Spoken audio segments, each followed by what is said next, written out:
Buckus, organising women.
Because... Oh, Ash! No sound on either of the films. Right, Alison, you don't need it. It's there. So you can see there your slide. Right. Now, basically, what I'll do is, these are just your placeholders, okay? That is your first slide. Is that okay? And that will come up behind you. Fine. Yeah. Yeah. Do you want to and get then up? all you do is move forward. Okay. Because I'm going to do an introductory verb first, and then, so I'll do it to that, and then I just have to click that. So, yeah, now, what I can do is, if you're going to do an introductory... Text. Speech. 5 minutes max. Okay, anything that I look for at the end to make sure then your first slide is up? No, I will then, this slide, I will then say, and as the priorities from 2010-2014 are. And I'll get you to that slide then, so I'll get you to this slide. Okay. Ash, can we put this on this screen, please? Thank you. Can someone get us some water for all this? Yes, someone. Okay. Can you ask them to bring some water for all these signatures? Could we please have some water, urgent report to Hall 1, please?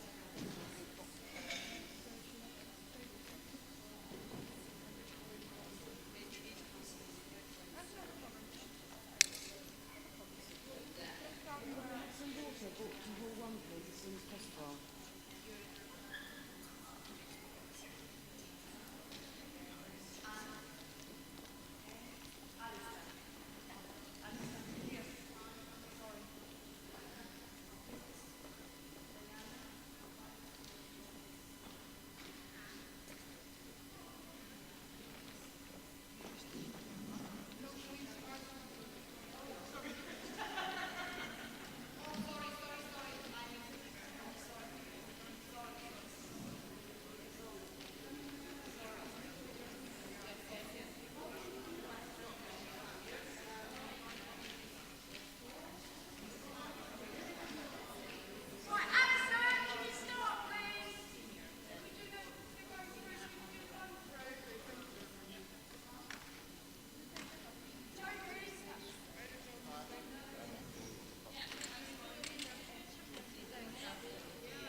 we're doing.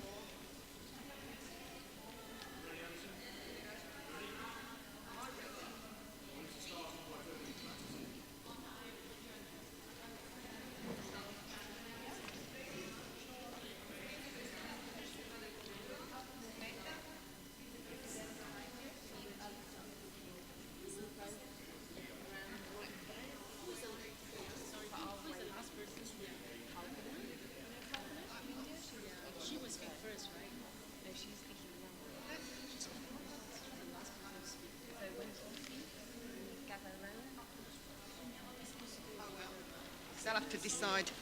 No, I don't think so. Okay, sisters, can you hear? Yeah, you can hear me. We're going to try a very quick run through. So, can we start with Seema?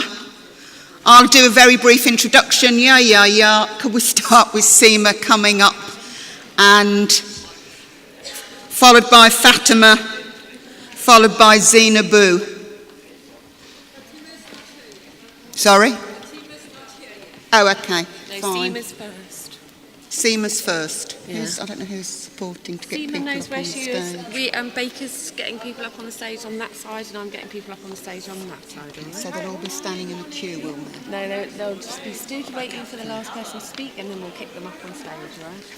Do you want them walking up when the last person Yes, I speaks? do. Yep, that's fine. That's fine. Okay. Seema. Seema, I'm looking for. Oh. Seema? That is yours? Okay, thank you. Sorry. Just put them on the desk. Put them there. Okay, can you just, and then, Strong women in our unions have led the recruitment of more dock workers in the global network terminals in India.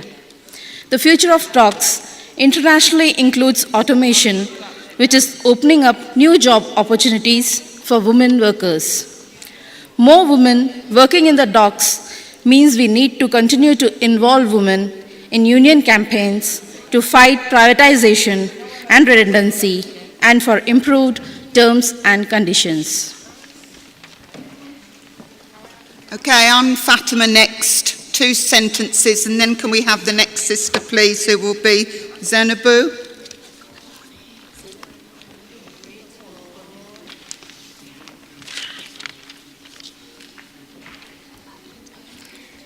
Les femmes travailleuses du transport sont sujettes au travail précaire depuis la crise financière globale.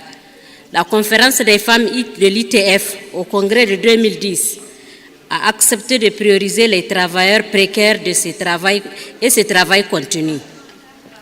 Après notre campagne de sensibilisation au Niger, nous avons réussi à recruter environ 400 femmes travailleuses dans le secteur informel dans les gares routières.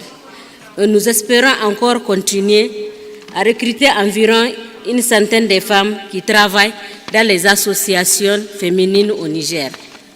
Parce que nous pensons que notre syndicat peut avoir un partenariat avec ces associations de femmes au Niger. C'est un travail de longue haleine. Organiser les femmes travailleuses du transport dans les emplois précaires où leurs droits de travailleuses ne sont pas respectés est crucial dans la lutte de l'ITF. Dans la situation mondiale où la privatisation et l'externalisation sont supportées et préférées par les gouvernements et les employeurs. Je vous remercie. Thank you, sister. Mary Lou, Asia Pacific. Good morning, sisters and brothers. The Lufthansa Core Center project in South Africa was an important pilot for organizing women's transport workers in strategically significant environments. In 2014 to 2018, we will continue to work with the ITF sections and regions to ensure women transport workers, including those in cleaning, catering, and administration, are central to all ITF priorities, targets, including transport hubs, corridors, DHL, and building our campaign to end violence against women's transport workers. Thank you. Sister Tracy Mayhew, Fisheries Section Representative on the ITF Women's Transport Workers Committee. Women are not only central to the fisheries campaign, but they are leading the charge in a heavily non-union industry. The partnership with the International Union of Food Workers was forged to organize along the supply chain, starting with the canneries and working back out to the predominantly male workforce at sea. The pilot project in Papua New Guinea has yielded membership currently at 25% of the 20,000-strong, predominantly women workforce in the canneries, and work is underway to replicate this model in Thailand and the Philippines. Thank you, Tracy. Sister Arlette. Arlette? Not here, okay. Okay. Sister Arlette Gay Shifarilli, ITF Women's Committee representative from the Latin American and Caribbean region. Okay. And then I speak. Okay. I'm going to do it now in English, but in the conference I'm going to do it in Spanish. Okay. LATAM Airlines now operates from 7 Latin American countries and is the largest carrier in fast-growing South American markets. We have continued to support the campaign where unions with many young women's leaders in Argentina, Brazil, Chile, Colombia, Ecuador, Paraguay, and Peru are sharing company knowledge and tactics.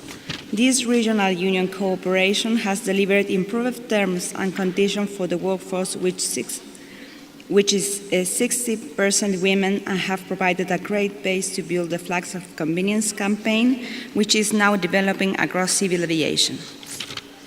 And that's all. Thank you. When you speak, then you'll stay on the stage, when you speak later. Yeah. Thank you. Our next sister is Sister Khaltoum. Khaltoum, not here yet, okay. 2 or 3 sentences from Khartoum. Our next speaker will be Sister Susan Ayoyi. She's not here yet, so 1 or 2 sentences from... Are you doing it, Anna? Are you rehearsing for Susan? Okay, thank you. So Susan Ayoyi, the ITF Women's Transport Workers Committee from the Africa region. Let me do for Susan. Thanks to the ITF Women's Department Leading Change Program, my skills and confidence in my role as a leader of the Kenya Dock Workers Union have grown. These skills are vital in our organizing and campaigning at Mombasa Dock, where we stopped privatization and won contracts for all our casual workers. I now mentor new leaders, and I strongly advise sisters to do the ITF training in 2014-2016. Strong unions need women leaders. Thank you. Sister Michelle Myers, the ITF Women Transport Workers Committee member from the Asia Pacific region.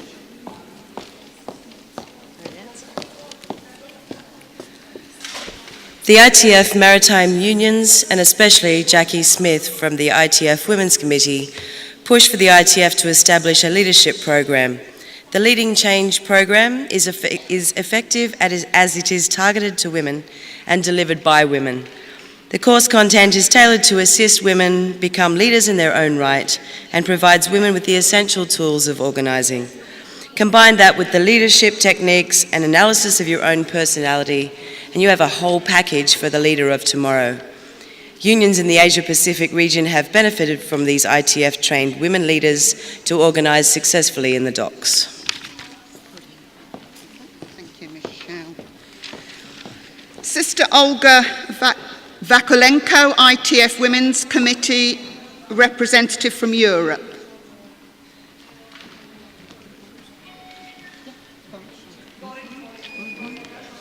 Good morning, dear sisters and brothers.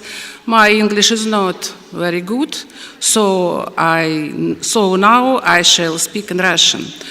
Я представляю крупнейший профсоюз в России. Нас более 1,5 миллиона членов профсоюза.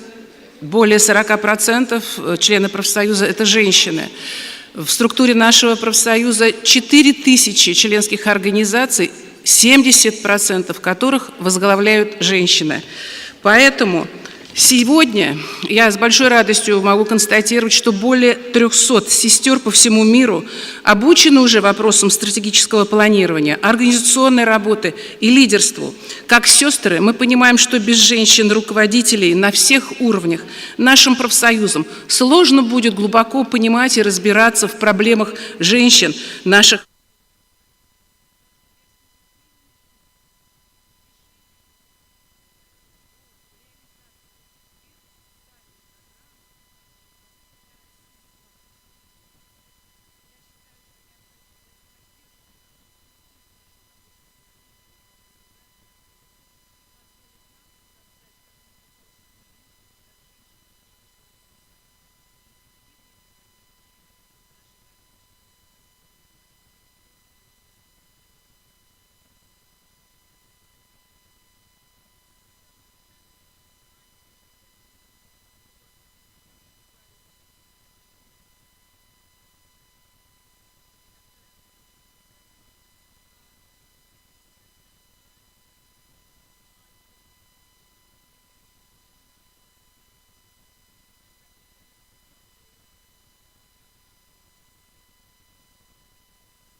grab.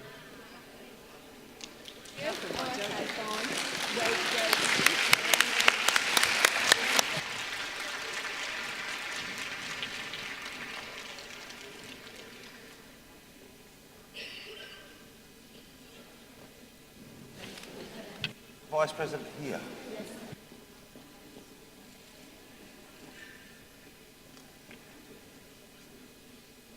Angie, you can just check if we could start the countdown on the screen because we're about to start.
Welcome, everybody.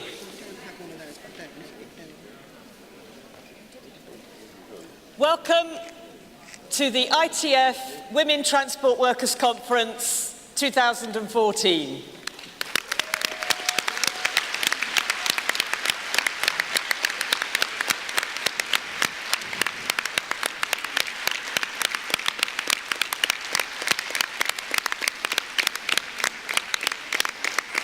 This conference has a hard job to do. From global crisis to global justice for women transport workers. A very hard task. Fortunately, we had an ITF Women's Conference over 2 days in New Delhi in January this year, where we set a powerful programme which today we can discuss taking forward. I will say more shortly, but we are very honoured to be here in Bulgaria, and we are very honoured to have the Vice President of Bulgaria with us, as well as the Mayor of Sofia, and Ekaterina Yordanova will introduce them.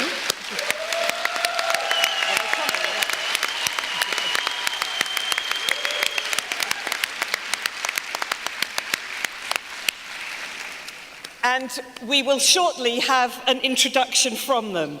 But I want to really begin by welcoming all of you, thanking all of you for being here, drawing attention to our very simple agenda, but saying from the outset, it is a complete nightmare to fit in everything we have to do for the first time in just half a day.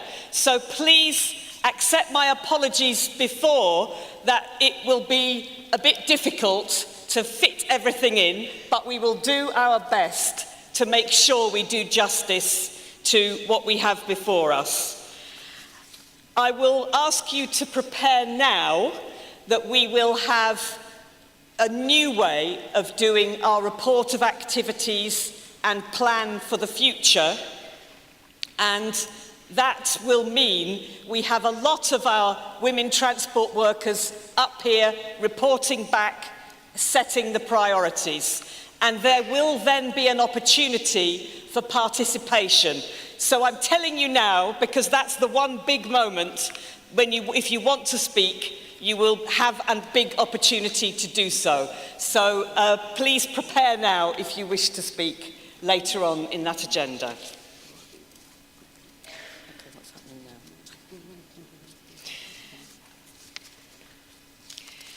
I will also mention briefly on our agenda, we have motions, and there are no motions put before the conference to be agreed by Women Transport Workers Conference, which is helpful for time.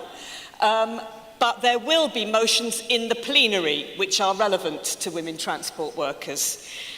There is a discussion we have to take on the motions, and we will discuss that then, but there are no votes on motions here. In terms of elections, we will have an item at the end where we have consensus or a procedure has been agreed. It is straightforward. Where we don't, I believe we still have procedures that are not robust enough, and therefore I will be proposing, with the agreement of both Alison McGarry and Steve Cotton, we will be suggesting that the Women Transport Workers Committee prepares a paper to improve the processes for the next Congress. And if you are in agreement with that, I would like to record that in our conclusions. Is that okay?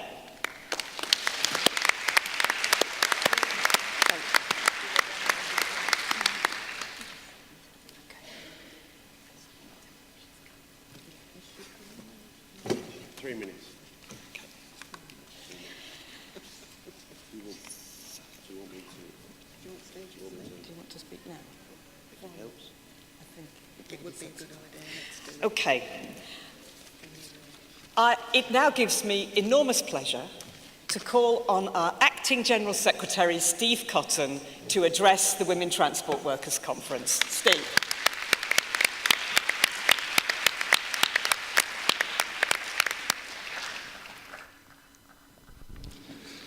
Good morning. Thank you, Diana. This is a first for me, I think, addressing the Women's Conference at Congress. So thank you very much for the opportunity. When you look out from here, you sometimes wonder how many people are in the room. So if everyone could just give me a big wave.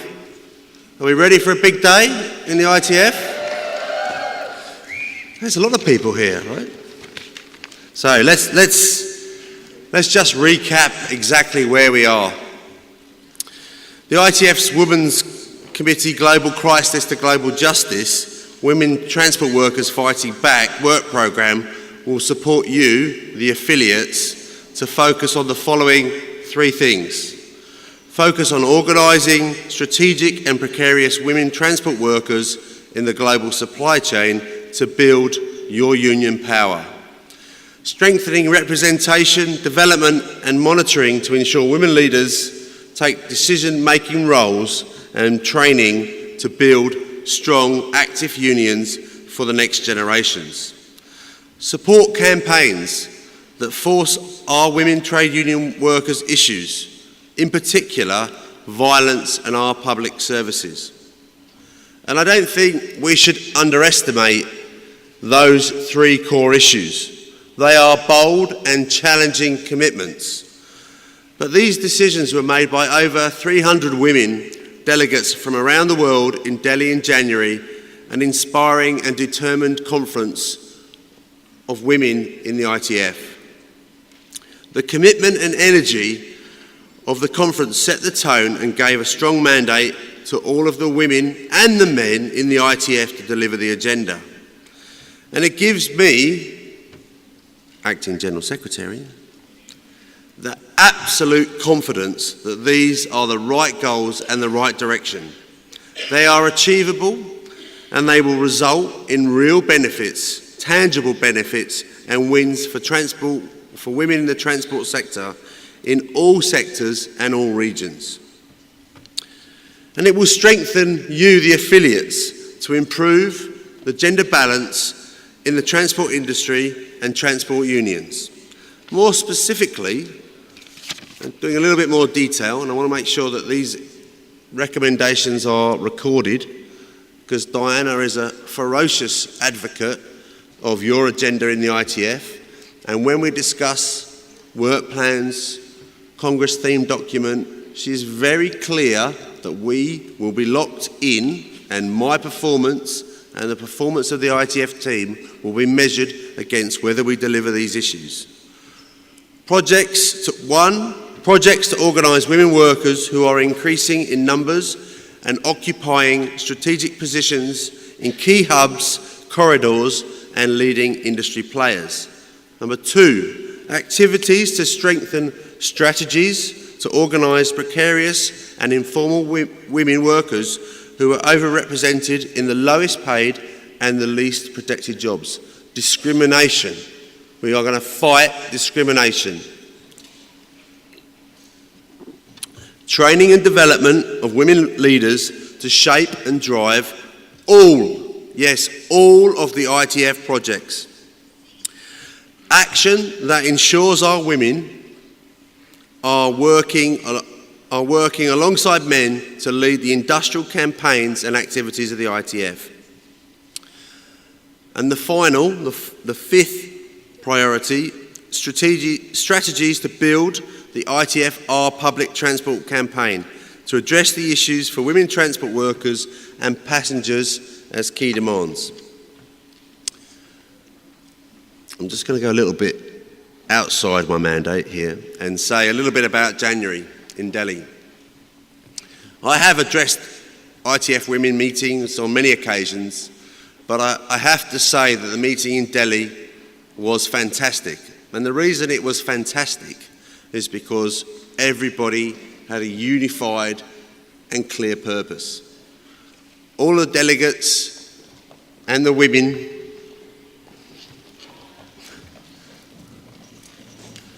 I'll just welcome the Vice President of Bulgaria. This is a record.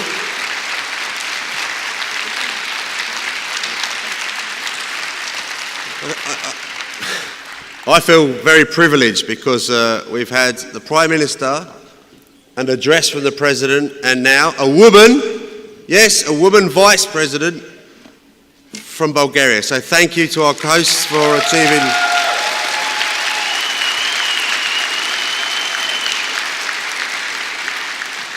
So in conclusion, following from the discussion in January and recognising why we're here in Bulgaria, we made a commitment when we decided to use Sophia, and we know that, if I say the name, Ekaterina and her colleagues, all the volunteers,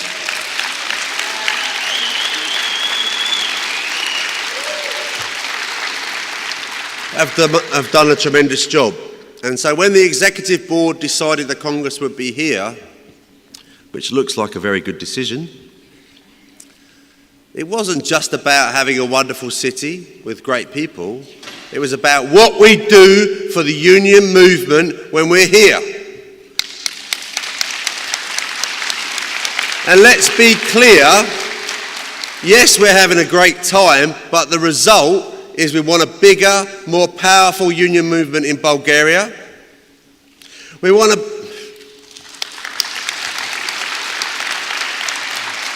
bigger unions with more power, and dare I say, more power to the women in those unions.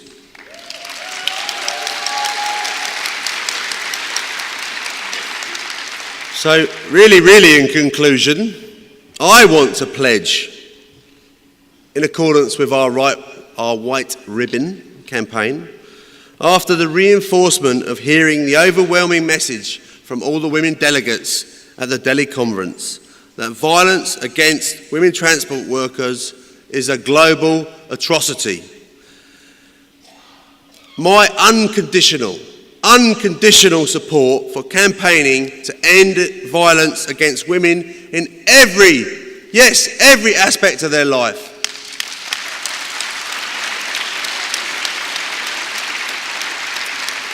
And I want to wish you a fantastic conference, making big decisions and making a plan for the next 4 years, because you will be part of every ITF priority, because women in the ITF are vital, yes, vital to our success. Thank you very much.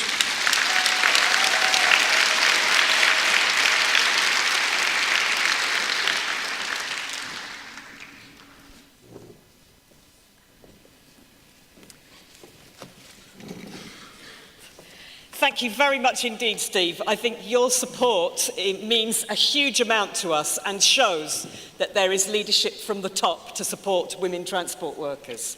It now gives me great pleasure to introduce and to call on Ekaterina Yordanova to introduce the Platform Party. We are very, very delighted that you are with us.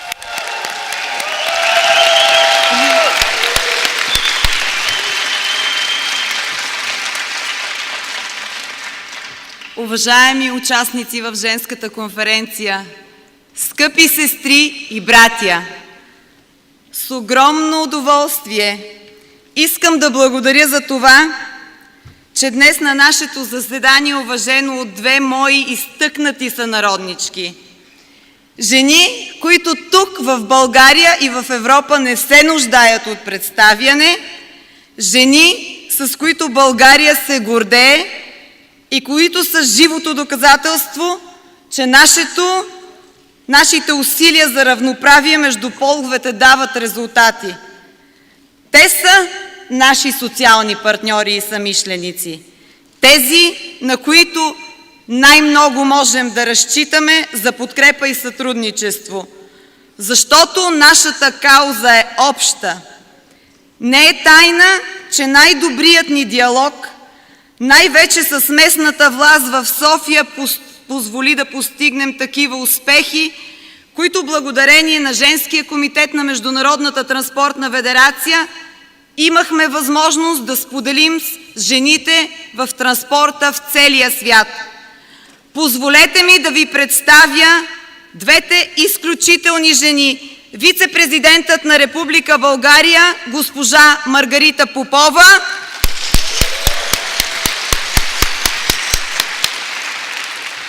и кмета на София, госпожа Йорданка Радева.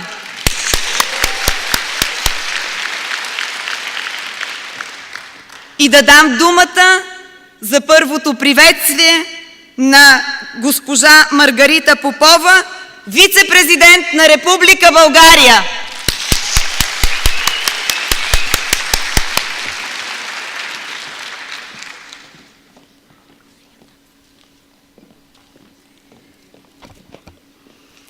Добър ден на всички в залата и на скъпите ми жени и на скъпите ми мъже. Добър ден и добре дошли най-сърдечно, по-български казано, добре дошли на всички жени и мъже от целия свят, за да изпратим от тук, от София, заедно с нашия прекрасен кмет, госпожа Фандъкова, послания за мир, за единение, за повече спокойствие, за повече социална справедливост. Можем да го направим успешно, само когато сме всички заедно. Затова ми се иска да се поздравим с аплодисменти, с което да изпратим послание по целия свят, да ни чуят и да знаят, че искаме подкрепа, защото можем да дадем много.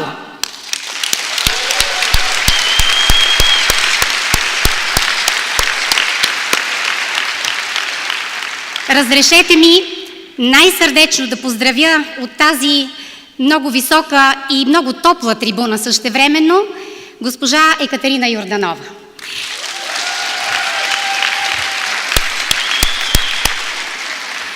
Аз съм живия свидетел как тази жена в продължение на повече от 2 години, така беше, Кате, нали?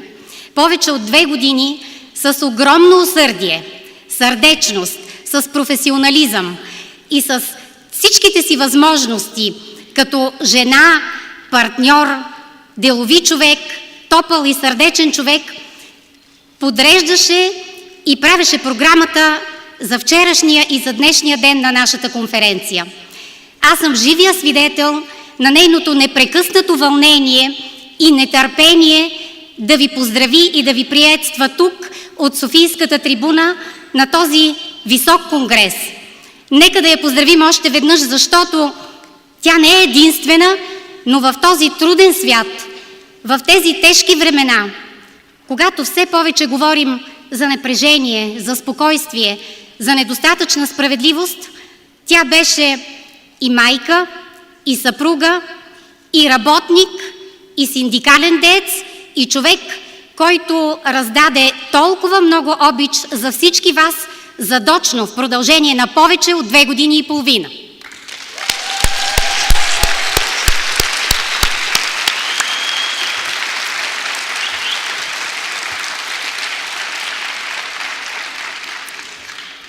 На такава конференция и на такава среща на жените, подкрепени от нашите любими мъже, всякакви протоколни изказвания нямат смисъл. Все пак аз искам да благодаря на моите сътрудници в екипа ми, в президентството, които са подготвили така или иначе много мило и топло обращение към вас. Нека обаче да го оставим на страна, за да си поговорим като жени, като майки, да ви приветствам като хора равни и като хора, които имаме една кауза – да раждаме живот, да пазим живота, да правим този свят по-красив и спокоен.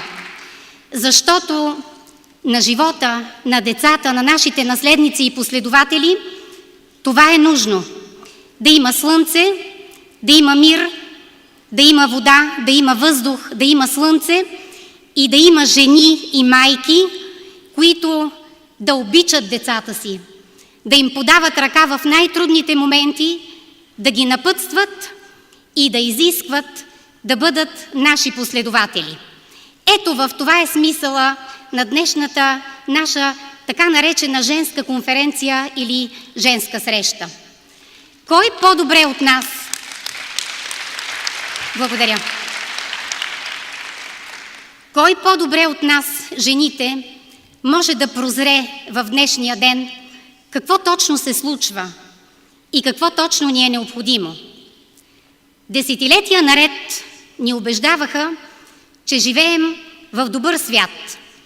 Свят, в който конкуренцията и пазара решават всичко. Днес обаче ние сме озадачени и немалко разтревожени. Дали конкуренцията и пазара решават всичко?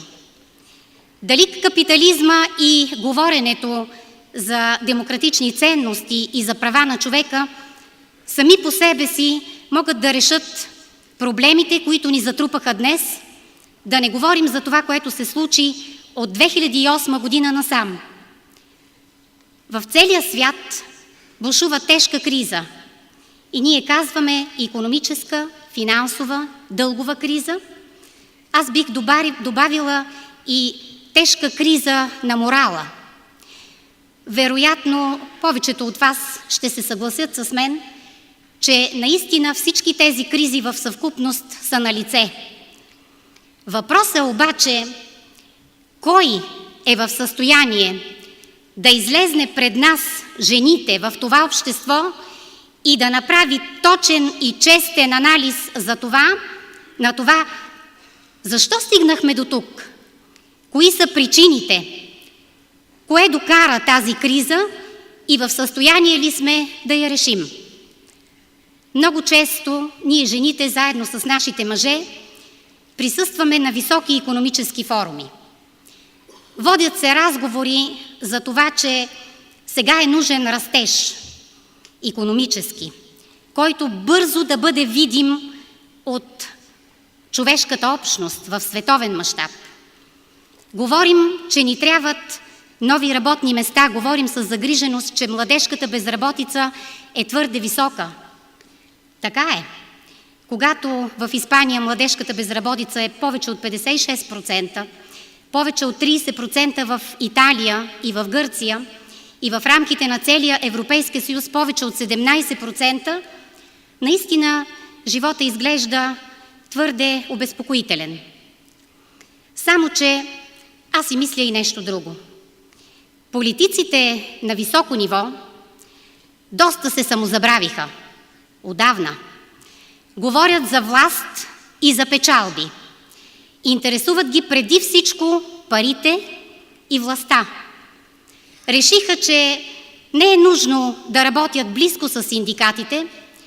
Решиха, че могат да ги уведомяват в крачка или в последствие за възникващите проблеми, а да не ги търсят като техни партньори, с които предварително да обсъждат всички проблеми, които могат да ни съпътстват в този забързан, труден и тежък свят, в това комерциално и консуматорско общество, в което се озовахме всички от десетилетия и най-вече след 2008 година. Политиците не са честни към човешкото общество и към човешкия род. Когато дойде ред да заговорят за причините за днешната криза, за състоянието на икономиката, за човешките права и за трудовата справедливост, те предпочитат много бързо някакси да извадят знамето на човешките права и да започнат ето така изведнъж да говорят, че трябва да правим икономика, трябва да развиваме нови технологии, трябва да правим мощни компании транснационални, трябва да снижаваме себестойността на продукцията и в същото време трябва да съблюдаваме човешките права. Ето така, просто се говори. И никой от тях не е честен и не дръзва да излезне на трибуната и да каже всъщност, кое докара тази тежка криза? Това, че загубихме нравите си, занемарихме морала си и най-вече това, че решихме с лека ръка да неглижираме закона, да престъпваме закона, в който трябва да има морал. Трябва да е вградена човешката справедливост и трябва да се знае, че трябва да се работи с структури и с общества, които са възпитани и които десетилетия наред работят върху себе си, за да знаят какво е това социална справедливост и как тя се постига в световен мащаб, полека, постепенно, с много усърдие и с много усилие. Не го правят това днешните политици, а са устремени в краткия си живот на земята да имат много власт и много печалби. Ние обаче днес тук сме с вас заедно, за да кажем, че няма лесно да излезнем от кризата и няма да сме толкова щастливи в близко бъдеще, ако не се обърнат към синдикатите, включително и към транспортните синдикати, които са гръбнака на световната икономика. Вие също, защото знаете къде и защо е най-тежко и въпреки това сте там, в тежката икономика, и сте лидери, и ще сте жени, и сте майки, и сте работнички. Докато не бъдат чути нашите послания на жените, на майките, на синдикалните дейци, за това, че наред с устрема към печалба и власт, трябва да се мисли за поколенията, за децата, които създаваме и които възпитаваме. Трябва да се мисли за човека, за морала и за нравите. Няма скоро да излезнем от затисналата ни от години вече тежка криза. Вие знаете и най-вероятно знаете много по-добре от мен, че днес обществото е тревожно и никой друг не може да излезне насреща, освен жената с нейната дълбока чувственост, с нашата чувствителност, с нашата бърза ориентираност и интуиция, с нашата добронамереност към мъжете политици, за да помогнем и да кажем какво ни трябва. Знам, че сте обезпокоени, защото и в Международната организация по труда, и в други структури, които държат на справедливостта, има актуални оценки за това, че особено в Европа членската маса на синдикалното движение спада, за разлика от синдикалистите в Бразилия, в Латинска Америка, в Азия. Трябва да направим така, че да увлечем повече от трудещите се, повече от работниците да влезнат в нашите структури, във вашите, да заработим заедно. Всеки един ум, всеки един ентусиазъм от страна на която и да е жена по света може да помогне, особено в днешния ден, когато искаме да живеем по-спокойно. Искаме достоен труд, искаме достойни условия за труд, искаме добросърдечност, добронамереност, искаме светъл ден за нашите деца. Трудни години и месеци и дни ни очакват вероятно, но среща като тази, която госпожа Йорданова и нейния малък екип, заедно с помощта на администрацията на Столична община и лично на нашия кмет, госпожа Фандъкова, доказват и показват, че нашата спойка, отношенията помежду ни, това, което имаме и можем да направим, това, което имаме да кажем и го казваме, е достатъчно, за да се почувстваме скоро в по-добър свят. Няма да бъде лесно. И аз не съм от политиците, които говорят така, просто с клишета, за добри пожелания и за това, че света е постигнал много и за това, че се работи, за да бъде света още по-добър. Напротив, моите познания и дългогодишната ми кариера в системата на прокуратурата, след това като министър на правосъдието и сега на високия пост в президентството, ми дават основание и познания да мога да отграничавам проблемите, да работя за това те да не бъдат скривани, да работя за това те да се казват честно и открито на хората и в същото време да мога да мотивирам с мен да тръгват повече хора и да заработят за каузи, които си заслужават. Това, за което сте вие днес дошли в нашата слънчева столица, в нашата красива България, е кауза и мисия. Иска ми се и днешната конференция, и вашия живот от тук насетне да бъде повече слънчев със спомените за София и за България. Иска ми се, освен хубавите дни тук, да отнесете в сърцата си, във вашите държави, градове, села и населени места, от които сте дошли, спомена за един рай на света. За това, че вие имате шанса и късмета по покана на Катето да бъдете не другаде, а в райската градина на Европа. И това го казвам не аз, това е казано преди много години от Светия Отец Папа Йоан Павел II. Нека дните ви да бъдат светли, нека децата ви да бъдат здрави, нека синдикалната дейност да бъде по-видима, да бъде уважавана, да се отсеща и да се отчита като съпричастност и като съучастие, в което никак не се съмнявам. На добър час на днешната прекрасна среща желая на всички чудесни жени на трибуната, на нашия кмет, на госпожа Йорданова и на вас, лично и професионално щастие. Желая, когато се видим следващия път, много повече жени от вас да бъдат на лидерски позиции в подкрепа на нашите мъже-лидери, без които не можем. Всичко добро и прекрасни дни в България! Благодаря ви много!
Да благодарим на госпожа Попова за топлите думи, изключително силни послания.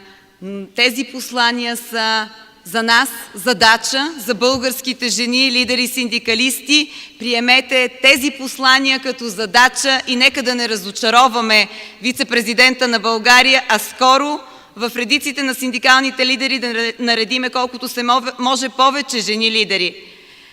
А сега да дам думата на нашата очарователна кметица, на нашата силна Йорданка Фандъкова.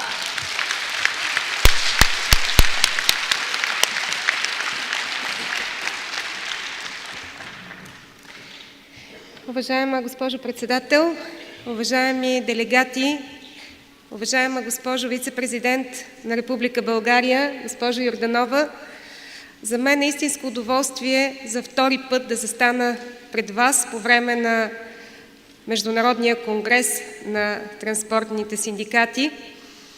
Надявам се да се чувствате добре в София. След много силните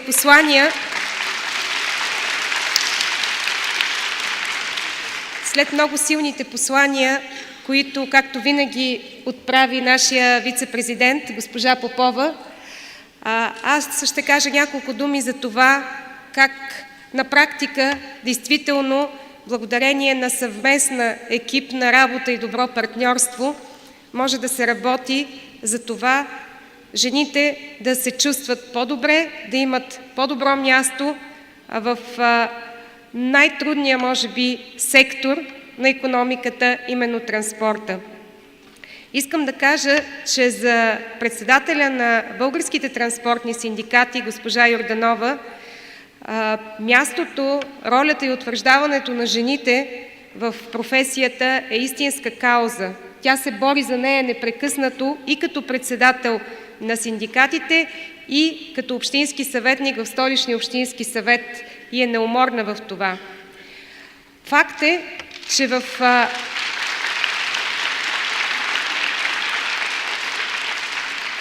в Столичния градски транспорт на лидерски позиции в синдикалната дейност са много жени, много силни жени. Искам специално да благодаря на госпожа Иванова, госпожа Георгиева, това са лидерите на синдикатите в електротранспорта и в автотранспорта, за партньорството. Да кажа, че те се борят не по-малко силно, а даже понякога доста по-силно от мъжете за правата на всички, не само на жените в градския транспорт, а на всички работещи в градския транспорт. И понякога разговорите с тях са много трудни, но в края на краищата се постига наистина една договореност, която да отчете реалностите, да отчете възможностите и в същото време да притисне работодателите да направят повече за работниците, което всъщност смятам, че е и тяхната задача. Аз мисля, че има няколко важни пункта, по които работим заедно с транспортните синдикати, с госпожа Йорданова. На първо място това безспорно е достъпа на жените до тази тежка професия. И показателно е, че в столичния електротранспорт при едно преброяване по проект, който синдикатите реализираха, стана ясно, че процента на работещите жени е един от най-високите в Европа, малко под 30%, което говори само по себе си. Както казах вече, и синдикалният лидер също е жена. Доста по-назад сме по отношение на автотранспорта и на останалите сектори, включително и административното ръководство на транспортните дружества в София. Отчитаме това и работим за промяната, но, както каза и вашия председател, промяната става по-бавно и благодарение на обучения, на квалификация, за което пък синдиката на транспортните работници в България работи наистина много. Така че бих казала, че на второ място това е именно обучението и квалификацията на жените в системата на транспорта, на градския транспорт. И на трето място, много важната задача, която наистина Катя си е поставила като кауза и аз я подкрепям във всичко, в което мога, а именно борбата срещу насилието върху жени в системата на градския транспорт. Няколко съвместни проекти реализирахме по тази тема, наред с кампаниите, една от които и в момента тече на моста на влюбените с изложбата, която беше организирана. Направихме обучения, по-скоро тренинги на работещи жени в системата на градския транспорт за самозащита. И тези обучения за мен трябва да продължат. Подобрихме системата за сигурност в градския транспорт с възможността за бърза реакция при евентуални проблеми, особено в тъмната част на денонощието. А знаем, че голяма част от работещите в системата на градския транспорт работят именно в тъмната част на денонощието, което наистина е доста притеснително. Но имаме и нова инициатива, която искам да споделя с вас, и това е по отношение именно на квалификацията, подпомагане квалификацията и обучението на жените в системата на градския транспорт. Транспортните синдикати в София предоставят помещения. Столичната община и общинските дружества ще подкрепят тази инициатива, за да може, докато тече обучението на жените, техните деца да имат къде да играят, да се занимават, за да бъдат спокойни жените и наистина да ги подкрепим в стремежа им да се развиват, да имат израстване, кариерно израстване, както и израстване в системата на синдикатите. И накрая ще завърша с това, че в годините на изключително тежка криза, в тежките условия на прехода в нашата страна през последните 25 години, действително системата на градския транспорт има много натрупани проблеми. Има тежко финансово положение, но ние си даваме сметка, че работата на хората, които работят в тази система, е изключително отговорна и те трябва да бъдат мотивирани и спокойни.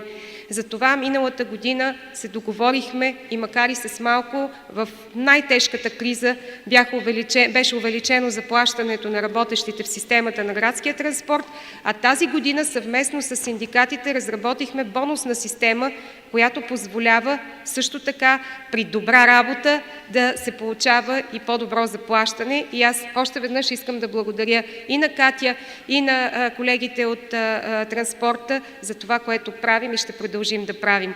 Желая много успех на днешната конференция, да вземете най-добрите решения и да се възползвате от още малкото слънчеви дни, които са останали, за да разгледате София и да се забавлявате в нашия град.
Okay, sisters and brothers who are here. I think I probably speak for all of us in saying how much we have felt welcomed here in Sofia, Bulgaria, and also how proud all of us are in the Women Transport Workers Committee to have a host trade union organisation with a woman from the ITF. I think that has been very positive.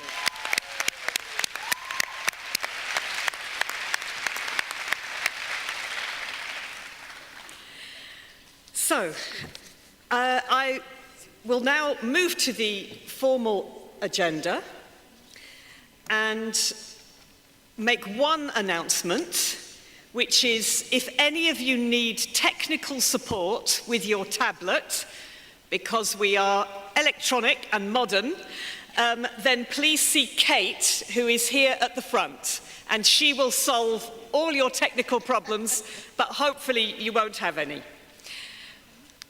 Our next point is on the agenda is we need to elect a rapporteur from the Women Transport Workers Conference to the plenary to report our conclusions.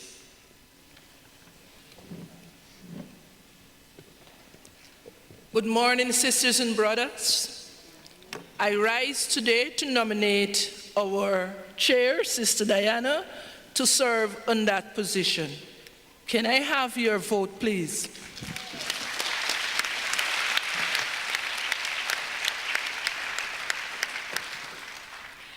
Thank you, Anne. That's a great honour. Thank you very much. I would like to, Anne Anderson is the Vice Chair of the ITF Women's Committee, and Kaltoum Barkala is the second Vice Chair, and Brigitte Paas is the Women's Vice President of the ITF Executive, and Alison McGarry is the Women Transport Workers Coordinator of the ITF. So I wanted to make sure that you knew who they all are.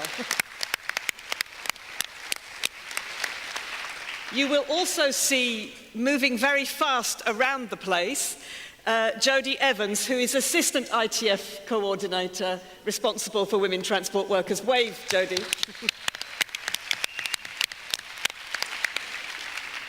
Okay, we have a job now to elect tellers and scrutineers. And the nominations for tellers and scrutineers are from across the regions. For tellers, Terry Mast and Susan Ayoyi. Can I have your agreement? And for scrutineers, Valérie Latroux and Saki Rizwana. Can I have your agreement? The next announcement, and I mentioned the issue of elections to the Women Transport Workers Committee. These take place in two parts. Our section conferences elect for each of the different industrial sections a woman transport worker for the Women's Committee. Some have been elected, some will be elected at section conferences which will be held in the next few days. We also have regional women transport workers representatives. Some have been elected at women's conferences organised by the regional ITF already, and those are straightforward and can be reported. The European section does not currently have consensus on its positions, and many people have been asking me and approaching me to try and sort this. So, to assist, and I will say this again in a minute, please, if you are nominating to the European regional seats on the ITF Women's Committee, can you give a nomination of the name and the union to Evelyn, who is sitting there, standing there and waving at you, so that I will say by 11 o'clock. So you have just under an hour. I know some people know already who it is. And then when those nominations are made, they can be brought to Alison, and we will see if we need to have a ballot election for that section. We are trying, as always, to sort things out. If it is not possible, we will then have to find another way forward. So, can I remind you again then, any European region nomination to the seats on the Women's Committee, please write on a piece of paper the name of the nominee and their union and give it to Evelyn at the front. Thank you very much. By 11 o'clock. Okay. Now, we are going to combine agenda items 2 and 3. Agenda item 2 is the Congress theme document, and agenda item 3 is the 4-year work programme on women transport workers. And included in this is what has been done for the last 4 years and what is planned for the next 4 years. And first of all, I am going to ask Alison McGarry to briefly set out the summary of what has happened and what is planned. And then we have a number of women who will talk directly from what they have been doing and what they are planning. I think we are doing something differently, and I very much hope that it will be seen this is collective advancement of women transport workers, and in the presentation we are demonstrating that it is many women involved in this. But first, I'm very pleased to ask Alison to introduce the report. Thank you.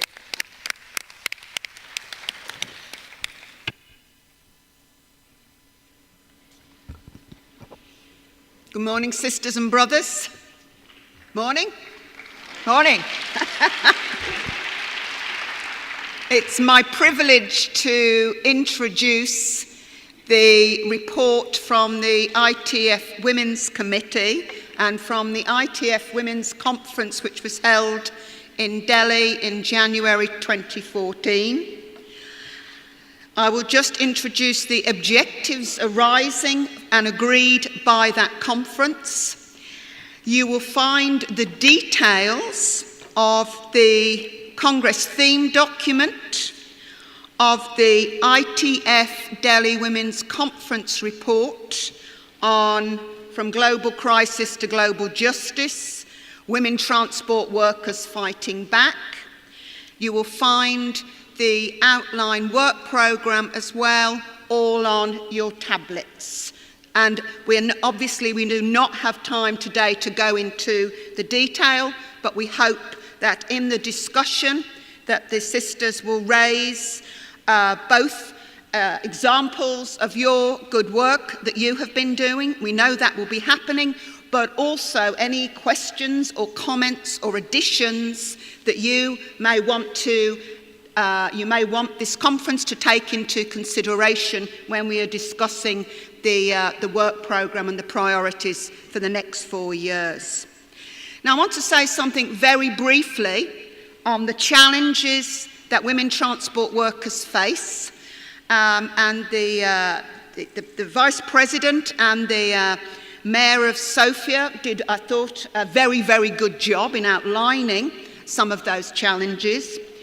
But I just want to illustrate the type of challenge we face, which there's been a recent report on inequality in income in the globe, and it shows that the wealth of the 1% of the world's richest people is now the equivalent to the total wealth of the bottom 50% of the world's population.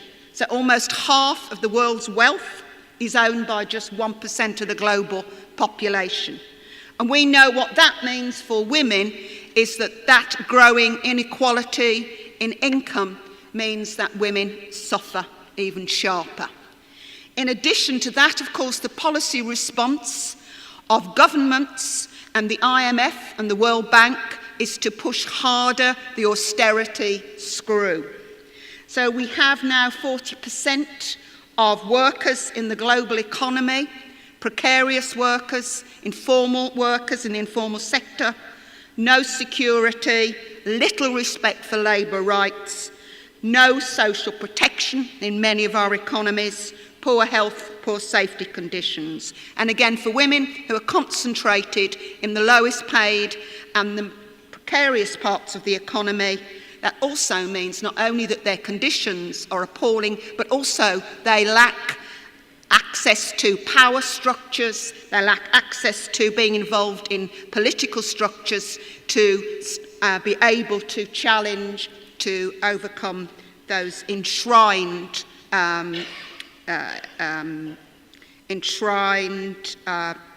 prejudices that occur. We know that unfortunately is the case in transport too, where women occupy the jobs such as cleaning, catering and administration. We do not have yet enough sisters who have parity and have access to the more better paid jobs in the transport sector. So, of course, one of our roles is to challenge those stereotypes, and I know many of the sisters are engaged in that work. I just want to say one more thing before I move on to the Congress priorities that we have achieved and the Congress priorities that we are working towards for 2014-18. I just want to raise the question of public services, because, of course, public services employ more women across the globe than any other sector, and that is true for transport women workers too. And we know with the decline and the privatisation and the cuts in public services, again that falls disproportionately on women workers because they have to take up the slack in managing the childcare, the care for the aged, the care for the family, and dealing with the declining health services and declining transport services.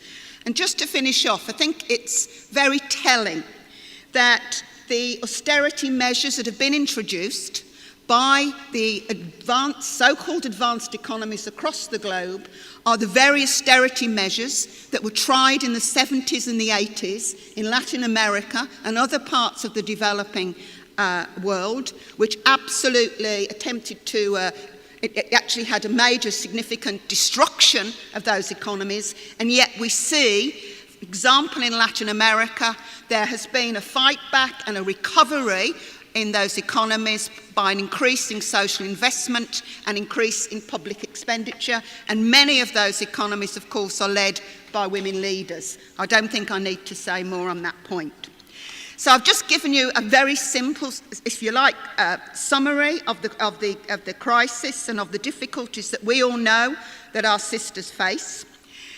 And in 2010-2014, the ITF Women's Committee at the Mexico Congress, in the Making a Difference work programme, agreed that we would support our affiliates to build ITF campaigns against the effects of the global economic crisis, saying no to austerity cuts, and organising for public services, as we recognised the links between what happens in the workplace and what happens in our communities and our societies, that link.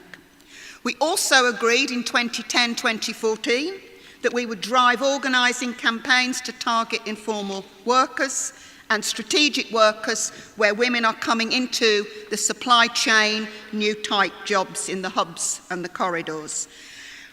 We also agreed that we would look and support our affiliates to organise around issues that affect women transport workers, issues of decent jobs, of equal pay, of work and family reconciliation, minimum wages, social protection, and obviously including maternity protection, and the right for women to have access to a violent-free workplace and public arena.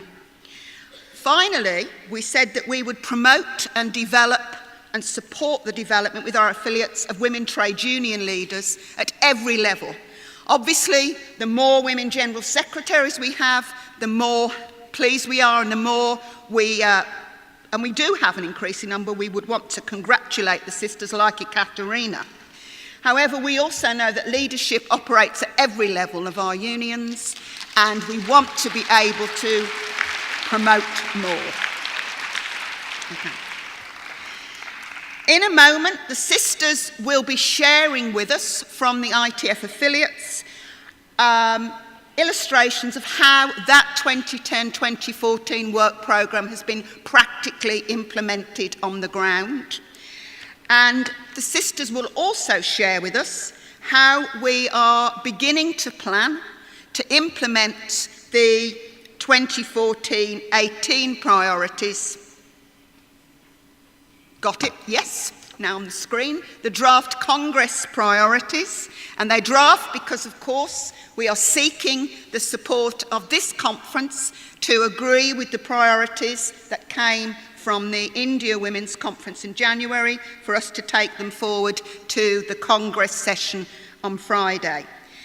So the priorities that came out of the ITF Women Conference Policy Programme, Global Crisis to Global Justice, Women Transport Workers Fighting Back, are outlined on the slide.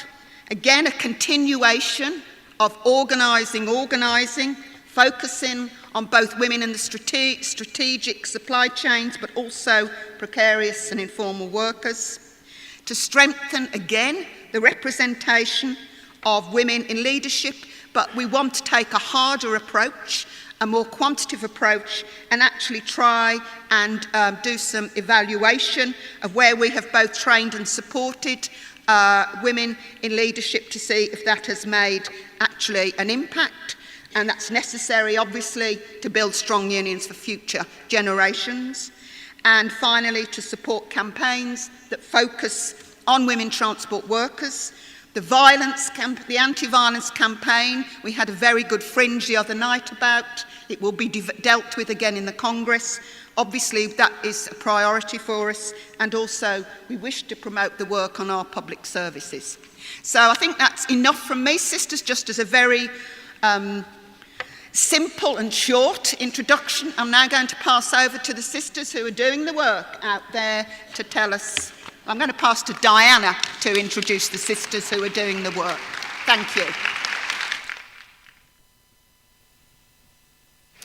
Many thanks, Alison. Right, this will now be seamless We will start with Seema Mohan from the Indian Dock Workers Organiser, who is going to tell us about what they have been doing.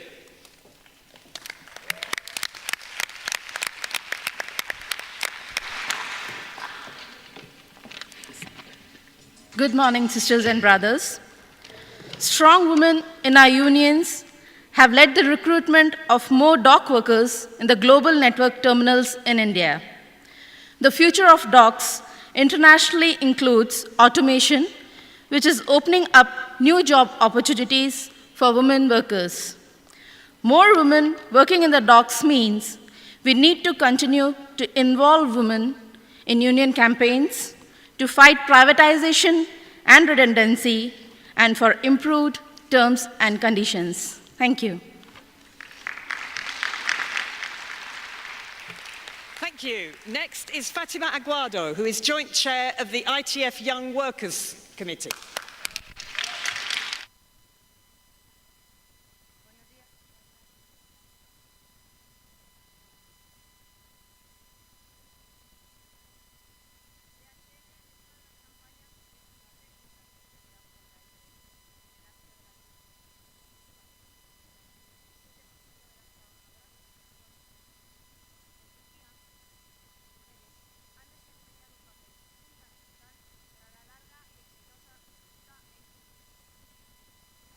El sindicato continúa su trabajo con la ITF para poner recursos específicos en el desarrollo de estas mujeres activistas y asegurar su máxima contribución en cualquier acción futura.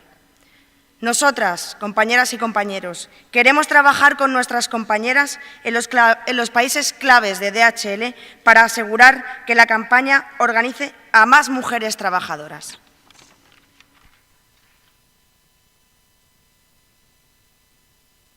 Thank you, Fatima. Next is Zainabu Abu Bama from Informal Workers Project in Niger.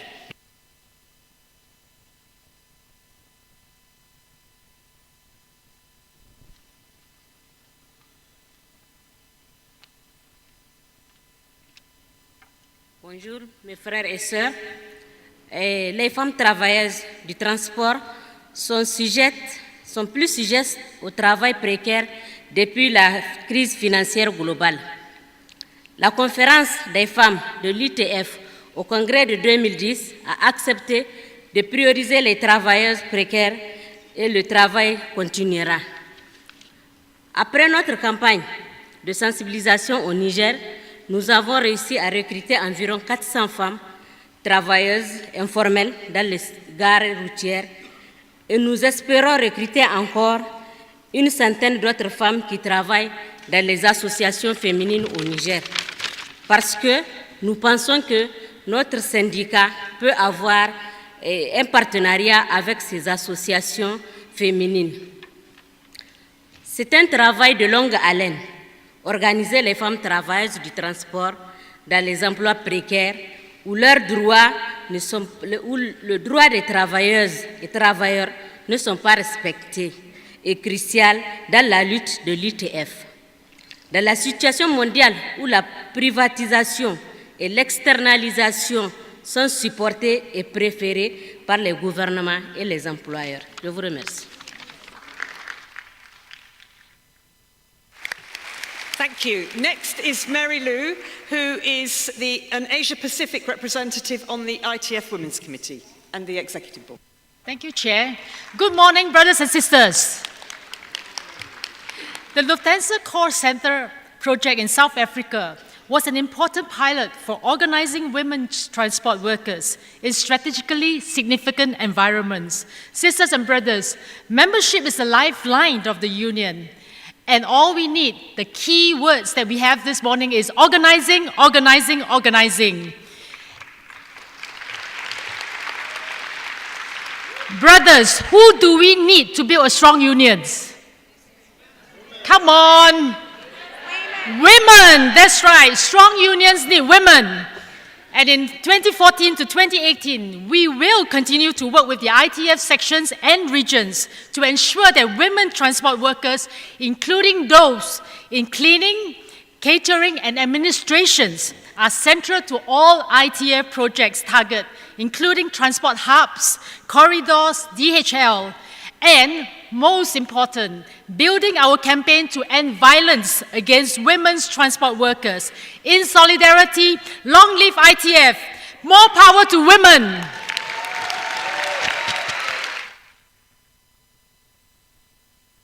A popular message. Tracy Mayhew, Fisheries Section Rep on the ITF Women's Committee. Thank you. Women are not only central to the fisheries campaign, but they are leading charge in a heavily non-union industry. The partnership with the International Union of Food Workers was forged to organize along the supply chain, starting with the canneries and working back out to the predominantly male workforce at sea. The pilot project in Papua New Guinea has yielded membership currently at 25% of 20,000 strong, predominantly women workforce in the canneries, and work is underway to replicate this model in Thailand and the Philippines.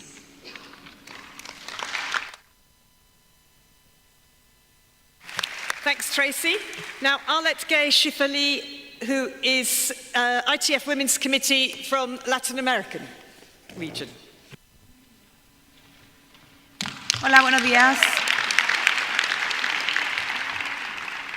LATAM Airlines opera ahora desde 7 países latinoamericanos, siendo la aerolínea más grande en el creciente y dinámico mercado sudamericano. Continuamos apoyando la campaña donde sindicatos con muchas mujeres jóvenes líderes en Argentina, Brasil, Chile, Colombia, Ecuador, Paraguay y Perú estamos compartiendo conocimientos y tácticas de la compañía. Esta cooperación regional de sindicatos ha conseguido mejorar los términos y las condiciones para las y los trabajadores, de los cuales el 60% son mujeres, y ha logrado una buena base para construir la campaña de banderas de conveniencia que se está desarrollando desde ahora también en la sección de aviación civil. Gracias.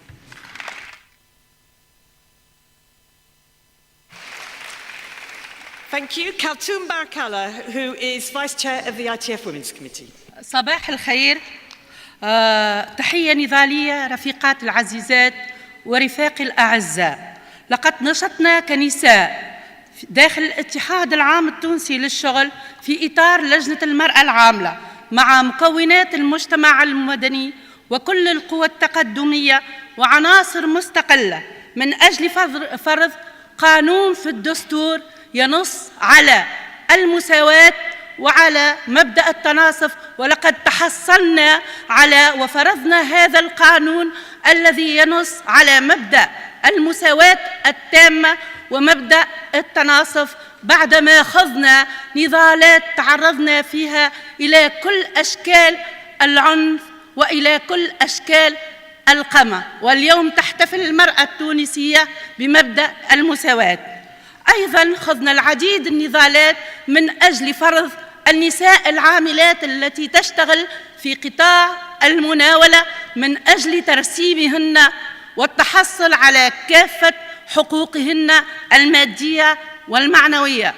وعملنا أيضاً في المنطقة العربية على تنظيم عدد كبير من النساء داخل النقابات وعلى تدريبهن من أجل القيادة، وفزنا بالعديد من المواقع القيادية داخل النقابات. كما قمنا بحملات تحسيسية لمناهضة العنف، لكننا ما زلنا نعاني إلى اليوم من العنف داخل العمل وفي البيت وفي الشارع، وذلك وما زلنا نعاني كما قلت إلى اليوم من هذا العنف ومن التحرش. سنستمر كنساء ناشطات في المنطقة العربية في لعب دورنا الحيوي من أجل تغيير واقعنا ومجتمعنا من أجل غد أفضل يسوده العدالة الاجتماعية والسلم والحرية. عاشت الحركة العمالية، عاش الاتحاد الدولي لعمال النقل، عاشت نضالات المرأة وفي مقدمتها نضالات المرأة الفلسطينية والعراقية والليبية وكل النساء.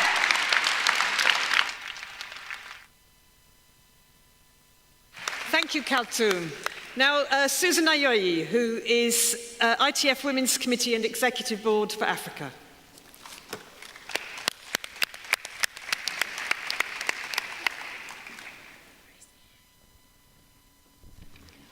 Good morning, brothers and sisters. Thanks to the ITF Women's Department in leading change programs. My skills and confidence is my role as a leader of the Kenya Dock Workers Union have grown higher and higher. These skills were vital in our organizing and campaigning at Mombasa Docks, where we stopped privatization and won contracts for all casual workers. I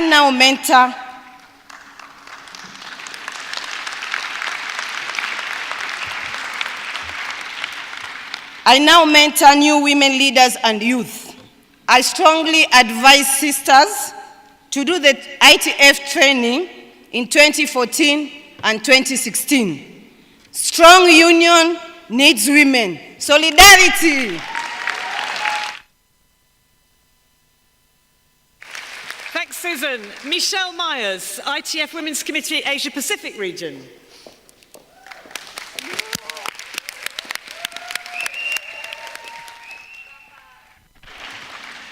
Good morning, sisters and brothers. The ITF Maritime Unions, and especially Jacqueline Smith from the ITF Women's Committee, pushed very hard for the ITF to establish a leadership program. The Leading Change program is effective as it is targeted to women and it's delivered by women. The course content is tailored to assist women become leaders in their own right and provides women with the essential tools of organising. Combine that with leadership techniques and analysis of your own personality, which can sometimes be interesting, you have a whole package for the leader of tomorrow. Unions in the Asia-Pacific region have benefited from these ITF-trained women leaders to organise successfully in the docks. Viva ITF women, viva!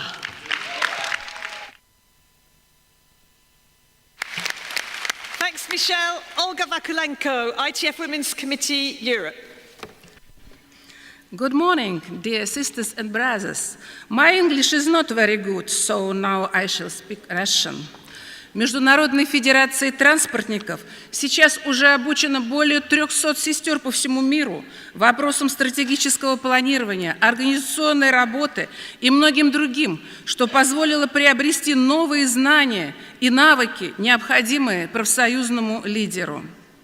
Как сестры, мы понимаем, что без женщин-лидеров на всех уровнях будет сложно понимать и решать проблемы трудящихся, вовлекать их в профсоюз, а также привлекать и приобщать их к активной работе в профсоюзе. Я представляю крупнейший в России профсоюз. В наших рядах более 1,5 миллиона членов профсоюза. Почти 40% – это женщины. В структуре нашего профсоюза более 4000 первичных профсоюзных организаций. Их возглавляют 70% таких организаций возглавляют именно женщины. И это самая сложная работа, потому что они работают непосредственно на предприятиях и каждый день общаются с членами профсоюза и решают их проблемы. Поэтому я с нетерпением жду появления первой специальной программы в 2015 году для России и Восточной Европы. Эта программа окажет нам поддержку, придаст нам силы, позволит эффективнее решать стоящие перед нами задачи и добиваться дополнительных гарантий и преимуществ для женщин, членов профсоюза. Всем желаю больших успехов. Thank you for your attention.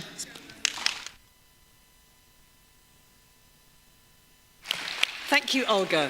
Wilma Clement, ITF Women's Committee Road Transport Section representative.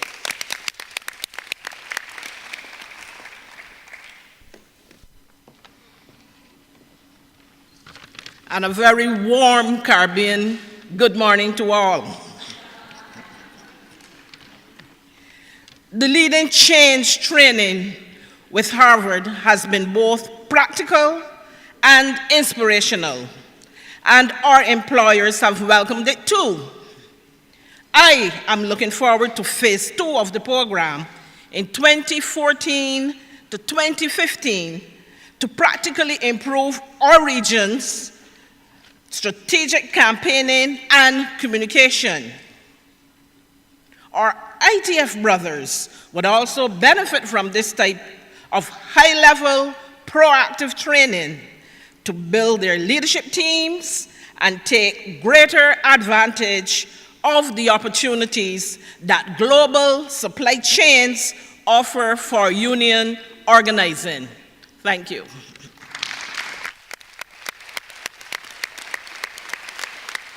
Next, thank you, Wilma. Next, Alicia Castro, ITF Executive Board and Women's Committee representative from Latin America and Caribbean region. Buenos días, queridas compañeras y compañeros. Lo primero que quiero decir, y esto porque he estado desde en mi primer congreso en la ITF del que he participado fue en 1994 en Ginebra, y he estado en muchos congresos más, en New Delhi, en el Congreso del Centenario en Londres, en Vancouver, en México, y con toda sinceridad les digo que este es el mejor congreso del que he participado. Este es un congreso histórico.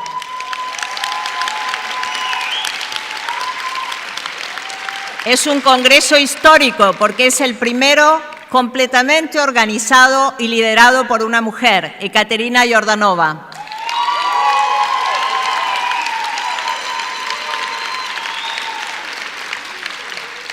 Secundado por otra joven mujer, Alina, que es una hija de los sindicatos, una hija de todos nosotros. Y creo, espero, estoy confiada en que este Congreso reconozca con justicia este liderazgo porque es una victoria de todas las mujeres de la ITF. He conducido organizaciones y guiado a compañeras de la ITF por más de 25 años. El desarrollo de los programas de liderazgo es un paso muy importante que nos ha servido para conseguir estructuras más representativas en la ITF y también para lograr que haya mujeres liderando los sindicatos del transporte. Sin embargo, esto no es suficiente. La ITF necesita implementar cuotas a todo nivel, desde los comités nacionales de coordinación hasta el comité ejecutivo, para asegurar y asegurarnos que la ITF represente legítimamente a las mujeres trabajadoras del transporte, refleje también nuestra participación y el desarrollo global de nuestra fuerza de trabajo. Las conferencias regionales de la ITF, queridas compañeras, han señalado este punto y esta conferencia de mujeres necesita transmitir claramente este mensaje. Muchas gracias y recordemos siempre que los sindicatos fuertes necesitan mujeres fuertes. Muchas gracias.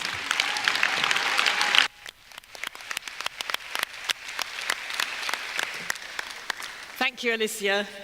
Now, Elaine Bernard, who is Harvard University Labour and Work-Life Program, Harvard Law School. Thank you. Martin Luther King famously said, when evil men plot, good men, and I think he meant women, must plan. Today, I believe it's essential that union women both plan and lead in unions and in the community at large. We have to combine the power of our hearts, that is, our motivation, our commitment, our soul, with our hands. And with our hands, that's the skills of organizing, the skills of leadership.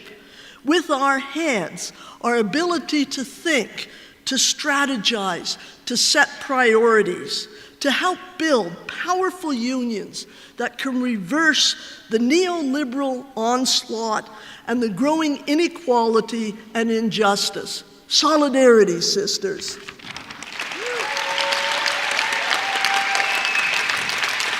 Thank you, Elaine. Brigitte Pass, ITF Women's Committee, Women's Vice President. Thank you.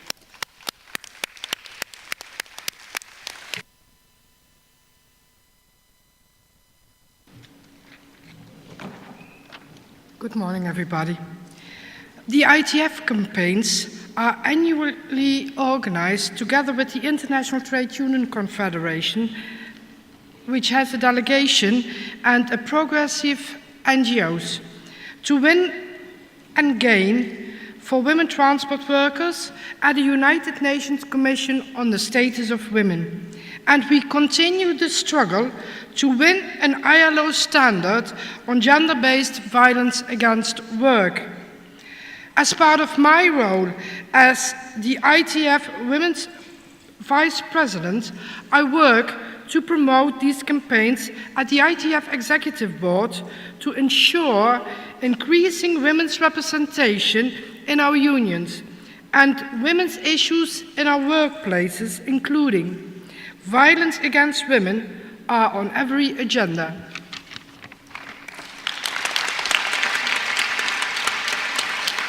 Thank you very much, Brigitte, and thank you for that incredible poster and the campaign, Say No to Violence Against Women. I think that is a very, very powerful message. And if you haven't sent the picture of you with no on your hand, please send it in to the ITF so we are all part of building this campaign, Say No to Violence Against Women.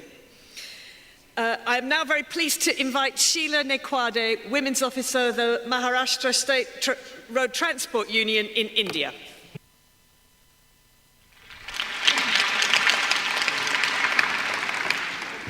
Good morning, sisters and brothers.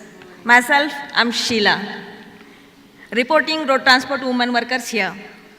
Women road transport workers in India face the prospects of violence every day just to their jobs. Recently, they brutally insulted and brutally harassed by the passengers. They not only harassed by the passengers, but also by co-workers, by the officers, by their colleagues. This is very shameless things. Our union MSTKS is actively campaigning for equality and justice, and more women are becoming active because of this work. We will continue to work with the ITF to build an international framework for decent, sustainable, and safe work for women in our industry. Though the campaign to end violence against women and our public transport campaigns. We launched this campaign of no violence against women in our sector widely because incidents of violence increasing day by day.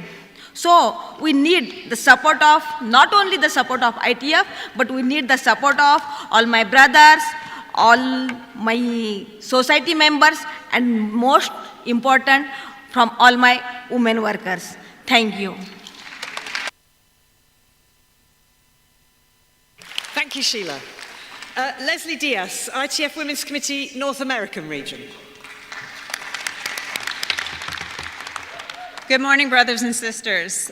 At UNIFOR, we've worked hard to successfully negotiate 325 women's advocates in various workplaces across Canada.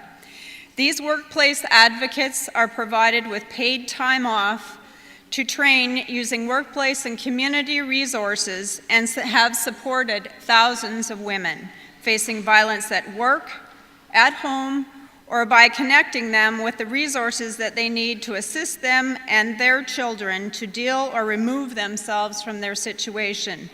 This is done without economic loss to the affected women.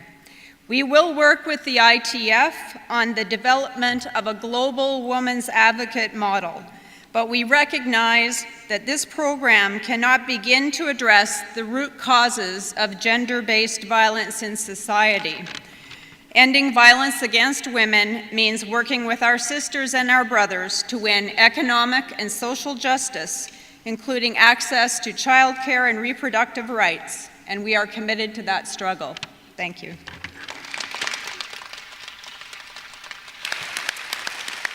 Thank you, Leslie.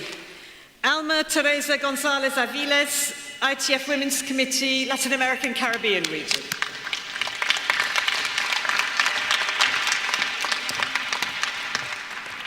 Buenos días, compañeras, compañeros asistentes. La violencia de género en Latinoamérica y particularmente el feminicidio en México han aumentado drásticamente a través de la crisis económica global. La Alianza de Tranvieros de México está luchando junto a otros sindicatos para que nuestro gobierno federal ponga fin a la impunidad ante el violento abuso contra las mujeres. Cuando estamos sindicalizando, haciendo campañas y convenios colectivos de trabajo para erradicar la violencia en nuestros lugares de trabajo y para apoyar a las mujeres como sobrevivientes, estamos respaldando la campaña dinámica de la ITF que coordina las acciones con nuestros sindicatos afiliados. ¡Viva la ITF por estas acciones! Gracias.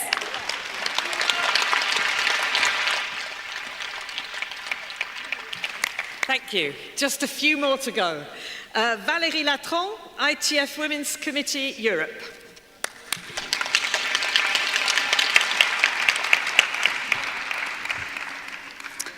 Bonjour à toutes et à tous. Le comité des femmes de l'ITF est fier du guide de l'action sur la violence faite aux femmes.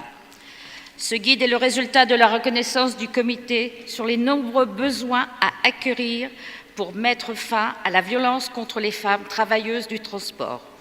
Le retour des suggestions reçues est déjà en bonne voie. Chaque année, l'ITF assiste ses affiliés dans la campagne du 25 novembre, Journée des Nations Unies pour mettre fin à la violence faite aux femmes. Cette année, au mois de novembre, nous soutiendrons la campagne de la CSI sur la Convention internationale du droit sur le genre, basée sur la violence faite sur le lieu du travail. Merci à vous. Thank you, Valérie. And Kalpana Desai, Transport and Dock Workers Union Mumbai and ITF Ports of Convenience Coordinator.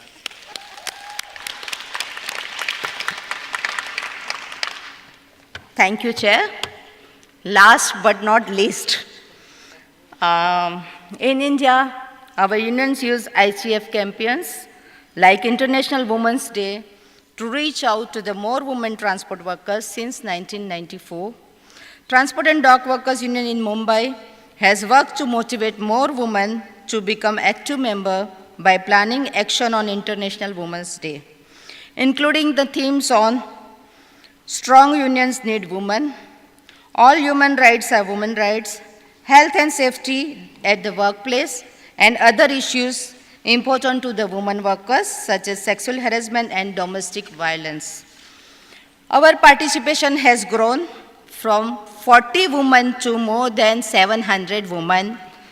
And through this work, we have also established a women's committee at local and national levels. Constitutional change on reserve seats for the women now. In Mumbai, we are developing strong, effective links with the other transport sectors. On International Women's Day this year, ITF sisters around the world brought global attention to the basic freedom denied to the women workers at Qatar Airways, and we will continue to support the campaign for trade union rights for these workers. Long live our unity, and I salute to all the brothers who are the real supporter of the women. Big applaud for them. Thank you so much.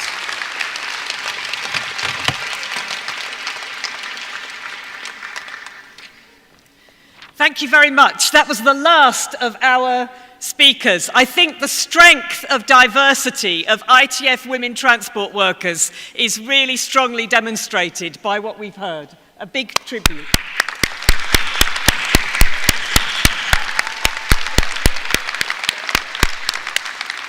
I just wanted to add, looking back, the ITF was formed in 1896. In 1996, we celebrated the centenary. We did not have a formal women's structure for women transport workers in the ITF until 2 years later, 1998. So this is a very recent history, and we are doing what we said we would do at that time. Women transport workers transporting the world, transporting the world as transport workers and transporting the world as we move things forward for women. So many women transport workers are under attack as conditions are pushed down and down throughout the world. This is affecting men too, of course, but the way it's affecting women is often different. And if we don't look at that specifically, we will not be able to combat it. If we don't directly involve women transport workers, they will be left out. And I think all the messages this morning have been extremely powerful.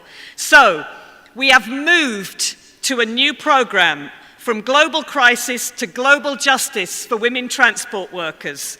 We've taken decisions, we've agreed action, but what we need to make sure in the next 4 years is none of this is just bits of paper or electronic dots. It's action that makes a difference for women transport workers' lives. So we have set 3 priorities: organising, strengthening women's representation, and campaigning on violence against women and campaigning for our public services. I think the message that we had here of say no to violence against women sums up what we're trying to do. As long as women are treated in that way, it is saying women are not an equal part of this struggle. And we are more than. We are part, absolutely part at the heart of the struggle for justice for transport workers. And I think most importantly, we must not be forced just to defending. We have to have an agenda of moving forward and continuing to advance the position of women transport workers everywhere. As long as any woman transport worker is suffering discrimination and inequality, none of us can rest easy.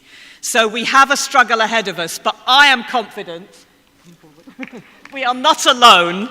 We are part of a very big voice of women transport workers.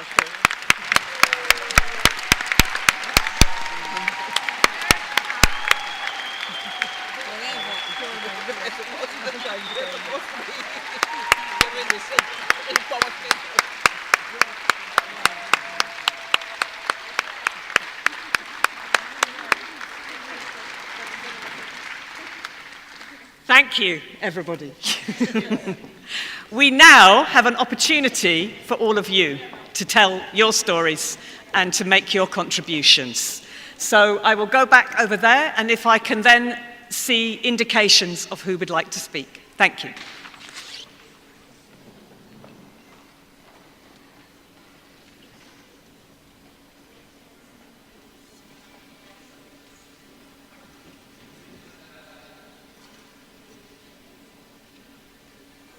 And just a reminder, this is to speak on the last 4 years, but also plans for the next 4 years.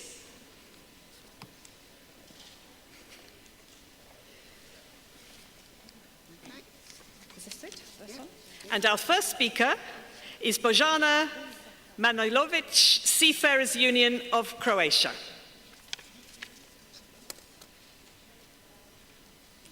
If you could go to one of the microphones, please. And the next one? And Sue Virago of the MUA, if you could go to a microphone to be the second speaker. Hi. Hello, I'm here.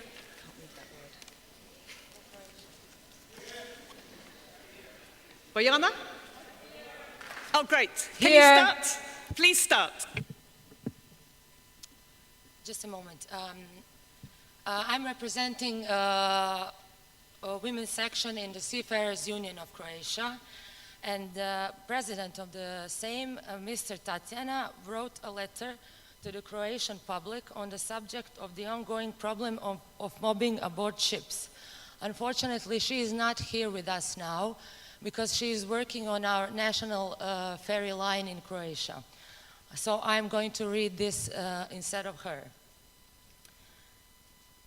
Let's call a spade a spade. Harsh word, insult, humiliation, sexual discrimination.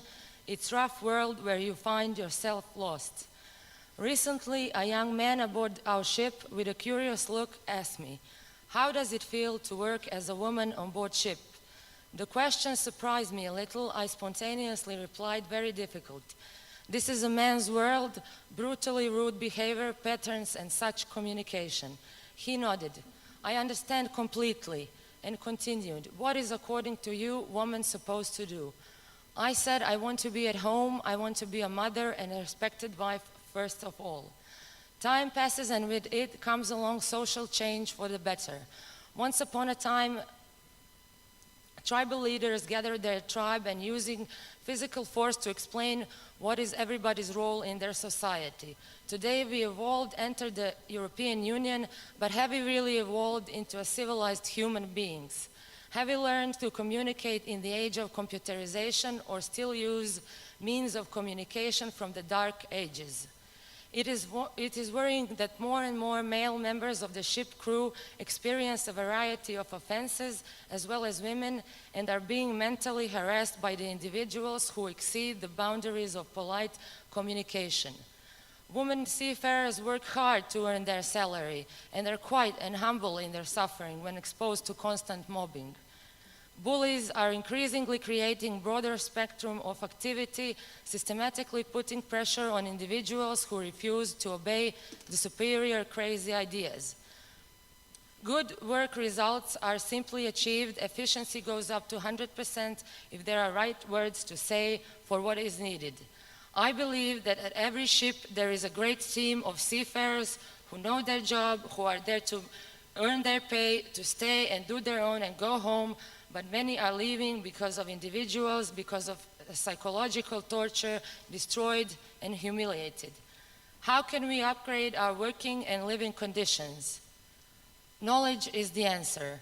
Learning opens up towards new insights in order to achieve a whole lot more.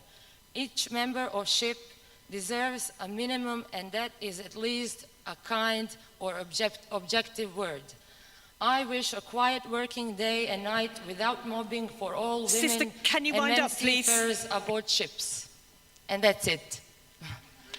Thank you very much. Thank you very much.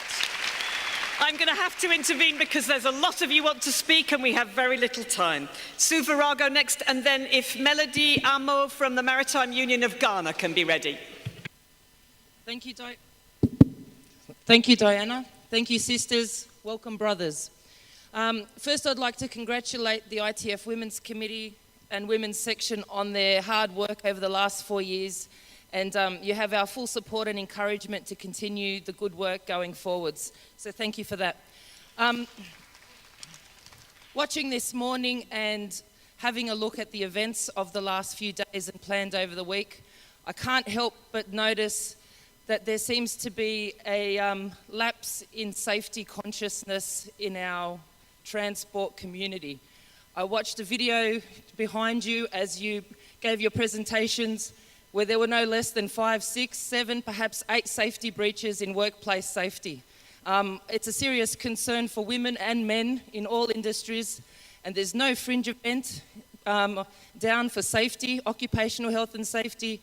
Workers' lives must be the most important thing that we deal with, as well as our awards and conditions.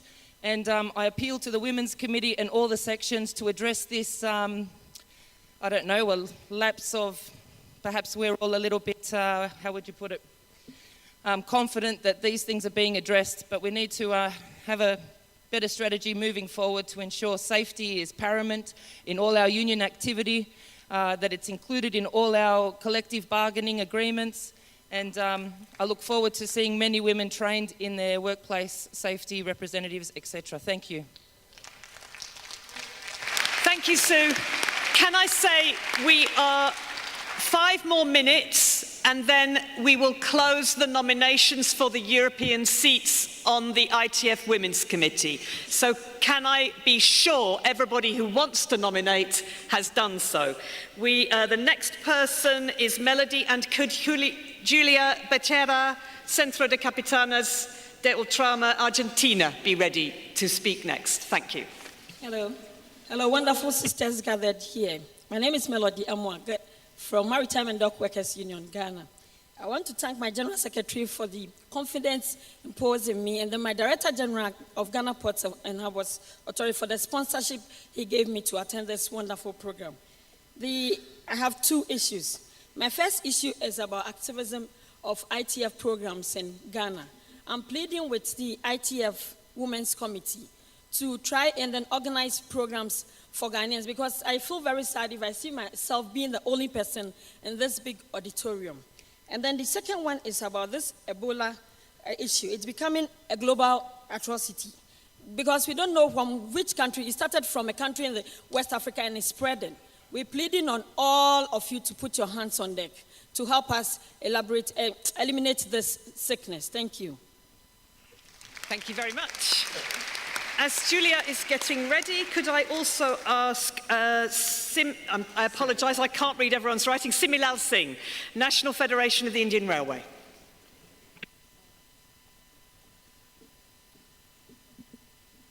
Hola, buenos días a todos, muchas gracias por esta oportunidad.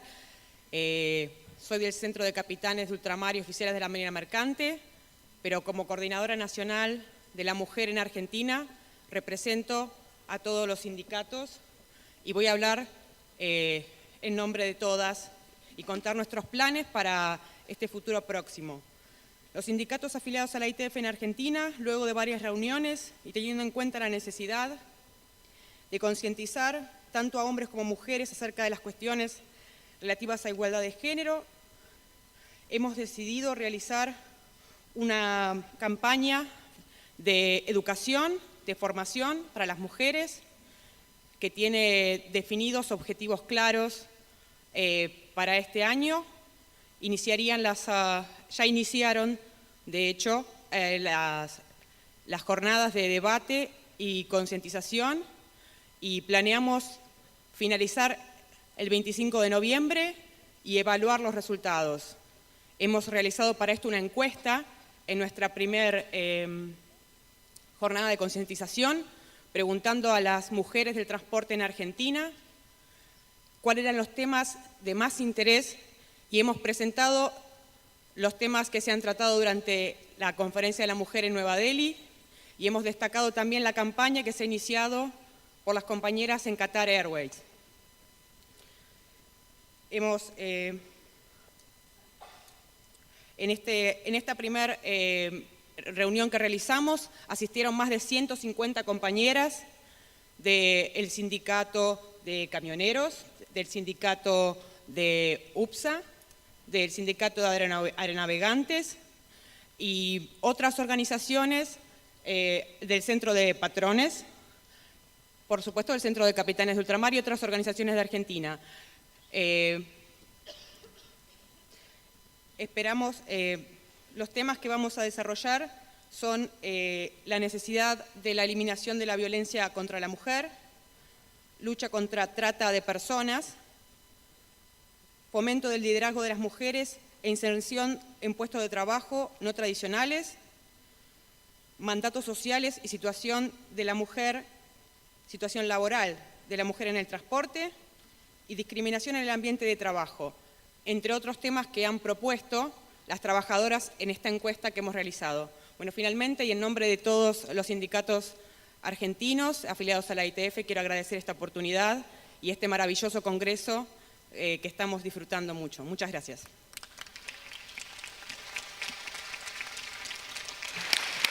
Thank you very much. And if Andy Fox of TSSA could be ready to speak after Similal Singh. Thank you. Hi, good morning, sisters. I am Similal Singh, representing National Federation of Indian Railmen. I am so happy to see all of my sisters from various countries. This is my first Congress.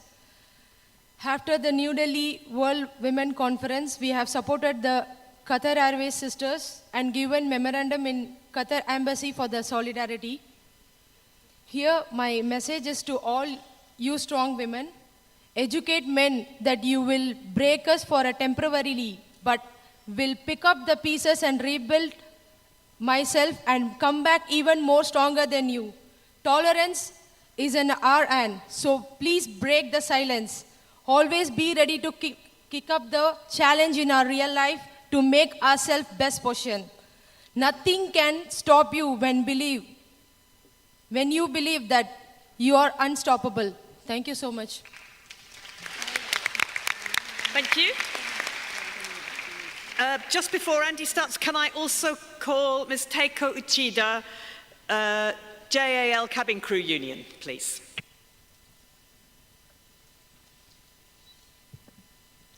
Hello, conference. I'm Andy Fox, and Hello. my union is Thank you very TSSA, much. and we organise in the UK and in Ireland, predominantly in the rail industry. I work for East Coast, which in 14 years has changed hands 3 times, and it's about to be refranchised. Conference, privatisation is eroding our terms and conditions and reducing our workforce in the name of making profits. The reduction in the workforce means, in real terms, our female workers, who are still the primary carers and have a legal right to apply for flexi-working contracts, are increasingly having their requests declined. This has led to an increase in sickness levels because they go sick to look after our children. And when they have no childcare, it's also seen as an increase in stress and mental health problems due to difficulties in trying to juggle home, work life, and caring for their children. We need to fight privatisation, reclaim our railways, and help reclaim our rights as mothers to look after our own children. And as the Vice President said in her address, we want a better future for all our children. Thank you, Andy. And just before Teiko Uchida starts, can I call Irene Kurgat, the Dock Workers Union of Mombasa, Kenya? ありがとうございます。私は日本航空の客室乗務員の内田妙子と申します。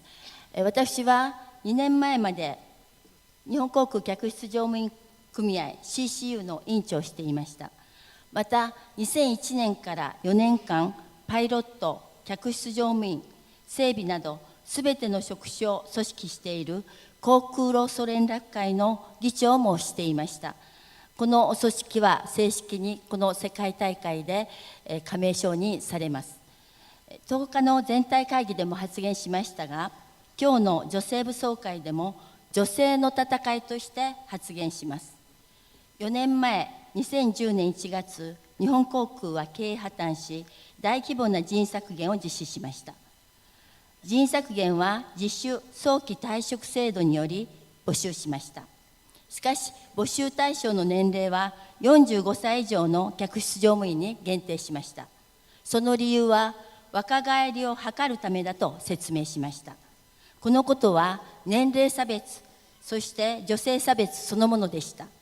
私たちはこの募集に応じませんでした。結果、84人の客室乗務員が強制解雇されました。全員女性です。会社の解雇者選定基準は年齢の高いものと病気で休んだものとしました。年齢では53歳以上の客室乗務員全員が解雇されました。解雇者の中には多数の組合役員及び活動家が含まれています。私たちは1970年代に若年定年制や妊娠退職制、不安定雇用の契約制 CA 制度など女性差別と戦い、客室乗務員として働き続ける権利を獲得するために、日本の客室乗務員の先駆者として戦い続けてきた組合員です。私たちベテランの客室乗務員がこの解雇によって職場から追放されました。その代わり、この2年で1820名もの新人客室乗務員が採用されています。CCU はこの世界大会に緊急動議を提出しました。昨日、全会一で航空部会では採択されました。女性の地位向上のために、そして労働条件の向上のために、さらに航空の安全のために活動してきた私たちの正義の戦いを女性委員会としても絶大な支援をお願いしたいと思います。ぜひとも JAL の非解雇者を職場に戻せのキャンペーンをお願いします。前方にカントリーレポートを置いていますのでピックアップしてください。ありがとうございました。Thank you, and our strong solidarity.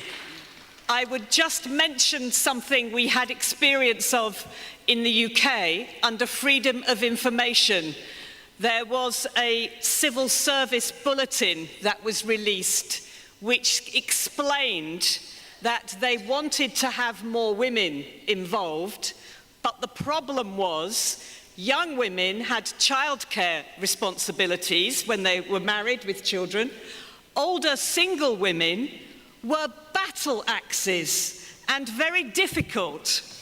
And I think women cannot win any way. What we need is diversity and solidarity between the generations. I just thought I would add that after your point.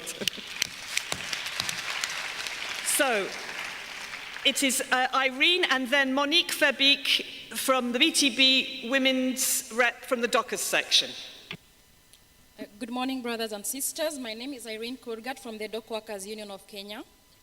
It's my first time to be in the Congress, and it's a pleasure for me to be part and parcel of these strong and beautiful women from all over the world. I wanted to speak about the success of organizing and training women in the Dock Workers Union. Few years ago, we did not have any women in the leadership positions in the structures of our union. But through training, vigorous campaign, we have been able to manage to get 4 women in the executive board of the Dock Workers Union. It is also good to note that our women have been leading campaigns and awareness of HIV and AIDS, free access to medication, and also fighting stigma for the ones who are affected. I wanted also to speak about losing membership. We've been losing members through intentional promotion, through death, and through privatization. But there's a new threat in East Africa, terrorism. We are losing members through terrorism. We are being attacked by terrorists, and this is a new trend of losing members, which we need to really look clearly, talk about it clearly. Thank you very much. Thank you. Before Monique speaks, could I call Sara Cordoba, please? Sindicato de Choferes de Camiones from Argentina.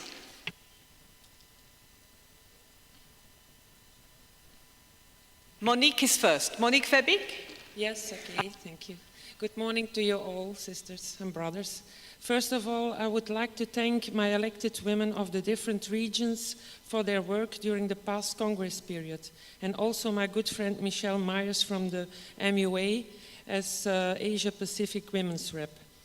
In the Docker sector, we are aware that there is a lot of achievements to make to promote women employment in this predominantly male sector. Therefore, I want to share some of our priorities for the next Congress period. We will support a campaign to end violence against women by developing a program to tackle bullying and harassment in the workplace that includes promoting the inclusion of this issue in union collective bargaining and developing a training module for workers and unions reps working with employers where possible. The fight against violence is also an issue that is high on the agenda of the ATF Gender Action Plan for the ATF Congress period 2013-2017. We also a European Women's Occupational Health and Safety project with European funding will be installed when it's being approved by the European Commission at the end of 2014, with the aim of developing a third training module that will be integrated in the existing ATF gender training package that was developed during the past Congress period. And as ATF Women's representative, I volunteered to be involved in this project. The outcomes will be shared with the ITF Women's Department and the ITF Docker section. We will establish a network of elected Dockers women leaders and proactively facilitate their ability to collaborate to draw input from women dock workers from different regions, and develop action plans to address the priority issues that have been identified through the last Congress period. Following the decision of the Dockers Section Conference in Chicago 2013, we will increase the participation of women in section activities. We will put in place mechanisms to ensure a gender focus is maintained in the broader industrial issues within the section and its organizing program. We will develop and run a campaign in collaboration with ATF Dockers Section, which aims to make the port sector a more attractive career choice for women and facilitate their access to the industry. Contacts were already made to develop a joint maritime Can you campaign. wind up, Monique? Oh, sorry. Okay, I will wind up.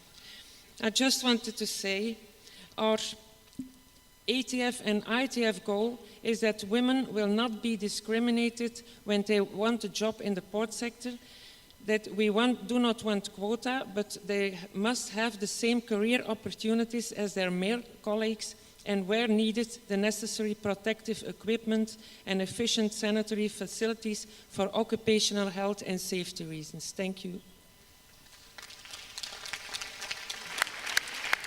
So after Saura, can I call Namin Al-Sharif from the General Union of Dockers and Seafarers Libya? So firstly, Saura Cordoba. Buenos días, compañeras, compañeros. La verdad que estar aquí es un honor, un placer, y se siente toda la energía de todas las mujeres fuertes que están aquí hoy presentes. Y bueno, y felicitar a Bulgaria por esta organización. Bueno, como usted dijo, soy de Argentina, mi nombre es Laura Córdoba y pertenezco a la Federación del Sindicato de Choferes de Camiones. Allí cumplo la responsabilidad de estar a cargo de la Secretaría de la Mujer de la provincia de Buenos Aires. Desde esta Secretaría venimos trabajando fuertemente en el área de la salud, ya que creemos que es importante el cuidado de las compañeras y los compañeros, y más que nada en las mujeres, ya que muchas veces dejan de lado a su salud por el cuidado de su familia y muchas veces también por su trabajo. También venimos trabajando fuertemente en cuanto al derecho de la mujer. Es continuo la capacitación que damos a nuestros trabajadores y trabajadoras en este tema. Y bueno, como todo es de conocimiento en tema de violencia, es una problemática mundial en que nosotros lo venimos abordando fuertemente. Y desde este lado queríamos proponer, ya que las compañeras de aviación también vienen trabajando fuertemente con el tráfico de personas. Ellas han trabajado de su sindicato y han impulsado, como trabajando en forma de ley, que se impulse el trato de persona a la hora de la situación que ellas reconozcan una situación de trata en aviación. Luego quería hacer un comentario sobre la situación en general de los trabajadores que estamos pasando en Argentina. Allí se les cobra a los trabajadores un impuesto a la ganancia, o sea, un impuesto a los trabajadores. Estamos reclamando ese malvado y perverso convenio o ley que tiene nuestro gobierno, en donde el Sindicato de Choferes de Camiones y la CGT a la que pertenezco vamos a realizar un paro nacional en conjunto de todas las organizaciones obreras. Y para cerrar, quería citar una frase de la compañera Eva Perón, una líder de nuestro movimiento peronista, que de nada valdría un movimiento femenino en el mundo sin la justicia social. Muchas gracias.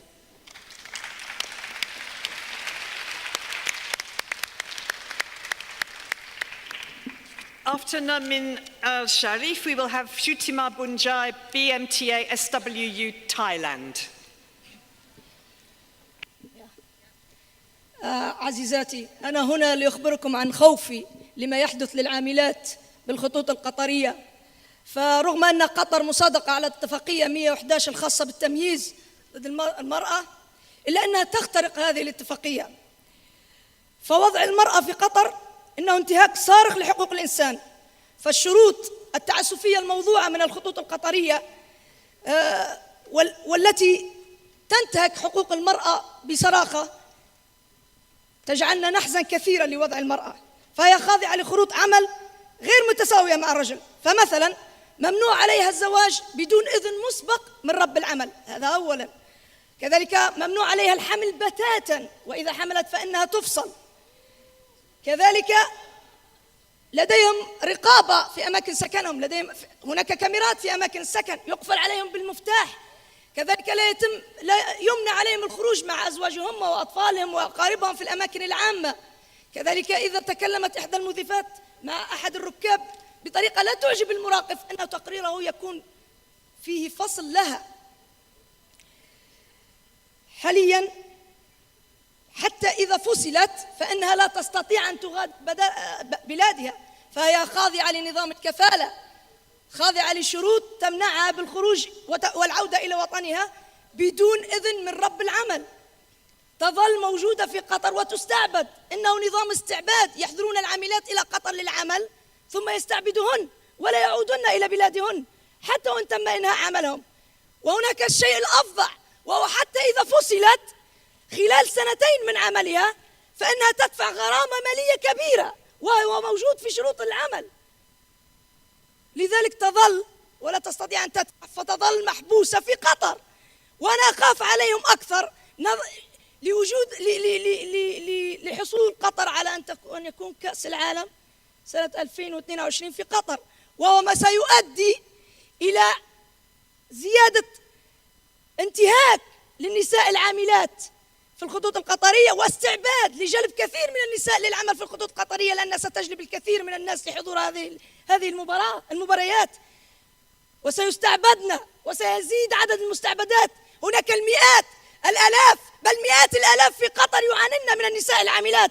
أنا أؤكد على الحملة ضد قطر، على الحملة كذلك على السحب كأس العالم من قطر، من دولة لا يوجد فيها الحقوق النقابية، من دولة لا تعترف بالحقوق النقابية وحق التمثيل النقابي. لابد أن نؤكد على الحملة، لابد أن نؤكد على الحملة.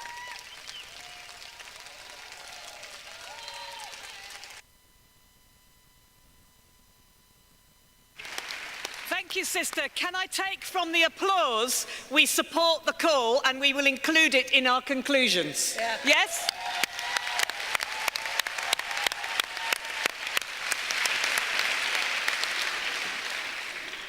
Okay. After Chutima Bunjai, I would call Subega Roslin from Sumac, Burkina Faso.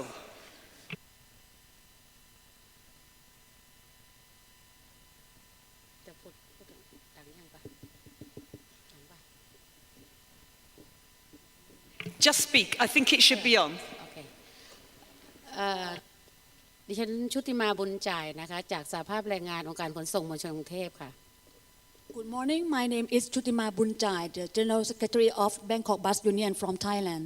ตำแหน่งไปเลยโอเคค่ะก็จะมาพูดถึงให้ฟังว่าที่ผ่านมาเนี่ยในส่วนของ ITF FNV นะคะได้มีนโยบายในเรื่องของการคุกคามทางเพศในที่ทำงานนะคะได้ส่วนสหภาพแรงงานเราที่เป็นสมาชิก ITF ประเทศไทยเนี่ยก็ได้ทำกิจกรรมรณรงค์มาโดยตลอดต้องแปลต่อไหม I just would like to share my experience in working for our women under the ITF FNV project. In the past, we have been working on the sexual harassment issue.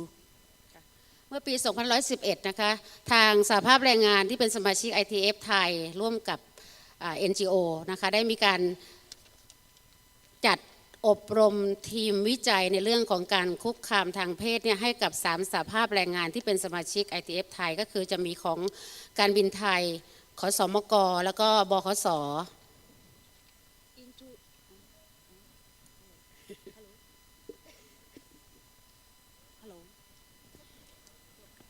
In 2011, we have collaborated with the NGO, conduct the survey and research on the sexual harassment together with 3 unions, which is my union, Bangkok Bus Union, Thai Airways Unions, and Intercity Bus Union. We have worked together.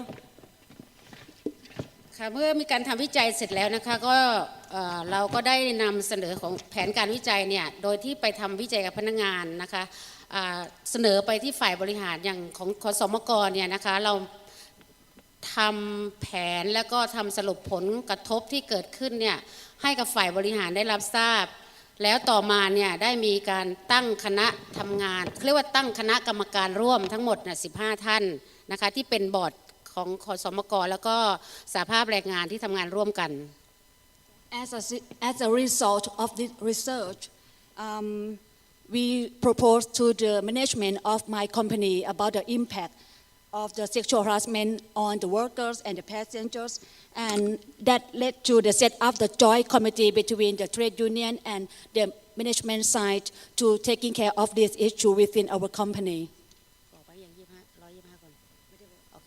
แล้วก็มีผู้ประสานงานทั่วกรุงเทพมหานครนะคะ125 คนเพื่อที่จะเป็นคนรับเรื่องราวร้องทุกข์ในการคุกคามทางเพศแล้วก็เสนอไปที่คณะกรรมการบอร์ดทั้ง15 คนเพื่อที่จะให้คณะกรรมการบอร์ดเนี่ยลงไปเป็นกรรมการร่วมสอบเมื่อเกิดกรณีของการคุกคามทางเพศขึ้นในที่ทำงานนะคะ In this joint committee we have 15 members and also we have across Bangkok we have 125 communicators who will taking care of about handle the grievance handling from our passenger and the workers who are the victim of this sexual harassment.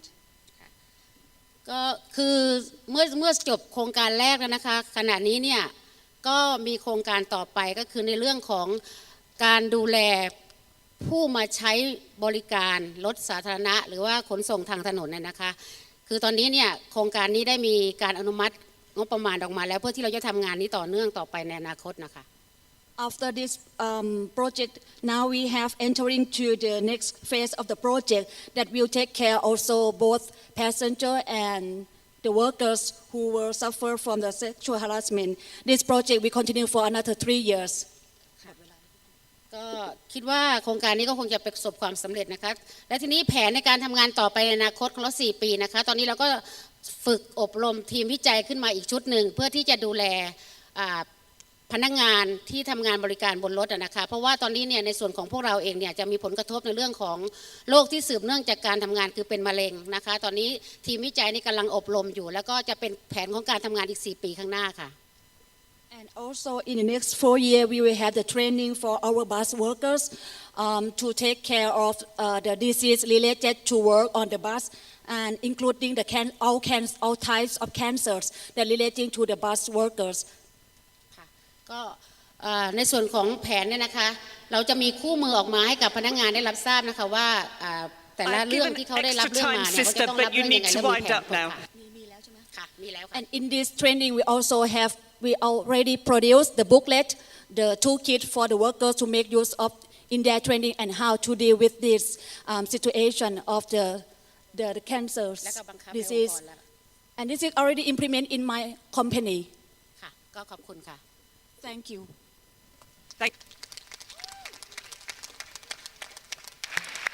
So next it is Subeja Roslin, and could I call Jaya Agarwal from AIRF India after that, please? Bonjour, je suis Subeja Roslin du syndicat unique de la météorologie et de l'aviation civile au Burkina Faso. Et je tiens tout d'abord à remercier le département femmes de l'ITF pour tous les efforts qu'ils fournissent à l'égard des femmes pour leur programme au sein des 4 années passées. Au sein de notre syndicat, qui est le syndicat unique de la météorologie et de l'aviation civile au Burkina Faso, on a beaucoup de jeunes femmes qui sont des hôtesses de l'air ou de terre qui travaillent au sein de notre syndicat. Ces jeunes femmes impliquent aussi des femmes en pleine procréation, c'est-à-dire plus de 50% des femmes à notre sein sont enceintes ou ont des enfants allaitantes. Pourtant, nous avons des heures très rigoureuses, c'est-à-dire des heures de nuit. Pour des femmes allaitantes, c'est très difficile. Et il faut forcément que l'on fasse les heures de nuit, sinon il y aura une inégalité de salaire. Donc, à notre sein, on a un projet de crèche pour que nos femmes qui ont des enfants à l'âge d'allaiter soient auprès de leur mère, afin que les femmes puissent travailler en toute quiétude et puissent être efficaces au sein de leur travail. Parce que sans que les enfants soient à côté et que la femme, bien qu'il y ait des heures d'allaitement, à des distances très longues, ne peut pas assurer toutes ces tâches et en même temps travailler dans la quiétude au sein de son lieu de travail. Voilà, donc nous demandons aussi à l'ITF d'avoir une campagne de sensibilisation au sein de chaque aéroport, afin que les aéroports puissent intégrer ça. Aussi bien qu'il y a des toilettes de femmes ainsi que des cantines, qu'ils puissent avoir des crèches pour des jeunes femmes qui travaillent au sein de la zone aéroportuaire. Merci. Thank you, sister. Can I say I am doing my best, but we are getting close to the time. So if you can use less than 3 minutes, we will have more speakers. Jaya Agarwal is next, and can I call Silke Mada from Verdi to be ready?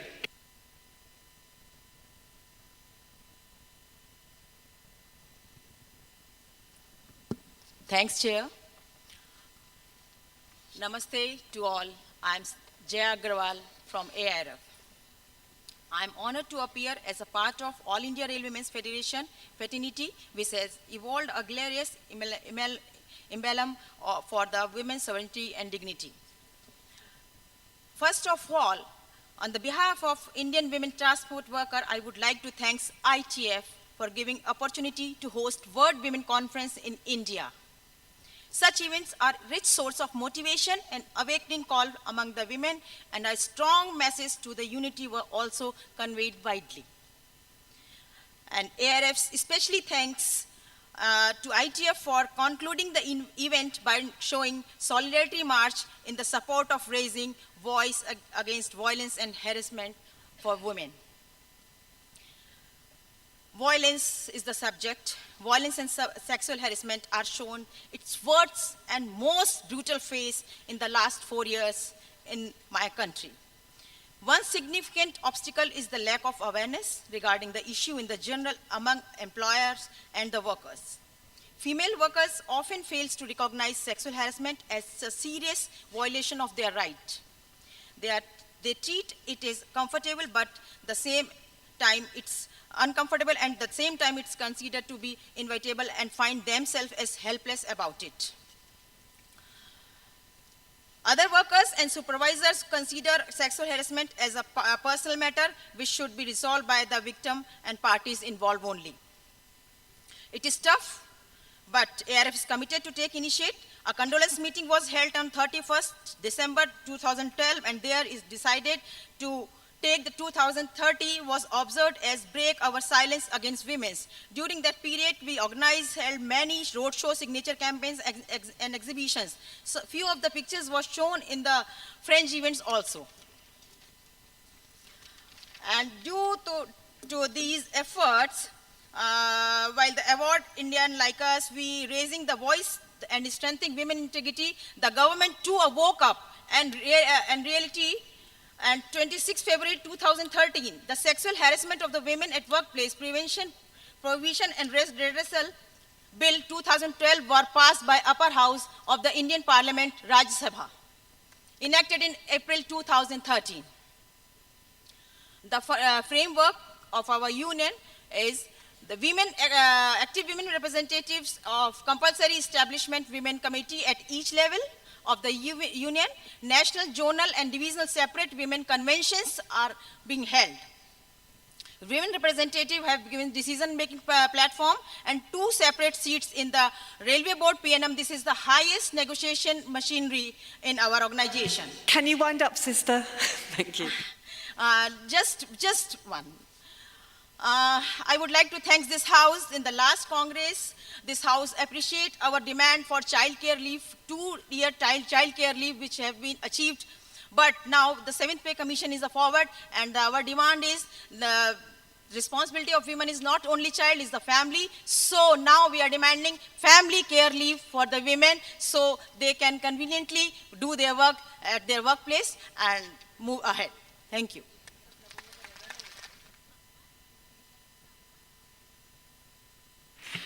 Okay, and after Silke Mada, can I have Mona Maini Brazil, reportera Sina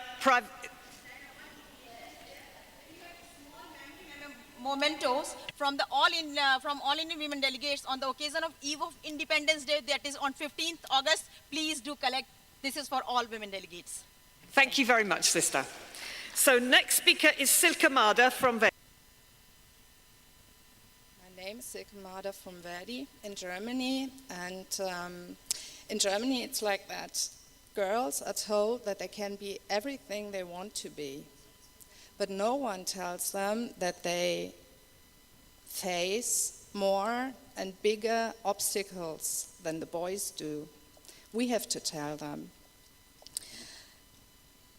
Inequality in Germany is there, but it's hidden much better. And sometimes it's hard for us to organize women because they are not aware of inequality in their everyday lives. We have to talk about that, and we have to show them the structures. We have to talk about the laws that are still male-made and still male-orientated, and we have to fight on that. Just to give you an example, a woman in Germany, considering the average wages, is working until March every year without being paid. We have to organize them. We have to talk about it, we have to be visible, and we have to stand in solidarity. In our union, we had a great achievement 13 years ago. We have a strict women's quota. In the executive board, there are 14 members, 8 of them are women. I'm very glad to be here with my delegation. There are very strong and successful women. I'm very glad to tell you that in the last 4 years, the union officials in the transport sector, they changed, many of them, and now we are 8 women out of 11 union officials. This is a good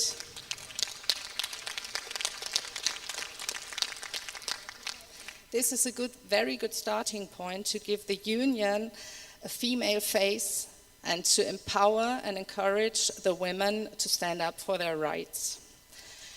I'm very glad to be here and to be in solidarity with all of you. Thank you. Thank you. Before the next speaker, because I am getting tight for time and anxious, I just wanted to make 2 announcements. One is there will be a need for a ballot for the European region women's seats. In order to conduct this in the correct environment, we will ask all the European delegates to stay behind at the end of this session so that we can discuss it. I suggest you come down to the front, and we will not then lose a lot of time in the conference conducting that ballot. So is that okay with everybody? Okay, ish, yeah, okay.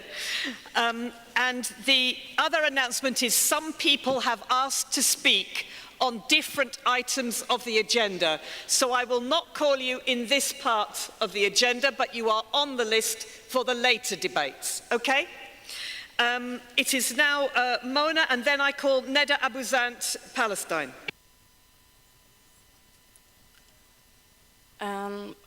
Meu nome é Mara Meire, eu sou diretora do Sindicato Nacional dos Empregados em Empresas Administradoras de Aeroportos e também diretora da Secretaria de Mulheres da Confederação Nacional dos Trabalhadores em Transportes da Central Única dos Trabalhadores do Brasil.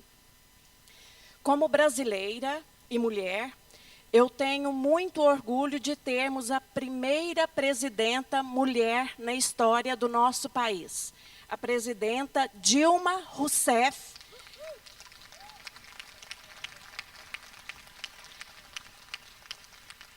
que é filha de búlgaros. Nós estamos criando uma diretoria no nosso sindicato exclusiva para as mulheres. Também é uma iniciativa pioneira, pois o nosso sindicato ainda não possui essa secretaria. Nós precisamos e queremos representação em todas as diretorias sindicais de todos os sindicatos brasileiros. Obrigada.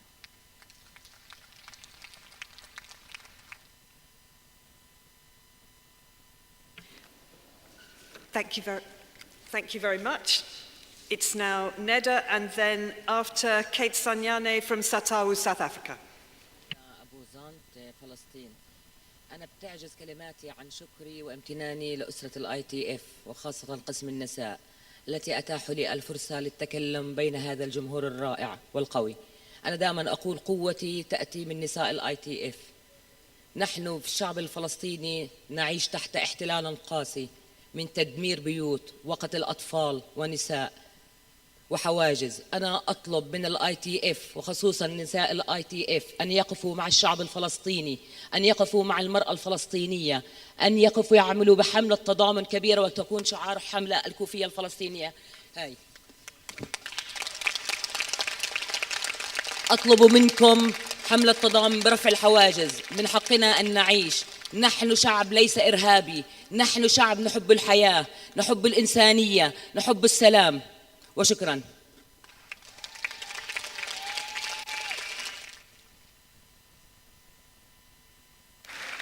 Thank you. Kate next, and then Francesca De Felice, FIT Chisel, Italy. Morning, sisters and brothers. My name is Kate Sanyan from South Africa. In South Africa, we're facing 3 challenges. The first challenge is after we organize women and young workers, they leave the union. The second challenge is the age for women train drivers. In South Africa, the retirement age is 60. You find out that women who are 50, they're still driving trains. So we need ITF to assist us in terms of age of women who are working on safety critical positions. The last challenge is sexual harassment. The cases in our rails have dropped a lot. But the problem which we have is that young workers, they don't report sexual harassment. Thank you. Thank you, sister. After Francesca, it will be Captain Jasmine Labada from Amosup, Philippines. Good morning, brothers and sisters.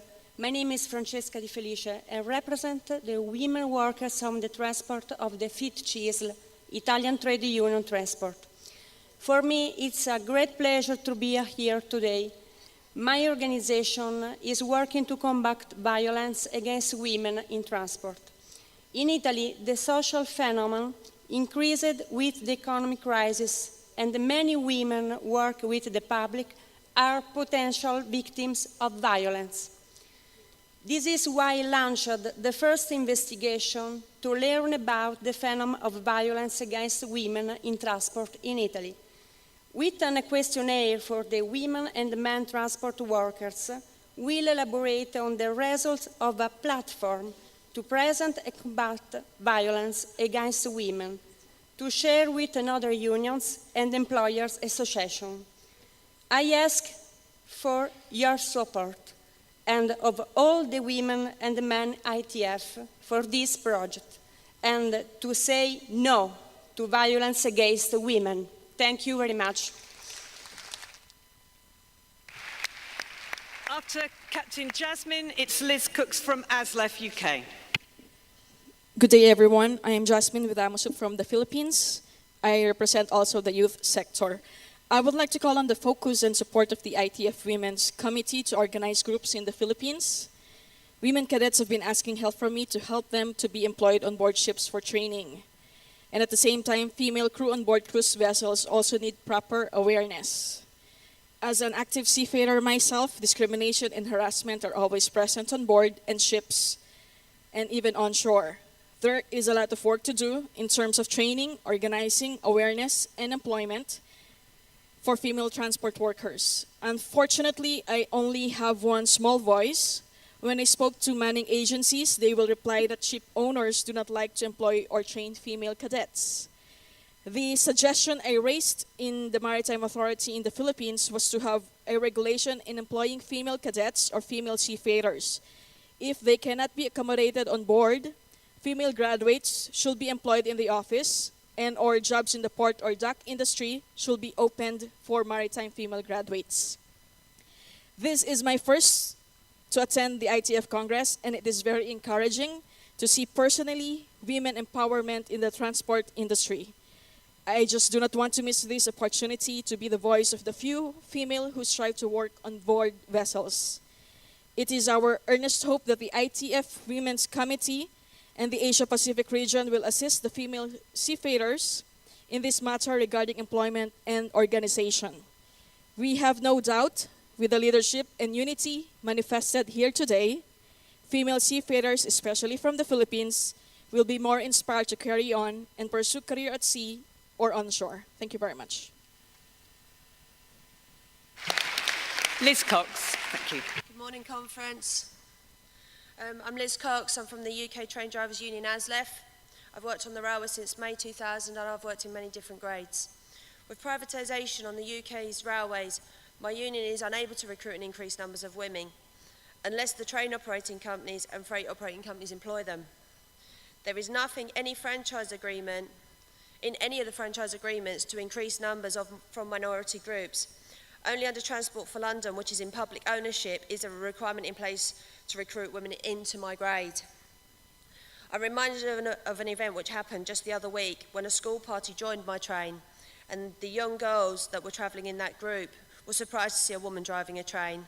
Why is this the case? It starts at an early age with children's toys, where it's dolls for girls and trains for boys. What we need is pressure to be placed on manufacturers to put toys by genre, not gender, excuse me, if we are to increase the numbers in transport and not only to gender typical roles. We in the UK have only approximately 5% women train drivers. We know this because our membership density is 95% of all train drivers. We have a project in the UK called Women in Rail, which is designed to encourage girls and young women to consider the railway as a career, not only for office-based jobs, but also for engineering and operations through mentoring and political lobbying. What we need the ITF to do is to help us to break the stereotypes set from an early age by toys in manufacturing. Thank you. Thank you very much, everybody. If we include the sisters who introduced the session, we have heard from 40 women transport workers. I would like to thank you all.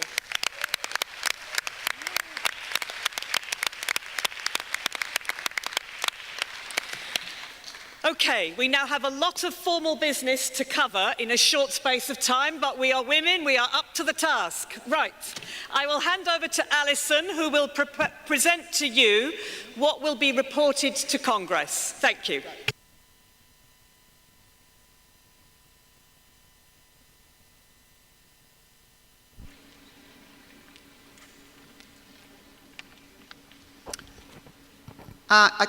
Just in terms of, I'm not sure that I've got on the slide, the Congress summary statement, thank you very much. So sisters, what I'm going to do now is firstly to appreciate and thank you for all the contributions, and it's gratifying and obviously logical that the contributions reflect the discussions that took place in Delhi in January 2014 at the full ITF Women's Conference and reconfirm our priorities for the period 2014 to 18. So I'm going to just very speedily, hopefully the interpreters will signal if I'm too speedy, just to go through the report that we will be giving to the Congress on behalf of this conference. So it will be this Congress congratulates the ITF Women Transport Workers Committee and the ITF Worldwide Women Transport Workers Conference 2014 for ensuring the ITF work programme with women transport workers 2010-2014 made a real difference in workplaces, communities, unions and regions across the globe. Congress further recommends to mobilising and organising women transport workers to tackle the disastrous effects of globalisation, including economic and climate change crises facing women transport workers, and to strengthen unions to meet these challenges. To this end, Congress instructs the ITF Women Transport Workers Committee and the ITF Women's Department to work with ITF affiliates, sections, regions, and the ITF Secretariat to implement the Action Plan 2014-18. The Action Plan is outlined, as you'll see on your tablets or on the website, in the conclusions and recommendations of the ITF Women Transport Workers Conference, included in the Global Crisis to Global Justice, Women Transport Workers Fighting Back. So there's both a policy document and then there is the outcomes of the conference. And this prioritises organising women transport workers, the elimination of violence against women transport workers, tackling underrepresentation and developing women transport workers' leadership at all levels, and combating the effects of the global crisis on women transport workers worldwide. So Congress agrees recognition of the powerful achievements of women transport workers worldwide, and we've had real testimony to that this morning, including the mobilisations on the 8th of March and the 25th of November, ensuring support and resources for those ongoing struggles includes action to organise informal and young women transport workers or women in non-traditional transport roles, action to tackle and end underrepresentation of women transport workers in transport unions, and ensuring full recognition of women transport workers in the ITF and its affiliates. And note we say action, there's not obviously a detailed programme there. We still have to work through with the Women's Committee on the implementation. The second point, organising women transport workers to build strong unions by sharing and developing best practice with ITF affiliates in industrial sections and world regions. We will focus on organising, I think we've reiterated, strategic women workers in the transport chain, particularly in logistics, technological and administrative hubs and corridors where women workers are concentrated. Working with our affiliates, we will target and organise campaigns which will target precarious women workers in jobs such as cleaning, catering, call centres. Thank you. Thirdly, Congress agrees proactively to fight the effects of the crisis on women transport workers across the globe through mobilising and campaigning for our public transport, building alliances with communities to promote sustainable transport, which enables women to access employment, childcare and health services. Fourthly, strengthening ITF affiliates campaigns to work with affiliates to combat violence against women at the global and regional level, including building alliances with global organisations that are at the forefront of this work. It involves both women and men transport workers, and we will be supporting an ILO convention on gender-based violence and sexual harassment in the workplace. The ITF Women Transport Workers Committee will take forward plans to hold a major ITF conference or an activity on violence against women transport workers during the period 2014 to 2018. Fifthly, supporting transport workers and transport unions, ITF sections and regions to implement action on equality and women's representation, including leadership development programmes, quotas which have been raised to look at that, and strengthening women's committees. Sixthly, linking with the ITUC, which Sharon talked about earlier in the week, Counter-Sin campaign, Sharon Burrow of the ITUC, Counter-Sin campaign, and expanding the ITF Women's Leadership Programme, Leading Change, to support ITF affiliates, to build new, diverse and representative generations of leaders at all levels who strategise, motivate, mobilise and mentor sisters to build strong unions for the next generations.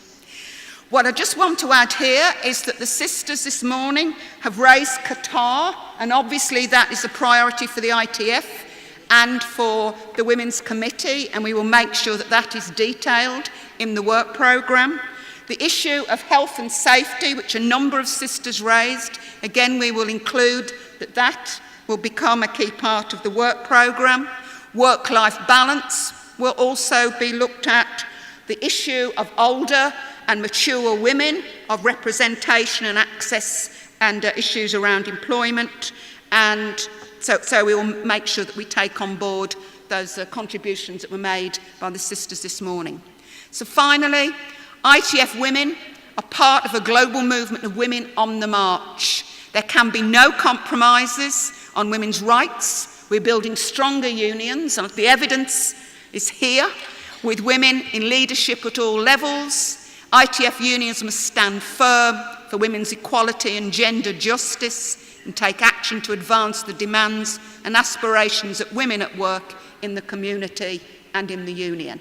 So thank you, sisters, for endorsing the work programme. I hope this statement can now be endorsed and we will take it forward to Congress. Thank you very much.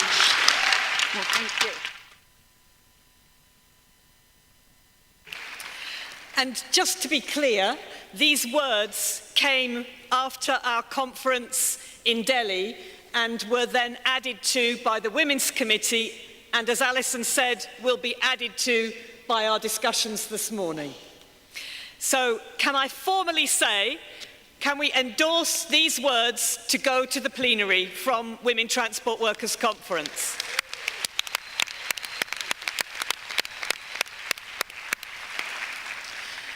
There will also be a motion to conference on women and violence against women, and that will be debated at plenary, and obviously we are calling for support.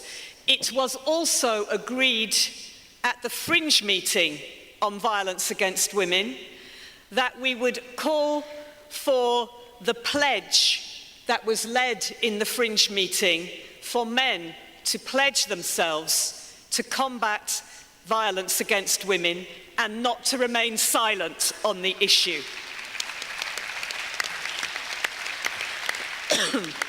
I think that clap means you support this, and that is really positive. Thank you. Now we go to the constitutional amendments. There is a very strong proposal from the Executive Board. When the Executive Board saw the registrations for conference were insufficient numbers of women, the women argued and won the case for an amendment to our current positive action measures. So, instead of currently, where there is a call for unions to be encouraged to have women in their delegations, the wording becomes much stronger. And the wording will be, subject to agreement of Congress, each delegation consisting of 3 persons or more shall include at least 1 woman.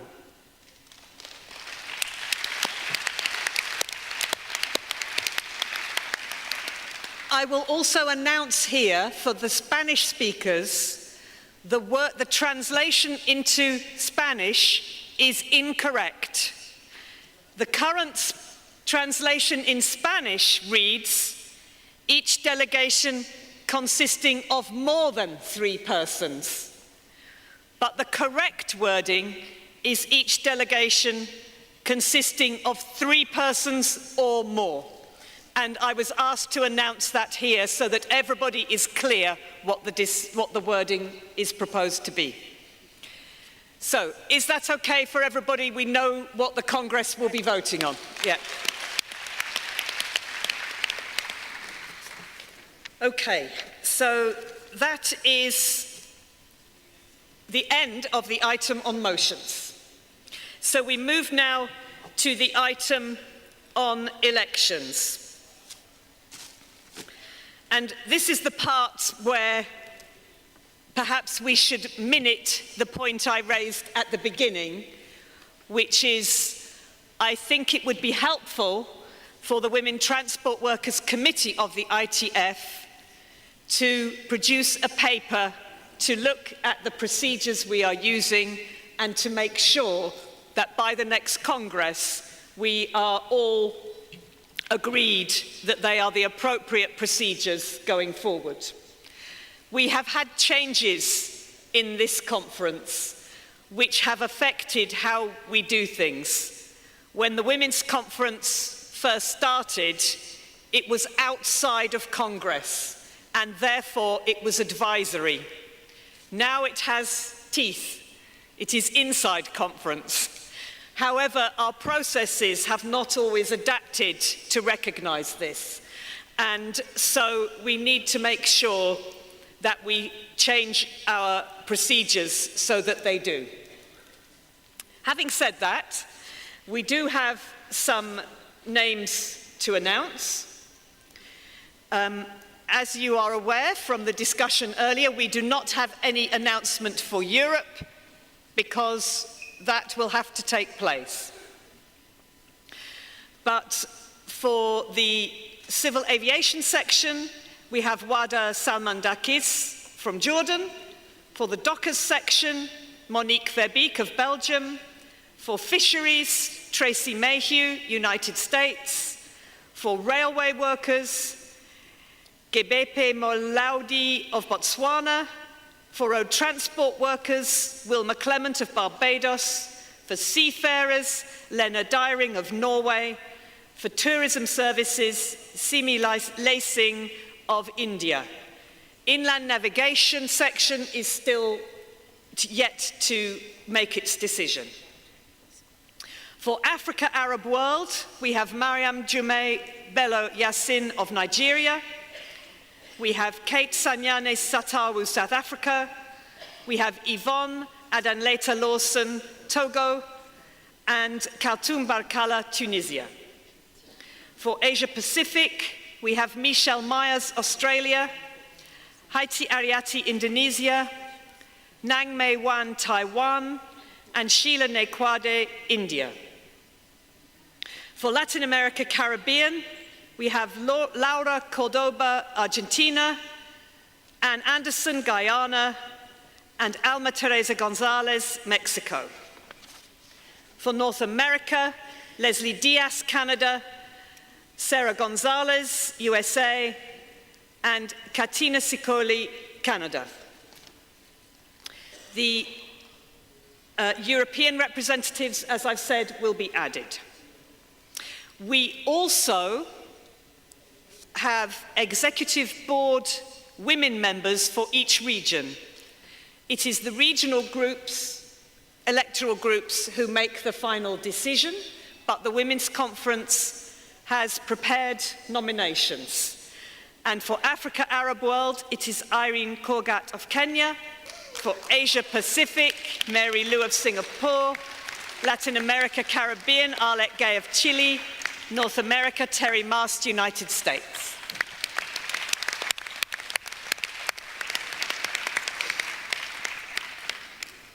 We also have a seat for young transport workers on the Women's Committee. We have not had a formal process calling for nomination, so I would ask if there are any nominations, could they be handed in at the front immediately so that they can be brought up here and we can announce them at the end. So if you could write the name and the union, please. Right, we have also, I think that's everything, let me just check. I have some people asked to speak on the elections when they indicated they wanted to speak. And so I will call these people, and then we will proceed after that when I'm aware of the issues that are being raised. So, wrong one. We have Alicia Castro of Argentina and Arlette Gay of Chile. Thank you. So, if you can go to the microphones, be ready to speak. Gracias, compañeras. Quiero hablar de un tema que, si bien no está en el orden del día, nos compete a todas nosotras, y es el tema de nuestra vicepresidenta mujer en la ITF. Si bien este cargo, hasta ahora, como dijo Diana, los protocolos y los sistemas han estado flotantes. Pero si bien este cargo es elegido por las mujeres en el comité ejecutivo, elegidas por las regiones, creo muy oportuno y creo también necesario que esta conferencia de mujeres haga una recomendación para esa elección. Y lo digo porque creo que esa elección no es materia de una región, no es materia de los secretarios generales hombres de los sindicatos de las mujeres que están sentadas en el comité ejecutivo. Creo que la vicepresidencia de la mujer y el liderazgo que necesita para representarnos adecuadamente a todas las regiones y a todas las secciones es cuestión de todas ustedes.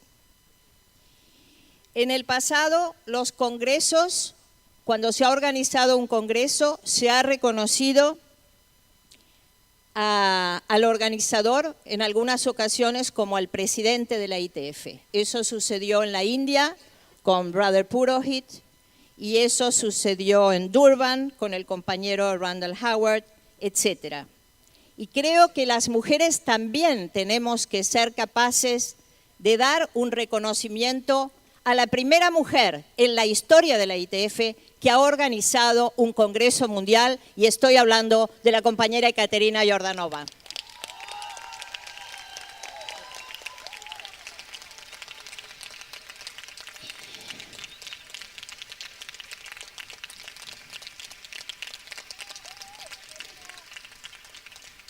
Y digo con la autoridad y con la tranquilidad que me da haber militado 23 años en la ITF y 16 años en el comité ejecutivo.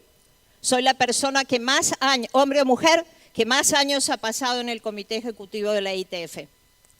Me he dedicado a la ITF aún durante mis 8 años de diputada, aún durante mis 8 años como embajadora en Venezuela y en el Reino Unido, porque creo que este es mi lugar.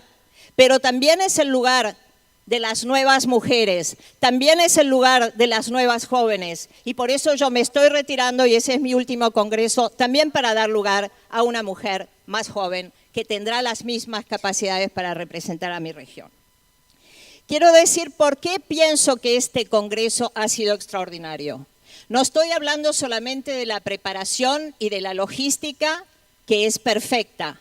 Estoy hablando de cómo Ekaterina, que al mismo tiempo es una mujer que ama a su país, a su ciudad, es una internacionalista de verdad, cómo se ha ocupado de que en cada representación, Alicia, en cada momento, en cada baile, en cada instancia, hubiera una representación de cada uno de nuestros países. Cuando organizó la muestra contra la violencia en el puente, pude enterarme, para mi sorpresa, que cada una de esas fotos es de un verdadero militante sindical, de una militante sindical. Can you wind up? What? Can you wind up, please? You've had your 3 minutes. Yes, but I ask you for 3 more minutes. No, hold on. Hold. Creo que además ha demostrado un extraordinario liderazgo político, compañeras, y sé de lo que estoy hablando porque es la primera vez que en un congreso de la ITF tenemos un primer ministro, es la primera vez que tenemos una vicepresidenta y que además ha venido el alcalde de Sofía, que habla de Katia familiarmente como la persona que ha ayudado a que las mujeres en el transporte tengan seguridad, tengan you, entrenamiento y tengan participación. Thank you, sister. Y vino acá además un piloto a decir que Caterina le salvó la vida porque tenía 123 años de condena de vida. Para terminar, compañeras y compañeros, yo creo que Caterina Jordanova se merece un reconocimiento de esta conferencia y de este congreso. Y creo que las mujeres nos merecemos también ese liderazgo.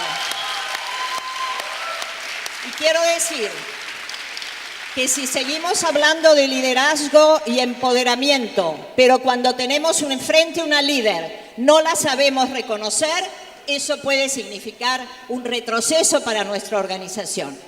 El anterior secretario general de la ITF, mi querido amigo David Cockcroft, que está sentado acá, el día lunes, cuando hizo su discurso de despedida, no pudo mencionar una sola mujer líder de la ITF.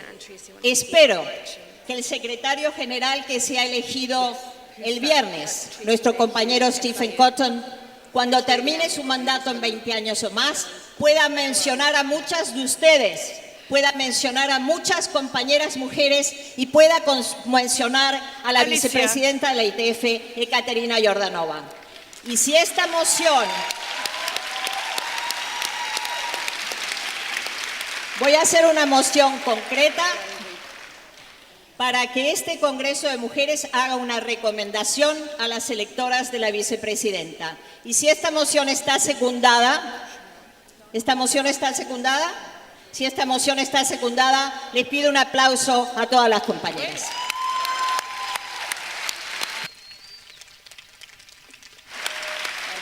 Hello. Arlette. We do support Arlette. and seconded the Elna's motion. Kalpana. And Kalpana. we, yeah. I know she did, but I didn't. I think it is important to all sisters, and I know it's difficult, and I know feelings are high, but it is important that I, as the chair, operate the same standards for everybody. That's what I have to do.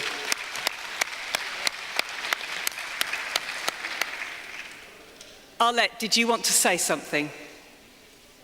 Okay. I then call Christine Baylor.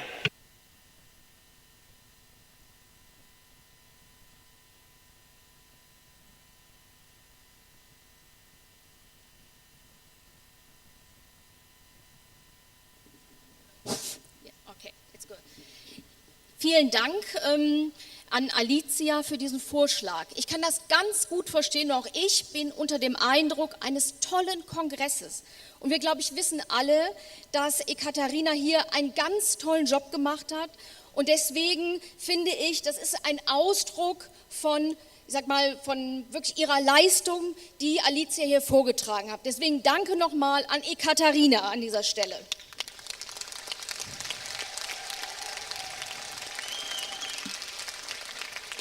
Trotzdem möchte ich euch empfehlen, das jetzt nicht zu tun. Ich halte das für falsch persönlich, unter diesem Eindruck einen solchen Vorschlag zu machen.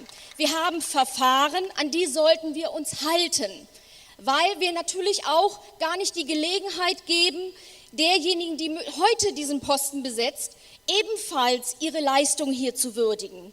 Brigitta Paas, ich sitze selber im Executive Board, leistet da einen unglaublichen Job. Bei jedem Thema stellt sie die Sache nach der Frau nach vorne. Und ich fände es nicht fair, an dieser Stelle jetzt einseitig, wie gesagt, wir haben einen tollen Kongress, Ekaterina hat viel getan, unter diesem Eindruck jetzt eine solche Entscheidung zu treffen. Und deswegen meine Bitte an dieser Stelle, das jetzt nicht zu tun, sondern auf dem üblichen Weg, das auch hier dann zu wählen und nicht von hier eine Empfehlung zu geben. Das wäre einfach unfair. Und ich glaube, dass wir als Frauen das auch nicht tun sollten, sondern wir sollten faire Chancen für alle geben. Das wäre der richtige Weg. Deswegen meine Bitte an euch. Dankeschön.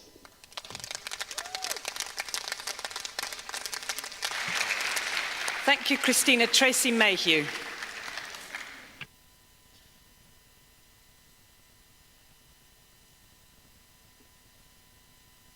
Thank you, Chair. I guess I have a comment and then also potentially a question. Because both Brigitte and Ekaterina are on the executive board, if we were to lose, and so that means we have 2 additional women on the executive board, if we were to lose, let's say that female position, which I believe is, if we were to lose a female position on the executive board, is it possible that we could lose that women's representative on the EB, having it being replaced potentially by a male but on the ETF, because the ETF elects the position, correct? Okay, my concern is just that we maintain the number of women representatives on board, on the executive board, and that nothing that we do here compromises that.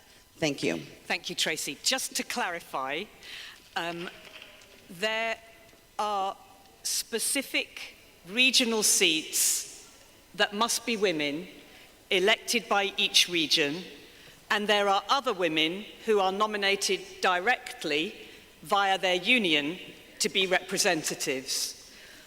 One of those women can be nominated in the executive to be the vice president for women. And that is not a different seat, it's from among those women. So whatever happens, there is no question of losing that person. At this point, we do not know who all the women on the executive board will be, because Europe has not made a decision yet, and we don't know who else will be nominated. Formally, and I say formally, the current position is that the executive board makes the decision of who all the vice presidents are. But there is an understanding that the women on the executive board decide who the vice president for women is. Additionally, however, if they can't decide, then the whole board would decide. But within, somebody is shouting that that is wrong, but that is the position currently. And whether that's what we want it to be is a different issue. That's a separate discussion. This is what the formal position is currently. And therefore, it has been tradition, various different ways, that we have arrived at conclusions. Where we have not had consensus, informal discussions have taken place between women members on the executive board. I would be very disappointed if our discussions here led to us leaving this conference in a divided fashion, and I don't think anyone would want that. I'm looking at 2 sisters who I understand would be nominated for the position, and they are both, I think, agreeing that they don't want that. So I also have got, and everybody has recorded, a strength of feeling here about attitudes which anybody on the executive board will take forward. But I would like to feel we could have a process that is decent, that is fair, and that is just to all the women. I would therefore propose that we leave the proposal on the table that was made and we move to the next item. And I would ask for your support for that.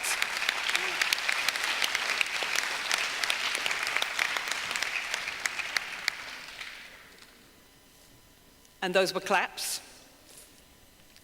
Is that okay? And we have noted strong feelings, and we have noted names that have been mentioned.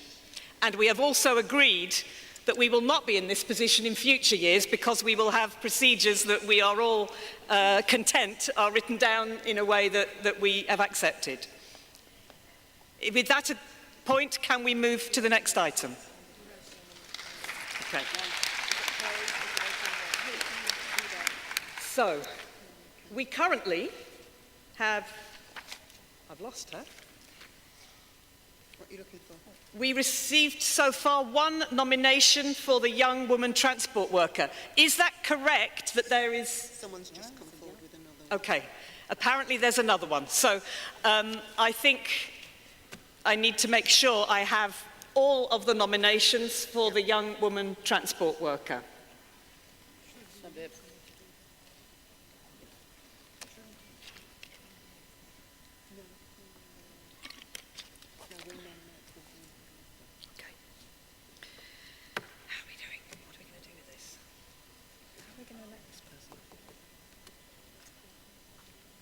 Do it on red card.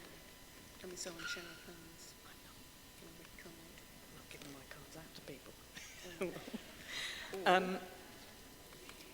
I'm sorry, I'm just saying that, as you can hear, that we don't know who the other person is. So I need to make sure that I have that and that we have a process. This is another reason why we need to tighten up those processes. Is there another candidate?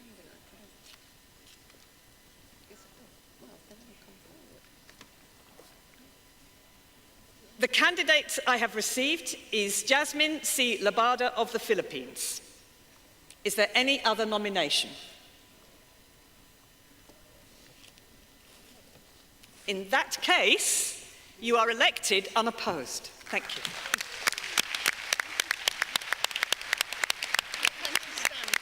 Could you stand up so we can congratulate you? Yes. Yay.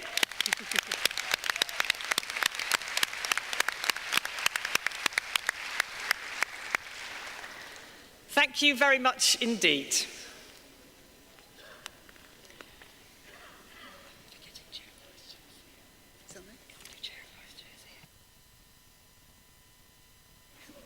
Right, we now move to some very sad and pleasant duties. I would like to call forward my friend, sometimes mentor, and sister, Alicia Castro, because we would like to make a presentation.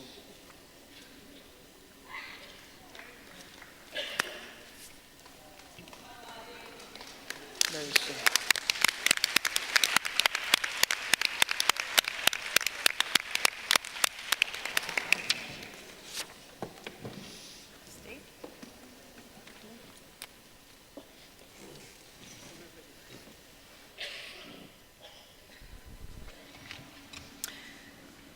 Alicia Castro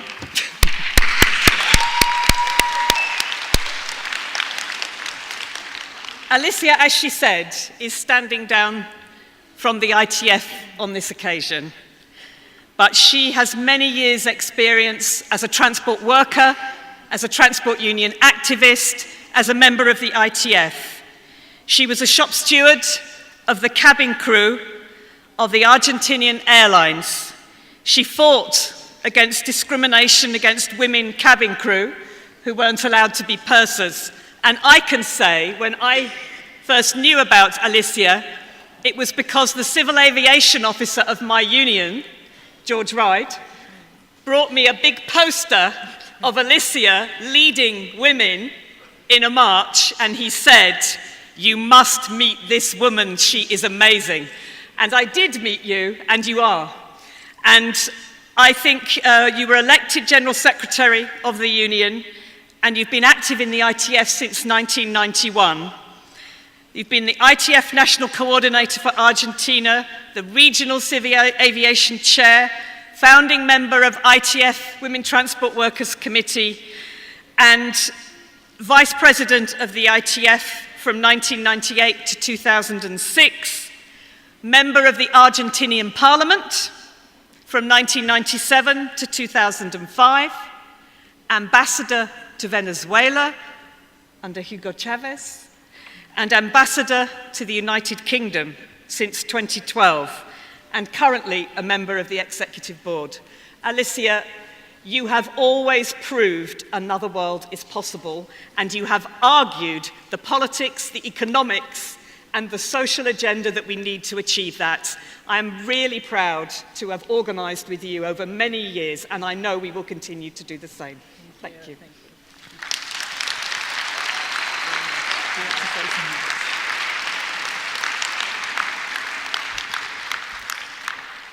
Bueno, lo único que me queda decir, compañeras y compañeros, es gracias, porque todo lo que he podido hacer, lo he podido hacer gracias a mi sindicato.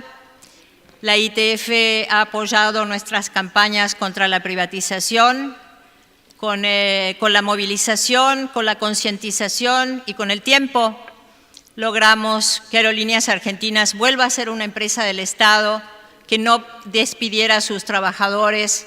Hemos logrado que no haya banderas de conveniencia en la aviación en Argentina, hemos logrado que no haya cielos abiertos en la Argentina, y todo eso ha sido posible gracias a la inspiración y al trabajo conjunto con compañeras y compañeros en la ITF. Ya he hablado hoy bastante sobre lo que creo sobre el liderazgo en la mujer. Y si tengo que dejarles un consejo, amigas y compañeras, es que no se rindan nunca. Las mujeres tenemos la capacidad de insistir. Los hombres han aprendido en la política capacidades diferentes. Han aprendido a negociar, han aprendido a transar, han aprendido a intercambiar. Nosotros podemos reemplazar esa cultura por la verdad, por la justicia, por la transparencia, por la compasión y por la insistencia. Y yo he llegado a diplomática diciendo siempre lo que pienso, así que les recomiendo a ustedes que hagan lo mismo, hablen por su corazón, sigan tan enfadadas como están las cabreaditas de las comisiones obreras, porque necesitamos muchas mujeres que estén indignadas frente a la injusticia y que quieran también que cuando encontremos una compañera que tiene cualidades relevantes, la podamos saber reconocer oportunamente. No quiero hacerles perder más tiempo, hemos hablado y hemos compartido muchos años, no me quiero despedir tampoco, siempre estaré cerca del sindicato, siempre estaré cerca de la ITF. Hasta la victoria, siempre.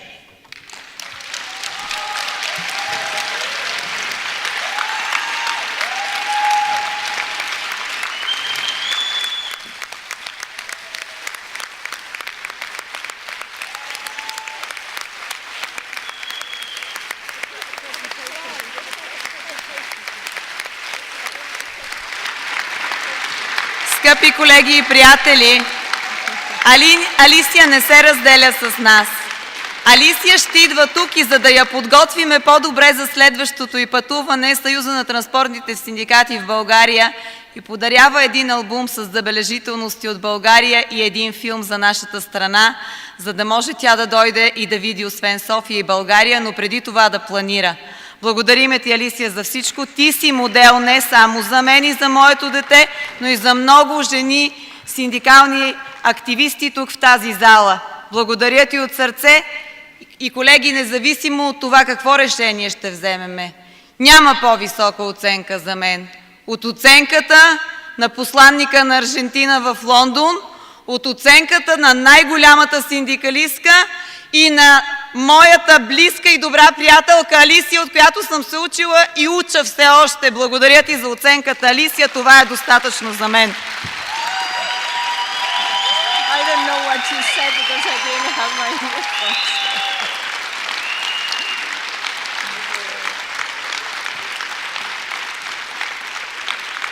Alicia, we have some flowers for you, but also back that will be delivered to you at the embassy, there is this poster of an Argentinian woman protest singer which is framed and for you because you bring the joy of music, but you also bring the passion of protest. Thank you.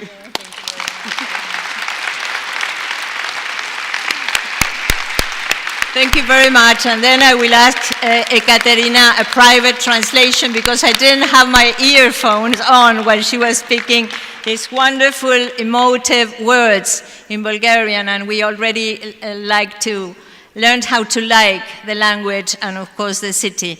And thank you very much for for that picture that moves me very much, because those two great American leaders, Nestor Kirchner and Hugo Chavez, are not among us anymore. They left this world very early, as did our brother Bob Crow. So as we say in a motto for Bob Crow, don't mourn him, organize. Don't mourn him, organize. And I thank also all the ITF that when we're showing all the disaster, all the wars, all the military interventions that Latin America are very heavily against, we're a region of peace mainly, democracy and peace.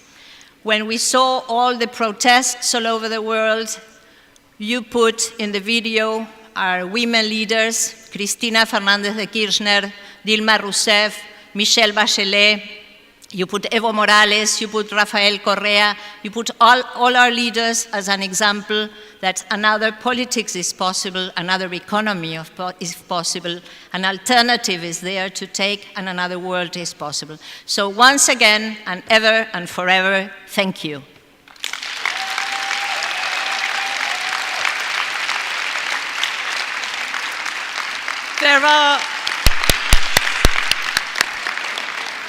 There are some other sisters who are leaving the Women Transport Workers Committee this time, and those who are with us, we would like to ask you to come up. Mary Akpan, Susan Ayoyi, Amparo Sanchez, Elena Rodriguez, and Jackie Smith. If you would like to come up. From the Women's Committee. Oh. Yes. Yes, Alicia was asking about Jackie Smith. Jackie Smith is working for the ITF, but she will no longer be a member of the Women's Committee, and we wanted to say thank you. Also Fatima, right? Yeah, she's working Young Transport Workers, but she's coming on.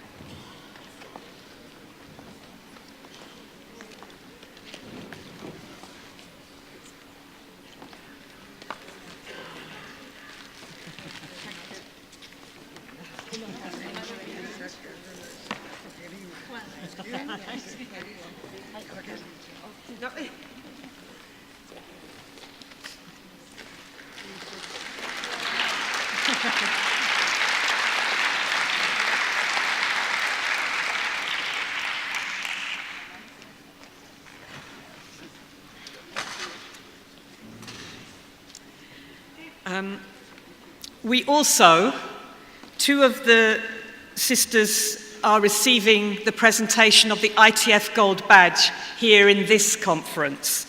And they are Susan Ayoyi and Amparo Sanchez. And Paddy Crumlin, the president of the ITF, will make the presentations. Thank you very much, Paddy. A very warm welcome to Women Transport Workers Conference. Well, it's a great way to punctuate the end of the what has obviously been a lively, creative and important conference, as which you'd expect from our sisters. Women's Conference. Enormous strides have been made in the last few years, thanks to Alicia and the people that have been recognised, and in fact all of you, that you've been able to translate your labour values, your great strength and courage, the experience of the workplace. You've been right at the cutting edge of ensuring that the ITF reaches full functionality when it comes to affirmation on all issues, particularly gender.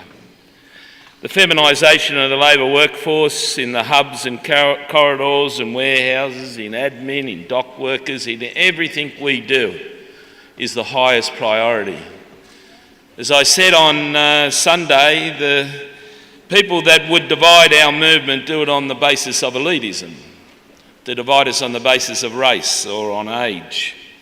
But they do it on the basis of gender mostly, through sexism, through misogyny, by denying the basic human reality that 50% of the world's population are women, and they are equal and they deserve full justice like every other human being. These things have to be fought for, and they have to be fought for within our own organisation. And that's happening. I was a great advocate and continue to be a great advocate. I intend standing for another term as President to work with you to ensure that our family continues to realise full recognition and participation of all women workers. Strong leaders, strong women. Have Sharon Burrow here this week, who's leading the World Trade Union movement. And her actions and her words speak about that importance. Having realised that level of leadership, it's now translating into progressive, sustainable and a new era for all working people, all working women and all working men. And again, I congratulate the sisters that were up here. I congratulate the sisters of the Women's Executive and the Women's Committee because they take this great challenge forward. And you know, the feminisation of the workforce doesn't stop with women. I found my feminine side a long time ago. Feminists are men and women that believe that the way the world will go forward is that gender equality is the one underlying principle of success. So let's get on with it, and in getting on with it,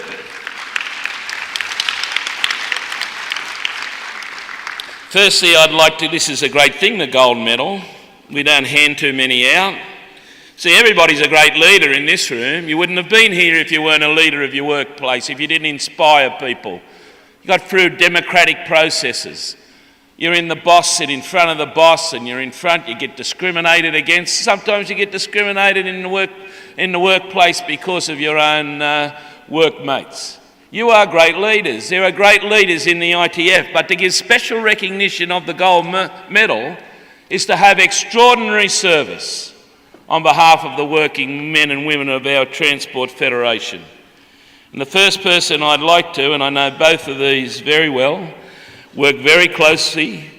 They are comrades of mine, and that we have shared many, many experiences over a long time that have forged bonds of great friendship, determination, and really have been part of the overall success and the overall wonderful condition our ITF's in. Firstly, there's you, Amparo. You are just absolutely wonderful. She's a ferocious debater.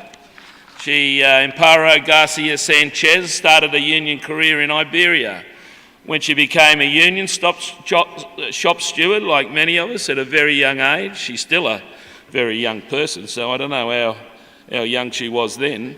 Amparo was elected to the ITF Women's Committee in Vancouver in 2002 and has served on the ITF for 12 years.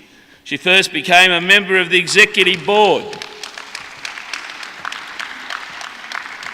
after the Durban Congress in 2006 and was re-elected again in Mexico City 4 years later. She has consistently defended the rights of women and served in her union, the UGT, as her International Affairs Officer. Amparo, through her union, has supported ITF calls in many areas of solidarity. She's an activist. She's an activist in debate. She's an activist in the executive. She is an activist in a union. She's an activist in a community. And she is an activist in the labour movement. She was over when a Guatemalan dock worker was murdered. You know, the terrible Pedro Zamora situation where he was sheltering his 3 young children in the front of in his car on the way from home because he was mounting a campaign against privatisation in the docks.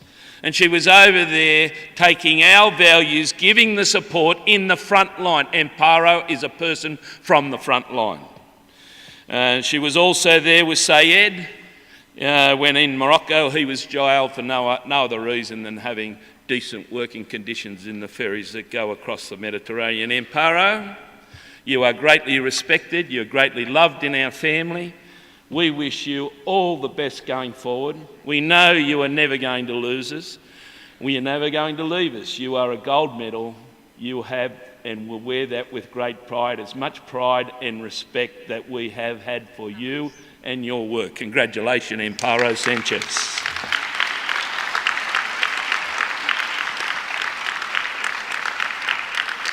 Congratulations. Thank you very much.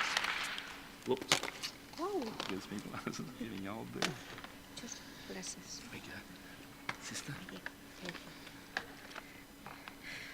Estimados compañeros y compañeras, tengo el corazón que se me va a salir del pecho. Estoy muy emocionada.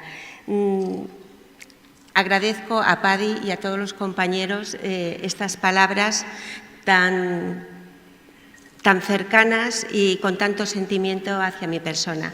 Acabo una etapa de mi vida, una etapa sindical en la que he pasado momentos duros, momentos muy agradables en esta gran familia y, como recordaba, hemos estado en misiones muy, muy, muy duras y espero que esas misiones se sigan haciendo. El mayor placer para mí es tener este reconocimiento, porque no hay la mejor manera de irse sino con un reconocimiento que no tengo ya ni palabras para expresarlo. Os animo a todos a que sigáis trabajando en la misma línea. Y al presidente, a Paddy, le doy las gracias y que siga apoyando a las mujeres como lo está haciendo, que se está viendo y la contribución que está teniendo. Gracias a todos y a todas. Congratulations, sister.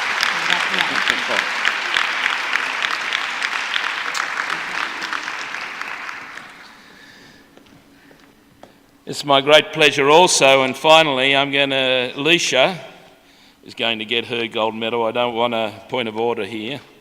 Tomorrow, after the election of the General Secretary, there are some business I intend to award Alicia her gold medal, and that is the decision, and we'll have plenty of time, and I will have plenty of time, and others to recognise this great woman leader of the International Trade Union Movement. So these other great women leaders and my great friend Susan Aoi, we came on the executive board from the Kenyan dock workers. We came on the executive board together. When you see the photos, Susan hasn't aged a day and I look like my father, so I don't know what's going wrong there, Susan. She's been in the union for the last 31 years. Joined the union in 1983 and was straight away elected as a shop steward. In 1993, Susan took her employer to court to fight a government directive that abolished the house allowance for spouses working in the same organisation. Despite threats and intimidation, for her courage and determination, she won the case after 4 hard years of battle.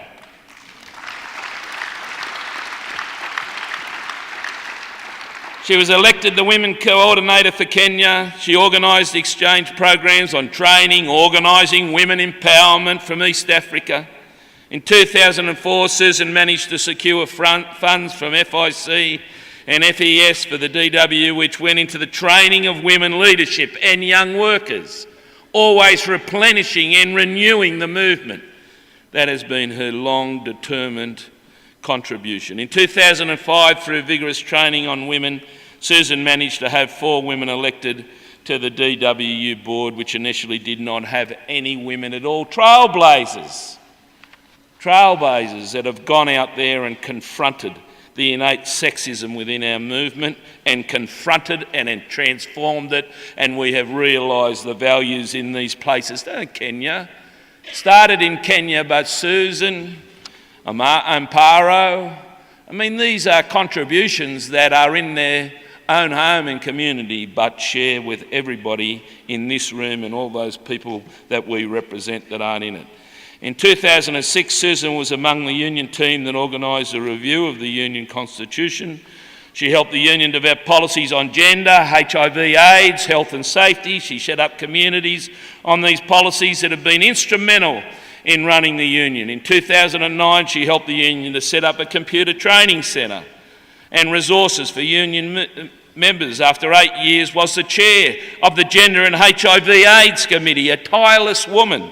She has been a trustee and EB member for the union for the last 15 years while achieving all of these things. And in 2012, through training on organising received by the ITF, she managed to organise young workers to recruit long-distance drivers along the Northern Corridor. This was done without funds, on a voluntary basis, receiving only technical help from the ITF, and currently recruitment and HIV/AIDS policies are being undertaken in this hub, saving lives, building futures.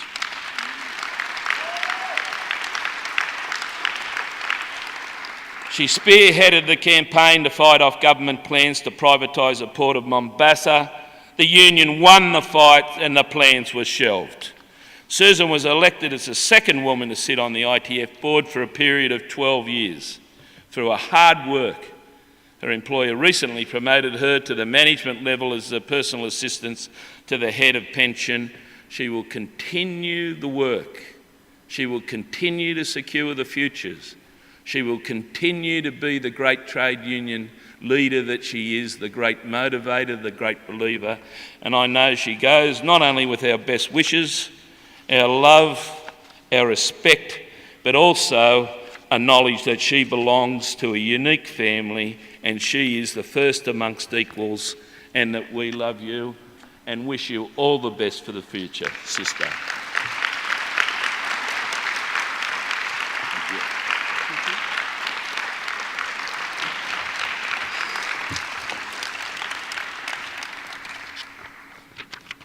Amanda!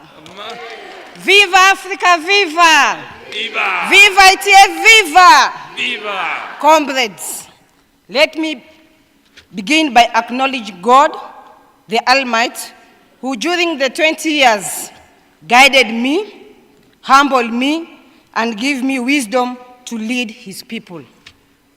I want to thank my union, Dock Workers Union, and ITF for the support through challenging time and happy times we shared together. Saying farewell to you, this position does not make me sad, because I know I will always be part of the ITF family and I'll still remain your humble servant. My heart is full of joy because I can see that we have strong women in ITF movement. We'll continue with the marathon.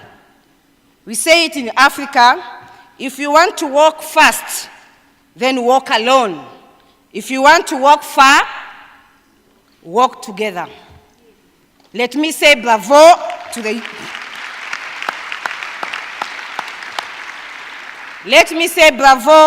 women of ITF, bravo to Africa, and bravo to all transport workers. It is very hard to say goodbye to your family and friends, but time has caught up with me. I'll be remembered with the Kenya slogan, which says, whatever you do, wherever you go, if you can't put on, don't put in. God bless you. Solidarity. Esalendo.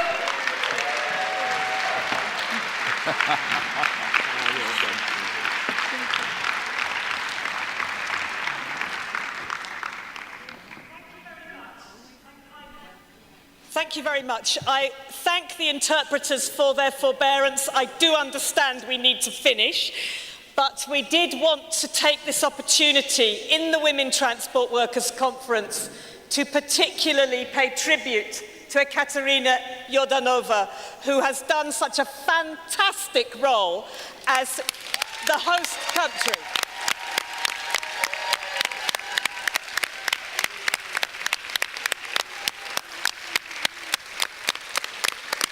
You can tell how proud we all are.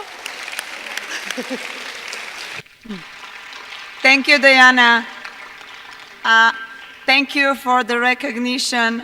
I'm picking up the flowers. I take the flowers and thank you, but the job was done by the ITF staff and the FTTB staff and many volunteers. So I would like to thank all the people that make this happen.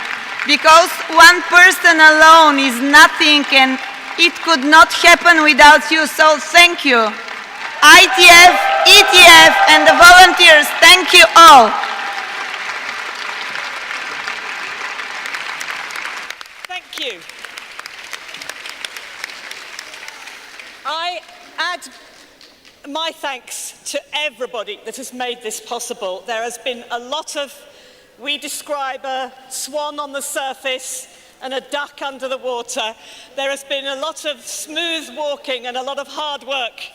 So I want to say one word, and then we do have Wilhelmina Trout from the World March of Women. She will be speaking in English, and I understand if the interpretation has to finish, but can I ask sisters who speak other languages to support each other for that part if there is no interpretation?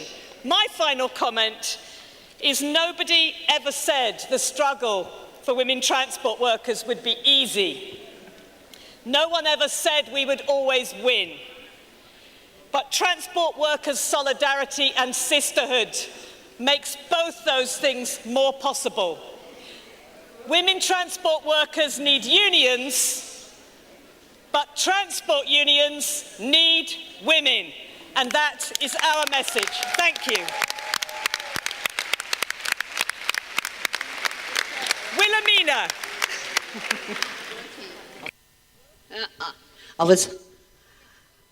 Amandla! Viva to the transport workers, women, viva! Comrades, I might be from the World March of Women, which is a feminist global movement, but this is not new to me. I cut my teeth way back in the 80s in the Transport and General Workers Union.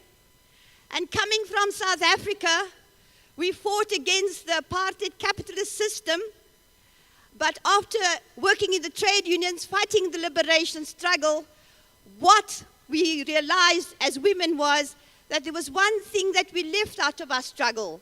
It was that we forgot to put the word in patriarchy, the power of men, the rule of men.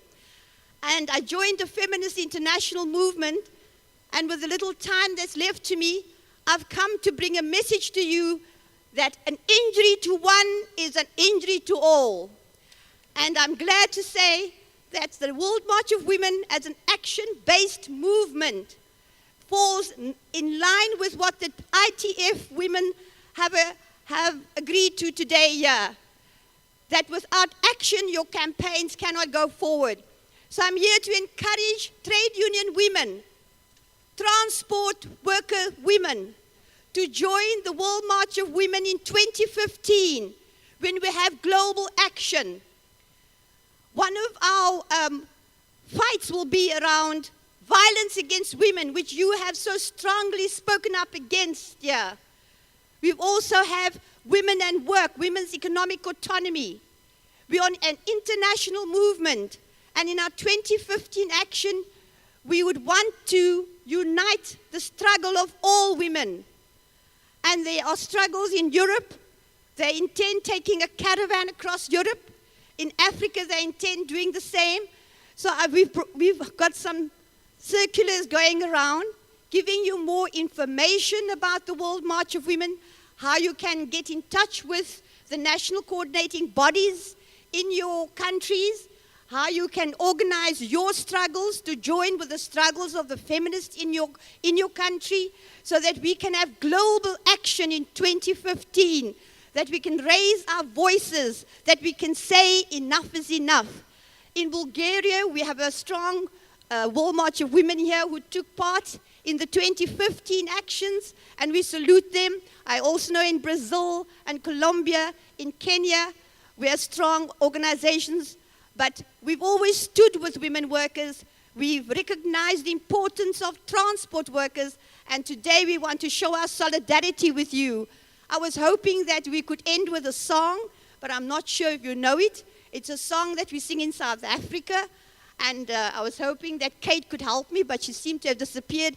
But it's a wonderful song that we used when we tried to mobilize domestic workers around the 189 Convention. My mother was a kitchen girl. My father was a garden boy. But that's why I am a feminist, or that's why I'm a unionist. And it goes like this. My mother was a kitchen girl. My father was a garden boy. That's why I'm a unionist. I'm a unionist. I'm a unionist. My mother was a kitchen girl. My father was a garden boy. That's why I'm a unionist. I'm a unionist. Can you sing with me? My mother was a garden girl, kitchen girl. My father was a garden boy. That's why I'm a unionist. I'm a unionist. I'm a unionist. Amanda! My mother was a kitchen girl. My father was a garden boy. That's why I'm a unionist. I'm a unionist. I'm a unionist. My mother was a kitchen girl. My father was a garden boy. That's why I'm a unionist. I'm a unionist. I'm a unionist. Thank you, comrade. Solidarity forever. Amandla. Forward to the struggle of the transport workers. Forward. Thank you. Thank you, Wilhelmina. We have some flowers for you too. And with these words, we say, transport women workers need to travel far, so we will travel together. Thank you.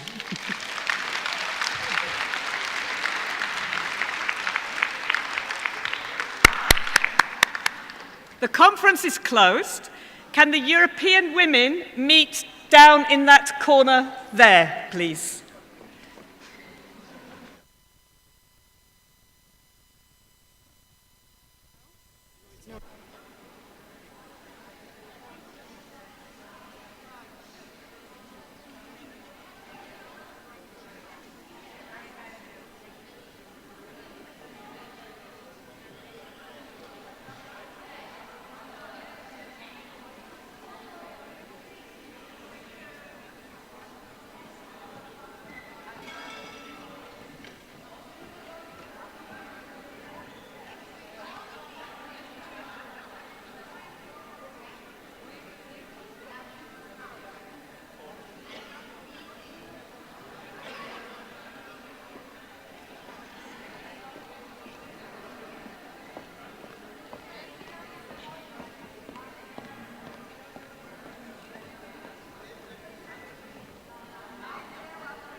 he was supposed to be coming to this conference.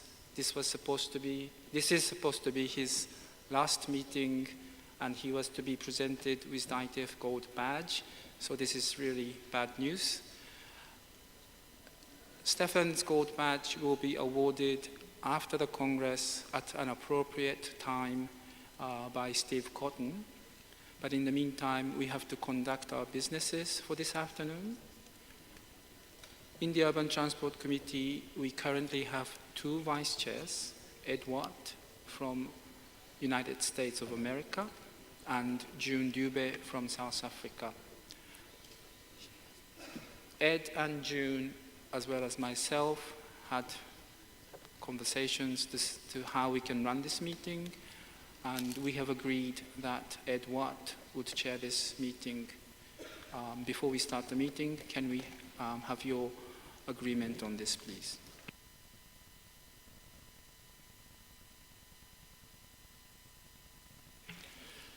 Thank you, Mac. Thank you all.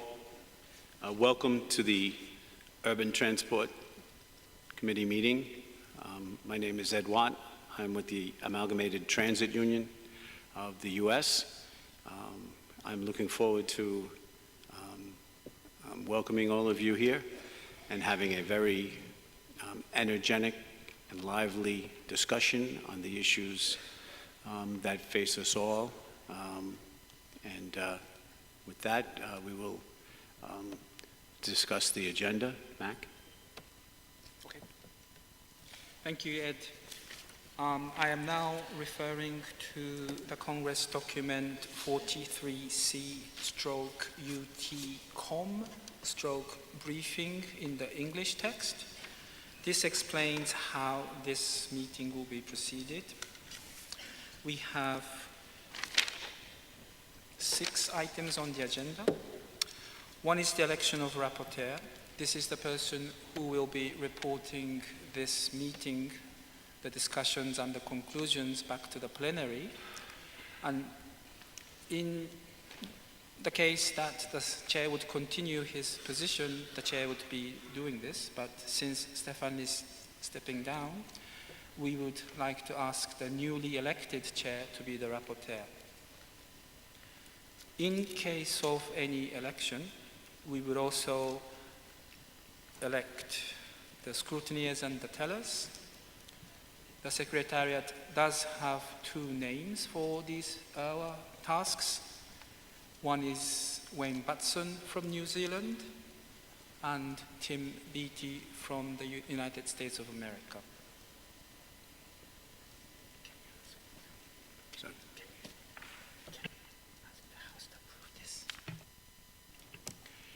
Can we approve these 2 suggestions? Yes? Thank you. In terms of the main discussions, we have Congress theme document, item 2 on the agenda, 4-year work program, item 3 on the agenda. Since the Congress theme document was adopted in the plenary of this Congress on Monday, and the chair and I felt that we should focus more time on the 4-year work program. Once again, from the Secretariat, we would like to propose that these 2 items be merged into one discussion. Can we say yes to that? Thank you. Item number 4 on the agenda is the motions. The Resolutions Committee has referred 1 motion to this Urban Transport Committee, which is motion 29, Transport and Mobility in Mexico City. And there are no other motions or emergency motion which the Resolutions Committee have referred to this committee. If I may go on, Chair. Yes. Next is the elections. Before we came to this Congress, we met as the section steering committees of the Road Transport Workers section and the Railway Workers section. These are the two sections of the ITF who, let's say, governs this Urban Transport Committee. And in terms of the positions for this committee, of course, you will have one chair. But in that committee meeting, we felt that we could have 3 vice chairs. And since this is a committee, we do not have a women's representative or the young workers representative. Since then, we have received some nominations, so I would like to read those names out, if I may. Yes, proceed. For the position of the Urban Transport Committee Chair, we have one name, Asbjørn Woe from Norway. For the 3 positions of the Vice Chairs of the Urban Transport Committee, we have Ed Watt from the United States of America, June Dube from South Africa, and I still can't pronounce this name, Maya from Germany. As with the other meetings of the Congress, we would still give, let's say, about 60 minutes for any other nominations to be submitted to the podium. So it is about 2:22, so let's say around 3:22, if any other names are to be submitted, that is the deadline. But just to repeat, we will be electing 1 chair, 3 vice chairs, and we have 1 name for the chair and 3 names for the 3 vice chairs.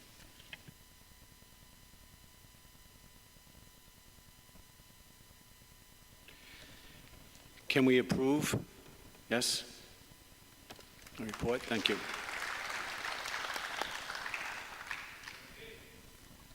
Finally, any other business? No, we don't have any other business prepared by the Secretariat.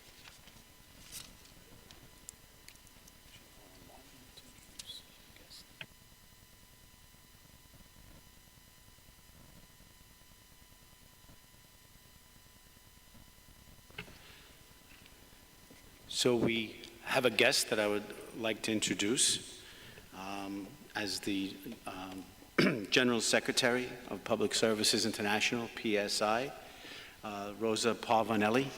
Would you all give her a warm welcome, please?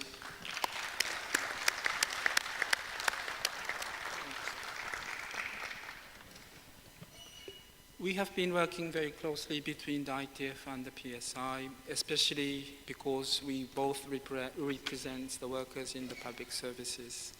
And in the last conference of the International Labour Organization, we had some conversations between the ITF and the PSI as to see what areas of cooperations can we foresee and develop and promote between the 2 organizations. And it was at that time that we asked if Rosa would be available to come and address our meeting. And I felt that this meeting was the most appropriate meeting where we can discuss some concrete actions plan in the future if we can do this. And therefore, I'm very grateful that Rosa had spared her very busy time to come and greet us. So, Chair, would you like to invite her for that? Yes, could you please talk to the podium? Yes, wherever you'd like, whatever you're more comfortable with. Yes, I think it's better here. Okay, very good. Well, I think it's better, rather than having a formal stand there at the podium, to have a talk among us in this way. I'm very happy to be here because, as Mac just said, we have been working together and we have been realizing that the challenges that PSI and ITF are facing are very much similar, and that it's time that we try to analyze the problem that we have and try to work closer together to be successful in our struggles. It's not by chance that many of PSI affiliates are also ITF affiliates, and that is something that can help us to develop some common strategies and some common activity together. Rather than having a formal speech, I would prefer to focus on the major issues, the topics that are on the agenda of PSI, and that I do believe can represent a common base of talks among PSI and ITF, and a possible basis for common activities and common work. In fact, I think that it's easy for all of you to realize from north to south and at all latitude and under all kinds of political governments and economic conditions that public service workers' rights are under attack. And it's also easier to recognize that the financial crisis has produced the highest level of unemployment ever reached and has increased inequalities worldwide. Those who created the crisis are still enjoying their golden privileges, and while the number of people who suffer is growing, even in developed countries. I think that privateers and speculators are trying to give a justification to their greed, sometimes proposing models that can look socially acceptable, but in reality they are not at all acceptable. This is the case when they propose to move from a public system of welfare state, either we speak about transport, health, or education, to a private system, or to this very much fashion now proposal of a voucher instead of the provision of services.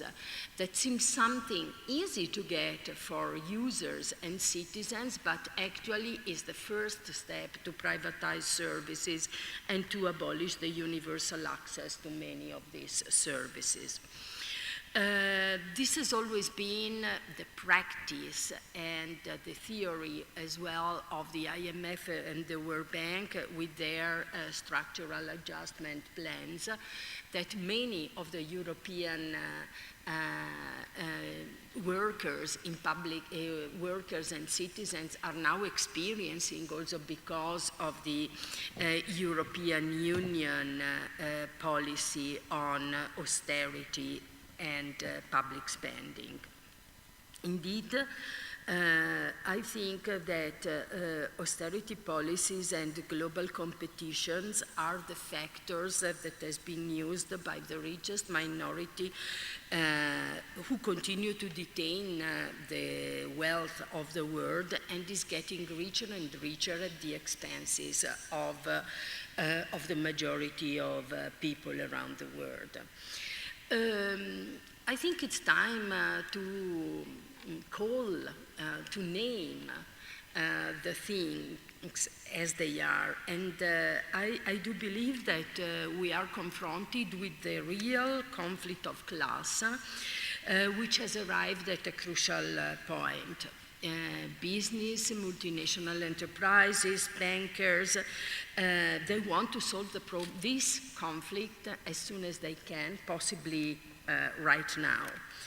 In many countries, the political system is more or less subjugated to the economic power of those big players, and is unable or unwilling to deliver alternative to such systems.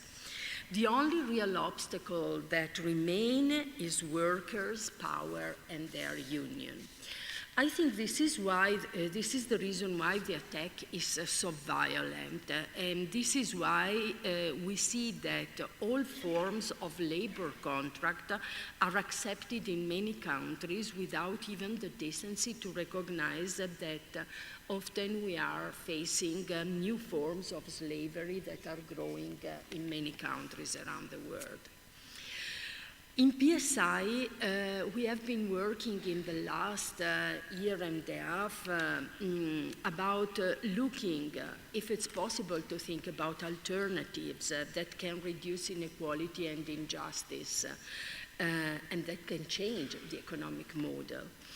And we think that it's possible without speaking about utopia. But there are alternatives that we can concretely pursue altogether. First of all, we do believe that we need to say that claiming for reducing tax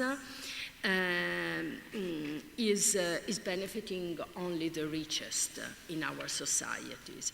That we need, on the contrary, to fight for a fairer system of taxation, introducing progressive or reintroducing progressive taxation systems and asking the multinational corporates to pay their fair share. In most part of the world, in so many countries, that they legally avoid to pay taxes. The biggest player in the economy, from Exxon to Apple to Coca-Cola to whatever you want, they do not pay tax anymore anywhere in the world because of the system that allowed them to move their activity and to have profit, but this profit cannot be taxed in the countries where they establish their production. So this is a system that we have to ask to stop this complete exemption to tax for multinational corporate and start to ask that they will pay their tax. And it's not something that is unachievable. It's now recognized by the World Bank, it's now recognized by the IMF that there is a problem on this system and something must have to be done to reintroduce a bit of more just and fair contribution for all. At the same time, the financial transaction tax that has now been adopted by 11 countries in the European Union is something that we have to still continue to fight for around the world, because that can help us to get the resources to be invested in funding public services, as well as providing to the protection of common goods.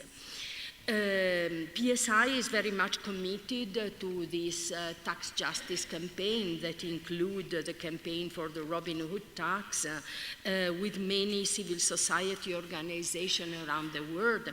And we are campaigning to lobby the international institution to create an autonomous and independent observatory of the tax system at international level.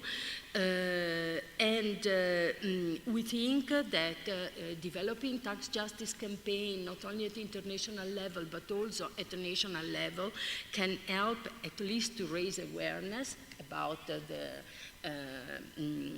gap that the system has, but also to find a way to solve to find alternatives. I think and this is a discussion that we have opened in PSI as well, that as workers we also need to reflect about how we use the huge amount of resources that are available in our pension funds.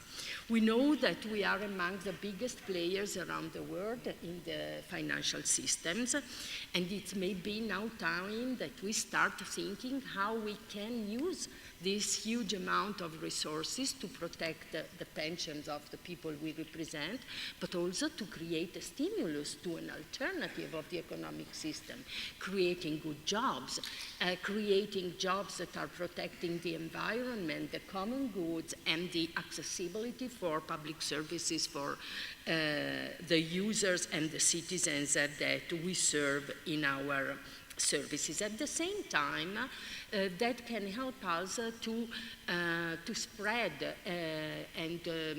the best practice that we have, the good experience of public companies that are doing profit, but are doing profit in a way that is not exposing the rentability of our pension funds to the speculation of the financial market.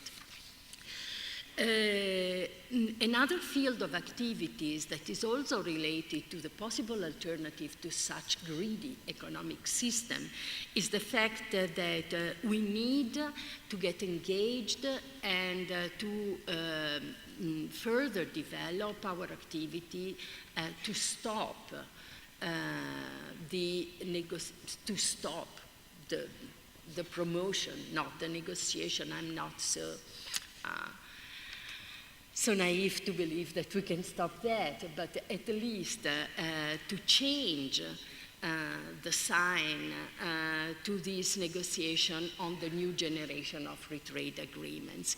We know that the most part of the countries and the major economic player in the world, such as the United States and the European Union, are promoting very actively negotiation with many countries around the world to open their service market to competition, to the global competition. That means protecting the interest of the multinational and the corporates from EU and USA, often at the expense of developing countries.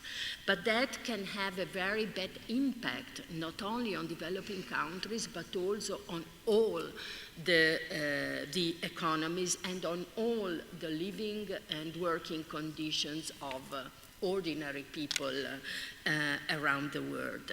First of all, we have to denounce and to expose the fact that these negotiations are ongoing under secret, and that the provision of the treaty that we know, the TTIP, the CETA, the TISA, the TPP, all these kind of treaties will be covered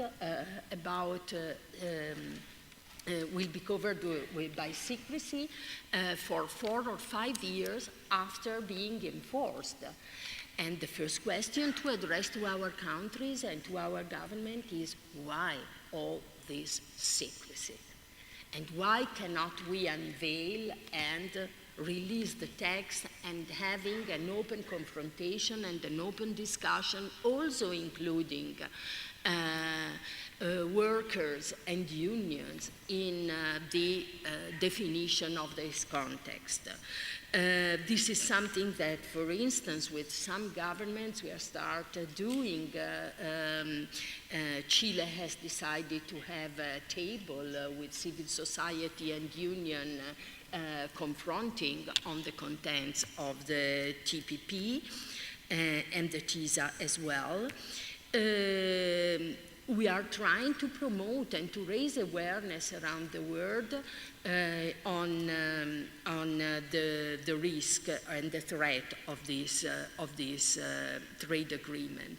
Second, the negative list approach, that means that only the services that will be listed within the agreement will be excluded from competition and marketization.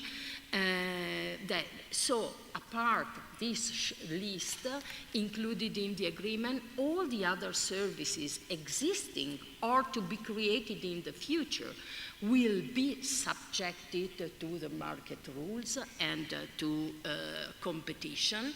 That means that if you think, I don't know, if we were at the beginning of the 19th century, there was no energy, there was no railway, and nobody, and if the agreement was signed at that time, no country there could be the decision to have public energy or public railway transport. That's something absurd, and nobody can foresee what will happen in 50 years from now or how the situation can change. Just to think about the risk and the threat that we are facing with Ebola now in some countries and public service workers exposed to the risk, we can think that against some disease we need public services to protect workers and citizens, and also public investment in drugs for that nobody can foresee with such a long advance.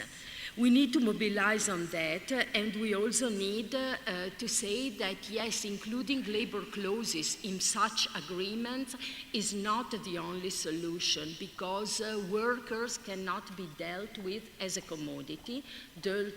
Workers are human beings that require democratic institutions to regulate their rights and to be included in the society when they move across the borders, and that all migration issues must be dealt with within the tripartite system of the ILO. Finally, we think that another common basis of discussion, and I know that you had such a discussion recently before the Congress, also in your executive board, we are facing another important threat, and this threat is the attack on the right to strike. It may be true sometimes that the strike is no longer the more effective system, but is the only tool, the only instrument that we have in our hand to pressure our counterparts, to press governments, and to press companies when we need it. Of course, as public service workers, we are very much aware about the fact that we need to protect the universal accessibility of our public services, and also protect citizens, even when we are going on strike. And sometimes we need to make sure that minimum services, emergency services are accessible. We never denied this, and we are committed to continue to do this. But when there is a conflict and no compromise is possible, there's only one way for workers to make their voice heard, and this is the strike. The recent ILO conference ended without an agreed conclusion between workers and employers on the full recognition that the right of strike is encompassed within the right to organize, stated in ILO Convention 87. The governing body will decide in November whether there are the conditions to apply to appeal to the International Court of Justice to have full recognition of this right. But in the meantime, we need to mobilize because we need the support of 50% of the government within the governing bodies to support workers' claim for appealing the Court of Justice. We don't have much time in front of us. It's a matter of 2 months, a few weeks. And this is why I urge you to join the International Labour Movement. The I2C has yesterday released the first circular calling all the affiliates to mobilize on that. I think as public service workers, we are the first to understand how much important it is to protect our right to strike. And maybe also because we are the first to be affected when measures against that are introduced to prevent the possibility to strike for workers are adopted by government. We can work inviting also our colleagues in the private sector to join our effort to lobby governments, and doing this together, I think we will be able to work for a future, for a better future where a bit less of injustice and a bit more of solidarity is something that can change the situation, that can make it possible to continue to have the hope of a better, more just and equal society. Thank you very much.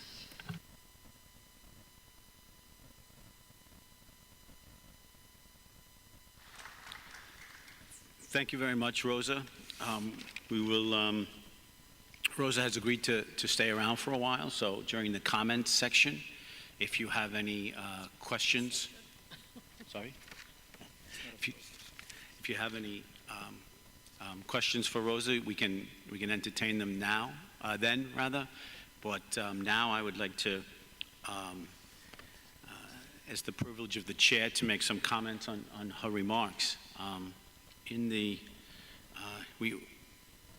Her coming here today shows that the transport section and the public service section indeed they share the same enemies around the world, but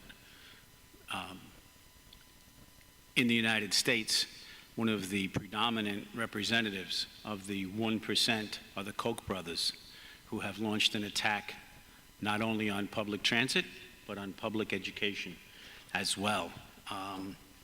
And they've just now, that they have become a household word, a very common face of the 1%, they have gone on a public relations attack. They've given money to various groups in an attempt to buy their way, much the same way as Michael Bloomberg did as mayor of New York City. So the attacks on public sector workers are a result somewhat of the attacks on the private sector workers being so successful, because now public sector workers are the higher paid, and one of the goals of the 1% is to drive down wages, do away with pensions, and in the United States do away with paid health care.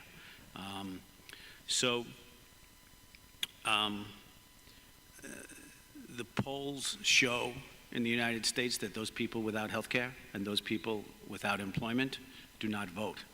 So the attack that they have on public education, primary, secondary, and higher education, is a very attack on democracy, because they want to use it as a way to suppress the vote so they can consolidate more power.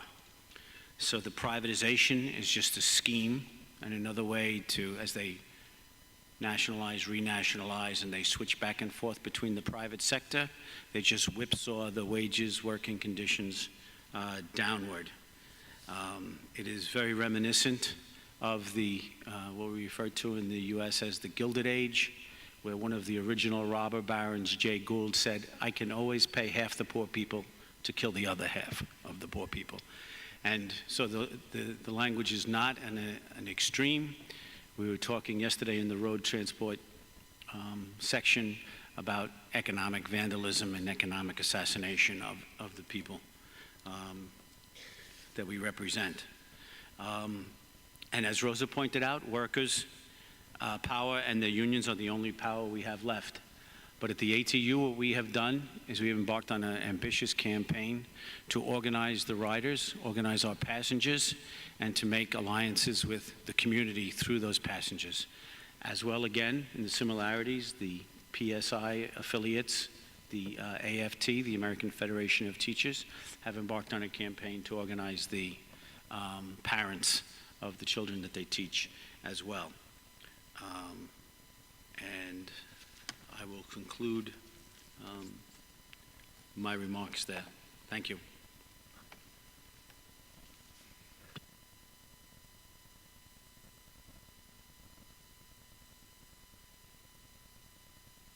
Thank you. Through the chair, now I would like to introduce the 4-year work program. But before I do so, just to let you know, as you've done so in other meetings, that if you wish to take the floor, please fill in this speaker's form, request form, and submit this to the top table. In the Urban Transport Committee, we have identified through these discussions in the last steering committee meetings of the sections, as well as the ITF Urban Transport Committee meeting that we held in Tokyo back in September last year, that there are 3 priorities. One is our strategic union program on passenger multinationals. What does this mean? We have multinational companies like First Group, National Express from the great United Kingdom, but also the French companies such as Veolia Transdev, which is also a common employer with the PSI, Keolis, but even the RATP, the Paris Metro System, into business internationally. In addition to these key players, we also have the emergence of public transport companies from countries like Singapore, the ComfortDelGro company, and the MTR from Hong Kong, becoming very active in the international market. And what happens often, as you know very well, is that they behave like chameleons. They may respect your labor rights in one country if the union is strong, if your labor laws are good, but if labor laws are weak, they will take advantage of that. And I'm not going to talk about this in details because you know this. We have been doing this for many years. And I think there are a couple of speakers who would be elaborating in their recent cases.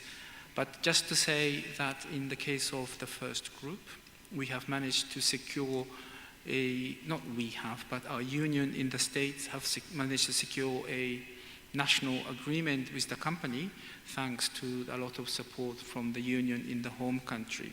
And they have organized 35,000 new workers in the school bus industry. Now, they are trying to organize the next company. This is the Durham School Bus Transportation, which is a subsidiary of National Express.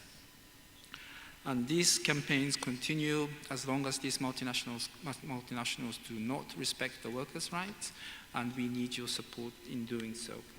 Especially, we have had great expression of solidarity in practice from the unions in the home country in the UK, but increasingly we have, like I said, other companies from other countries in which we also seek your help and advice and cooperation.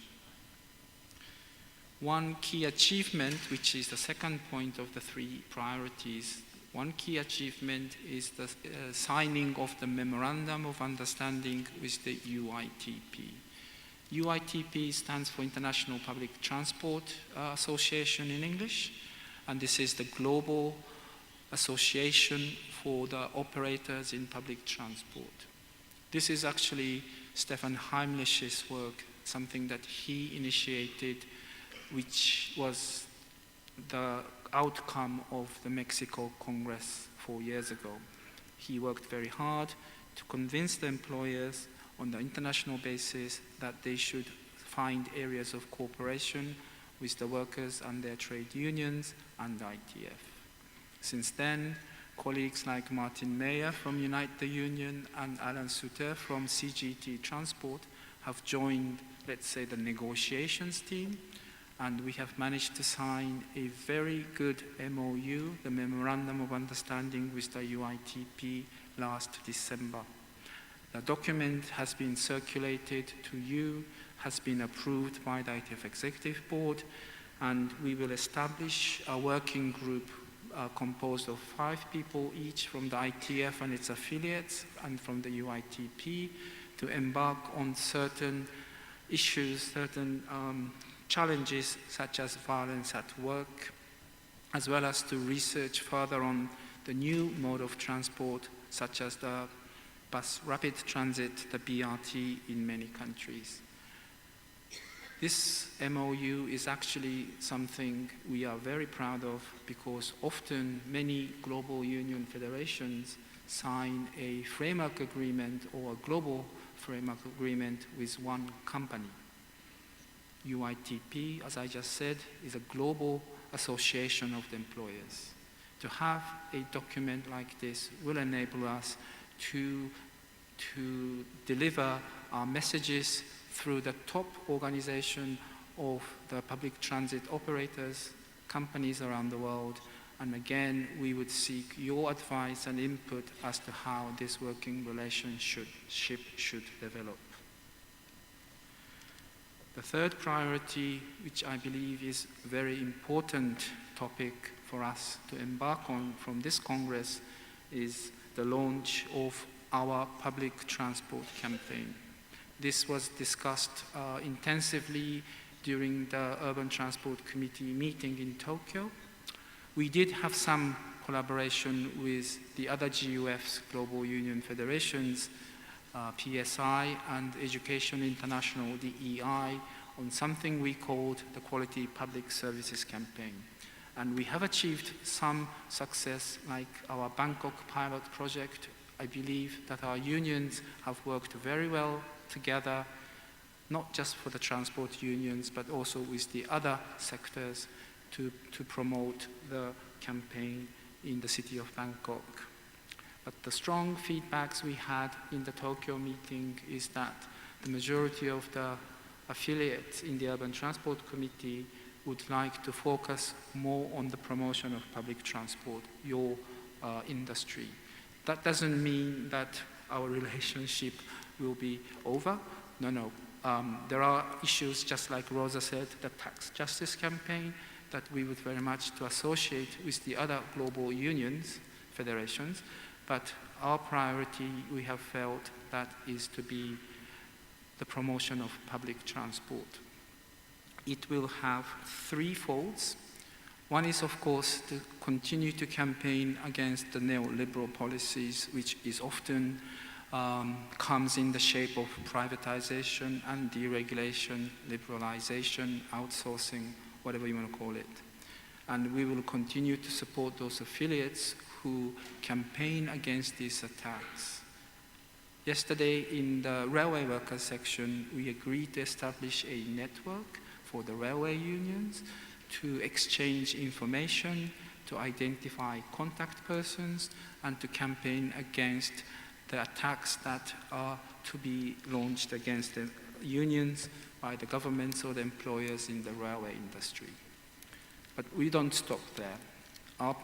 Our public transport campaign in this Urban Transport Committee, as I said, the first focus of this campaign will be to fight against privatization and deregulation.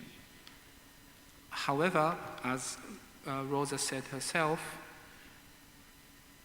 I think her key word from her speech to me was the word alternative, that it is not good enough just to fight against these attacks, that we need to find our own ways, our own philosophy, so to say, to fight, to have something against these neoliberal policies. In other words, what sort of transport policy would you like to have to promote with the ITF and to push back these attacks from the employers and the governments and the international institutions? So it is not just about fights against privatization, but to put our heads together really to find the best practices in your countries, to tell us how you have been campaigning to find alternatives in your transport policies that we can learn from. So a lot of information collection, a lot of case studies will be necessary, but this is the second fold of the campaign. Lastly, in order to achieve these objectives, we need strong unions. That means organizing. Organizing has been highlighted throughout this Congress, and even though the workers in the public transport sector has been better organized, so to say, perhaps than the freight transport sector, that doesn't mean that we should be in our comfort zone. Look at how much precarious work is coming into your companies. Look at how much of your jobs being outsourced. You may still have the CBA for your full-time employees, but once they become the minority in your workplaces, then they will come and attack and destroy your unions in the future. We also have to take into mind new modes of transport, such as the bus rapid transit system, because often, or in many cases, these new modes of public transport are non-union workplaces. There is also an ongoing conversation, so to say, with our colleagues in the maritime sectors. Don't forget that it is not just the trains and the trams and the sub-metros and the buses or the taxis which are public transport. In many cities, you have water transport workers who serve the roles of public services. How can we work together with the other sections of the ITF in order to achieve a bigger and stronger representation, not just in the ITF and its work, but also in your workplaces, in your cities, and in your countries? These are some of the items, the highlights I wanted to share with you, but rather than me doing all the talking, I would also like to invite you to take the floor and tell us what you think we should be doing. But before moving on to the delegates taking the floor, I would like to invite through the chair our good colleague Ruan from our legal department, who was with me, who worked with me to lead some of the ILO's activities, and he will be giving you some information about the ITF's Right to Strike campaign that we are to launch from this Congress. So through the chair, may I invite Ruan to make a short presentation? Absolutely, yes. Ruan?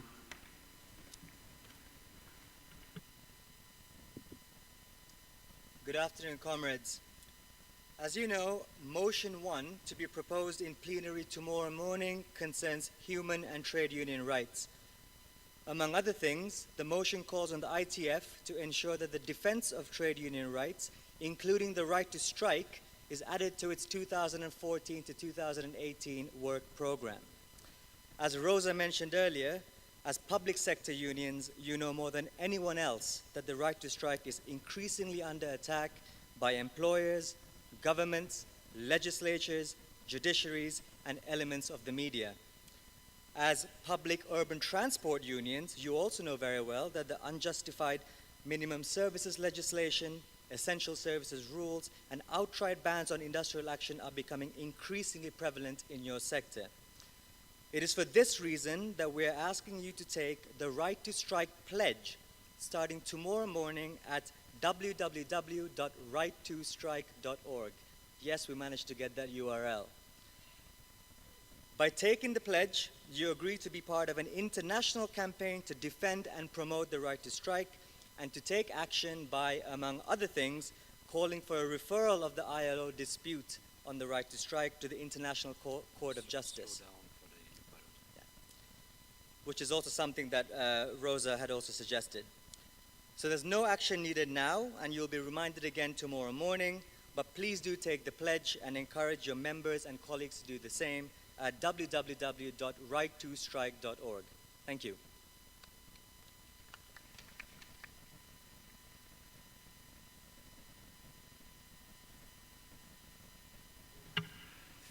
So we have a good number of speakers lined up. So we'd like to, unfortunately, limit it to 3 minutes. I believe we'll have a clock when they come, but the first speaker is Sarah Nelson from the Association of Flight Attendants, CWA, from US, and she wants to speak on the multinationals. Thank you, Ed. I'll try to keep this to 3 minutes, but this is justice bubbling up inside our pores and our cells, and it's a little hard to keep that just to 3 minutes, but we'll do our best here.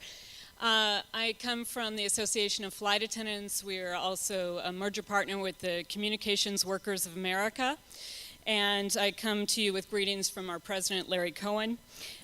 We want to encourage this section to take up the focus on strategic union programs to target these passenger multinationals. We have been in a long fight with Transdev, and Super Shuttle is a subsidiary of Transdev. And in Denver, the workers there have risen up against Super Shuttle. What they have done is created a situation where workers were required to buy into a franchise for Super Shuttle. They have been charged with all of the fees and costs of running Super Shuttle. They have been forced to shoulder any liability that happens through any citations or accidents or anything else. And if they want to get out of the program, they must pay huge fees in order to just exit the program. For all of this, they've been making around $30,000 a year, which is very, very difficult to have to provide for your family in the Denver area.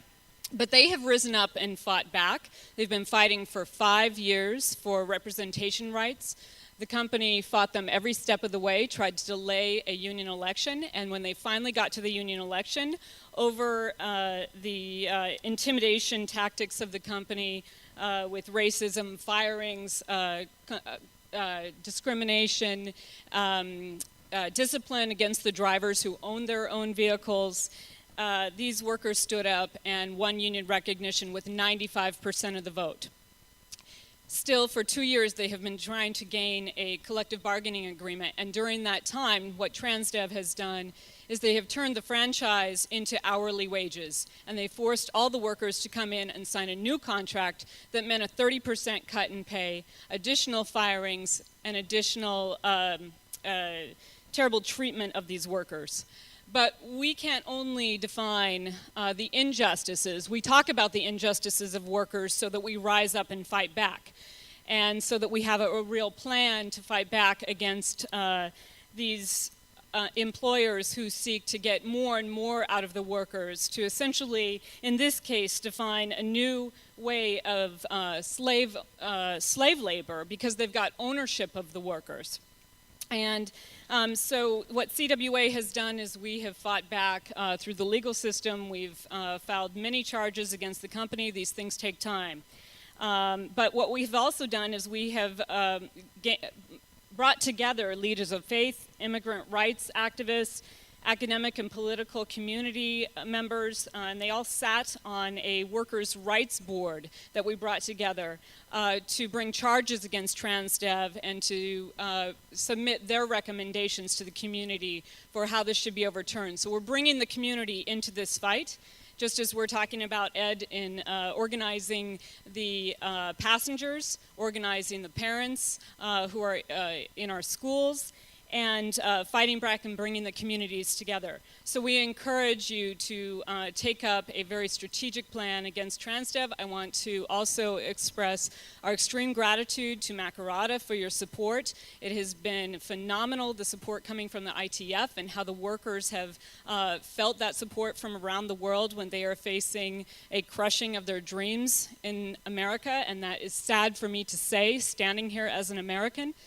And also to Elaine Soutour for setting up a meeting with Transdev in late September or October, because what the company has done is said that they just will no longer come to the negotiating table. They will no longer recognize the fact that these workers have voted to have rights. And so we've got a major fight on our hands, and the workers have been fighting this fight for 7 years. And with your support and messages of support from the ITF and a plan to fight back against Transdev across our globe, because they are in every continent on this globe, these workers will feel your power and the power that you bring to it, and we will build in the communities, and we'll fight back and gain economic justice and social justice. Thank you very much.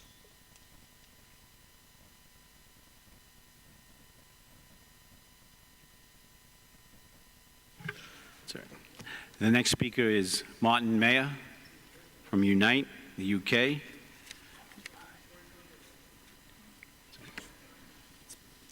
Followed by Alain Soutour. Excuse me, Martin. Go ahead. Yeah, thanks, Mr. Chairman. I just wanted to say a big thank you to our speaker from PSI, because I think the issues you raised have the support of the ITF and certainly have a real resonance here in the urban transport sector. But I just want to start by picking up your point about tax justice.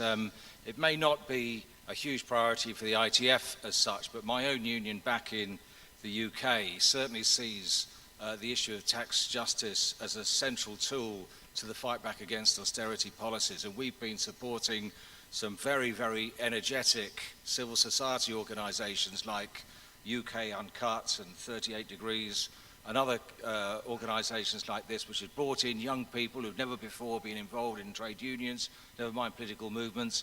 They've staged direct action against these big multinational companies who've been avoiding their tax for billions and billions of pounds. And it's a fact that in Britain, the PCS, which is the UK Civil Service Union, has produced the evidence to show that there's £100 billion a year avoided, evaded, or simply uncollected in tax in the UK every single year. Your issue about privatisation, we're here in the Urban Transport Committee, we've seen it, we've faced it, and we've had to fight it. And probably no more so than us in the UK, where we have the dubious honour of having to have Margaret Thatcher as the main ideological proponent of this ideological and right-wing nonsense. But we've now had 30 years of experience of privatisation and deregulation in the UK, and I can say it hasn't improved the services, it's destroyed wages and conditions, it's increased prices, and it hasn't been popular with the general public. And just as one quick example of that, the railway system in the UK, fully privatised, has the highest fares in the country, and is costing the taxpayer 4 times as much to run as it was in public hands. And in the last few seconds I've got left, just to endorse all the comments you said about the right to strike. At the Urban Transport Committee meeting in Tokyo last October, we heard story after story about public transport workers in the front line losing their right to strike, having it curtailed, having obstacles put in their way, being told that they're an inconvenience to the public and to society, or in the worst cases, like in Korea, simply being battered and brutalized and beaten up if you dared to come out and strike. And that's why we've got a very, very important motion on the Congress floor tomorrow. The ITF and the PSI will definitely be together in fighting this. It's important not just for transport workers, not just for trade unionists, it's important for the whole society. This is a fundamental human right without which God knows what kind of society we'll become. So we're in it together. Thank you very much.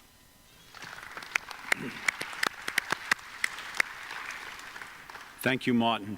Alan Sator, CGT, followed by Asbjørn Wall. Thank you. I will speak in French. Je partage complètement ce qu'a dit Martine concernant notre camarade de l'Internationale des services publics, y compris lorsque je l'ai entendu parler de guerre de classe. Il faut savoir que Warren Buffett, qui est un milliardaire américain, lui a bien dit qu'il y avait une guerre de classe en cours et que c'était sa classe, c'est-à-dire les plus riches, qui étaient en train de la gagner, cette guerre. Et nous avons l'obligation de contre-attaquer et de défendre les intérêts de la majorité, des 99% des travailleurs.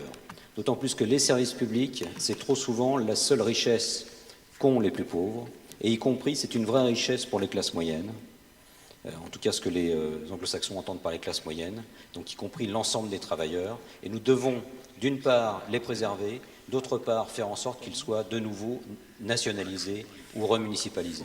Nous y sommes parvenus, y compris en France.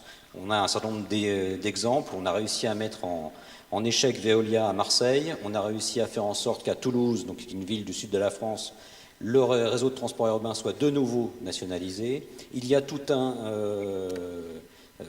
certain nombre d'autres réseaux qui ont été nationalisés ou remunicipalisés dans la période. C'est donc possible.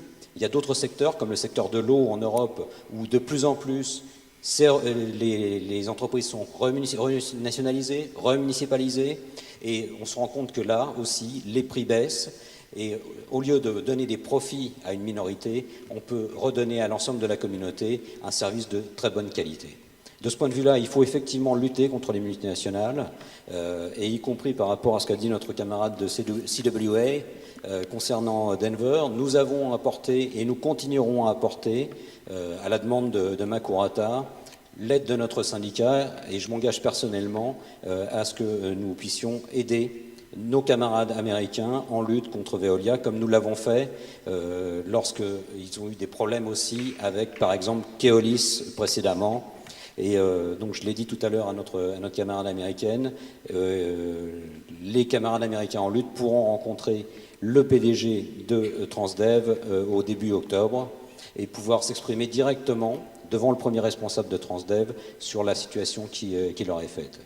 Il y a de nombreuses multinationales, en particulier dans le transport urbain, qui sont des multinationales françaises, et nous sommes déterminés à aider nos camarades partout dans le monde à lutter contre ces multinationales. D'autant plus que ces multinationales, si elles respectent les règles en France, au niveau syndical, et encore, on a des exemples de multinationales françaises qui ne respectent pas les règles en France et mènent une politique antisyndicale, on se rend compte qu'aux États-Unis et au Canada, c'est-à-dire en Amérique du Nord, elles pratiquent une politique antisyndicale qui est absolument scandaleuse, et nous serons toujours aux côtés de nos camarades américains pour les aider dans leur lutte. Voilà, merci.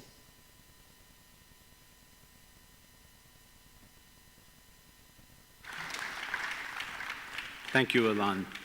Ashbjorn from Fagforbundet, followed by Tim Beattie from the Teamsters.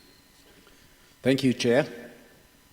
Comrades, I must say that I appreciate very much the priorities which are proposed for the Urban Transport Committee for the next 4 years in the work program. It has been mentioned already, but I also want to underline and tell how I see it. I think the three most important challenges we face are the following, I think. The first one, as has been underlined already, is the continuous fight against privatization, deregulation and liberalization of public transport. And I join in with those who congratulate Rosa Pavanelli with her contribution here. And I think it's very important that we stand together not only around the defending public transport, but defending public services in general. Because if we hang around together, we become stronger. If not, we can be hanged one by one. And I think the joint forces behind all the public services is important in this regard. I therefore also welcome very much what is mentioned in one of the important motions which will be dealt with tomorrow in the plenary, namely motion 28 in the promotion of the public transport campaign. It says, and I quote, that public accountability and control over public transport is best served through municipal and national public ownership rather than a neoliberal model of competition and private ownership. It also promotes the remunicipalization and renationalization of public transport system, which already have been privatized. And that is a very strong basis for the campaign against neoliberalism and privatization and deregulation. The second point, of course, is the fight against the anti-union and union-busting policies of the multinational companies in public transport. As has was said, they behave as chameleons. In countries in which the labor legislation and the trade unions are weak, they are pursuing very strong anti-union policies, while they accept it in countries where the trade unions are still strong and there are stronger labor regulations. I think also it is important to remind the governments of the fact that the right to strike was never given to the trade union movement. It was taken in practice by doing it. And that is the way we have to, if they push us into a situation in which they take away the right, take away our tools in this struggle, they will meet the same challenges, I'm afraid. And the third priority, which I want to underline, of course, is the campaign to promote and expand public transport. That will go hand in hand with our climate change policy. I will say it in that way, that to campaign for stronger public transport is actually an excellent example of climate change policy in practice. Thank you.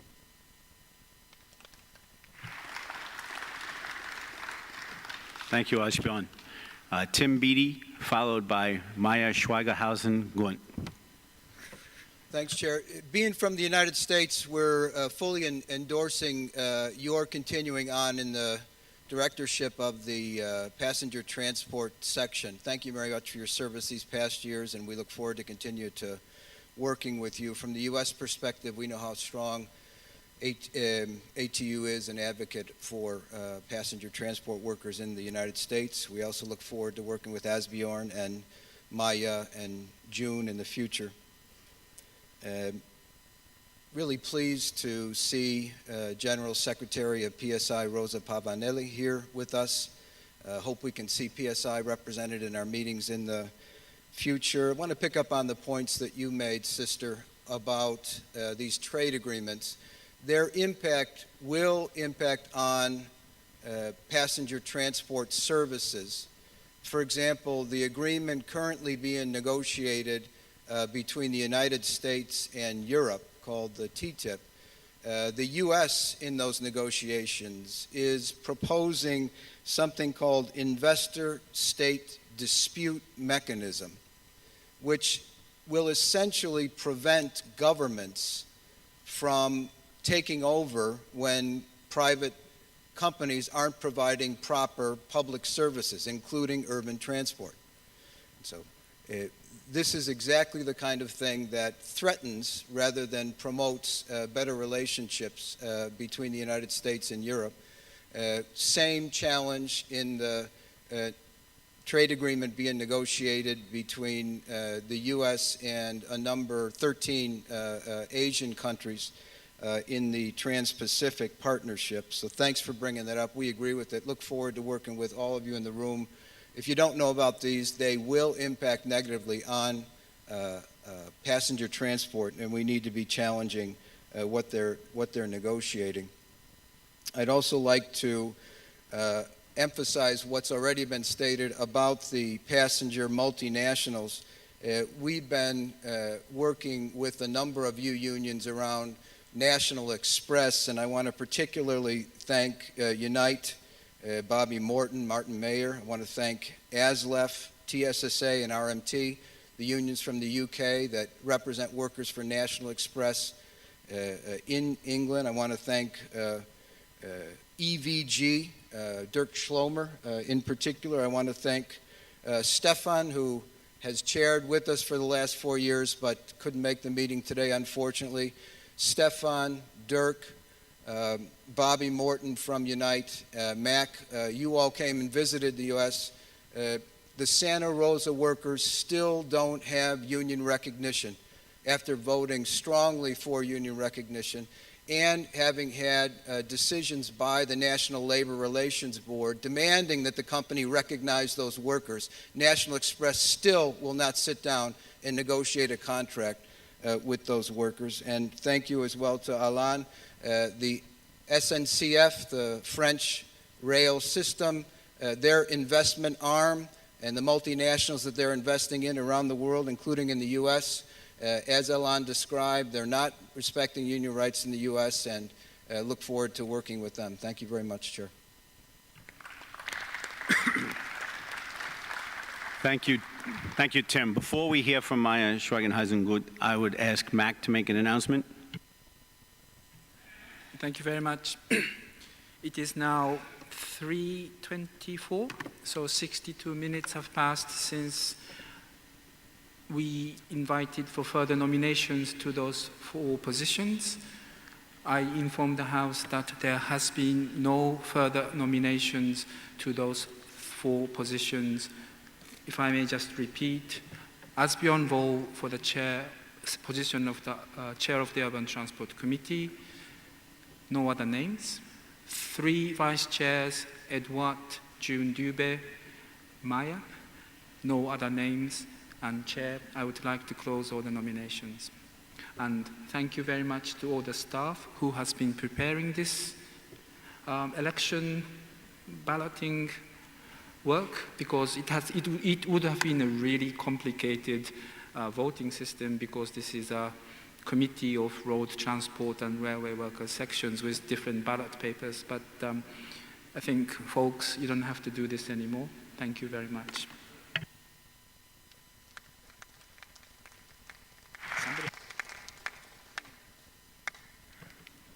Thank you, Mac. And now Maya from Verde, Germany. Is it working? Yes, it's working. Thank you, Chair. So I will speak in German for everybody. Okay. Liebe Brüder und Schwestern der ITF, liebe Kolleginnen und Kollegen, ich bin besagte Maya mit dem schwierigen Nachnamen. Also mein Name ist Maya Schwiegershausen-Güth. Yes. Und ich möchte hier das Wort im Namen von Verdi, der United Services Union Deutschland, und unserer über 100.000 im Straßenverkehr beschäftigten Mitglieder ergreifen. Ich möchte das Wort ergreifen, um euch mitzuteilen, dass Verdi das Schwerpunktpapier der ITF sowie das vorliegende Arbeitsprogramm des Ausschusses für ÖPNV für die kommenden 4 Jahre ausdrücklich begrüßt und unterstützt. Lasst mich euch dies ganz kurz erläutern. Die Welt um uns herum befindet sich im konstanten Wandel. Neue Herausforderungen verlangen nachdrückliche gewerkschaftliche Positionierung und kontinuierliches gewerkschaftliches Handeln. Dabei denke ich besonders an 2 Beispiele für weltweite Entwicklungen, die uns herausfordern. Einmal die Urbanisierung und einmal den Klimawandel. Zu den beiden Sachen würde ich ganz kurz was sagen. Warum Urbanisierung?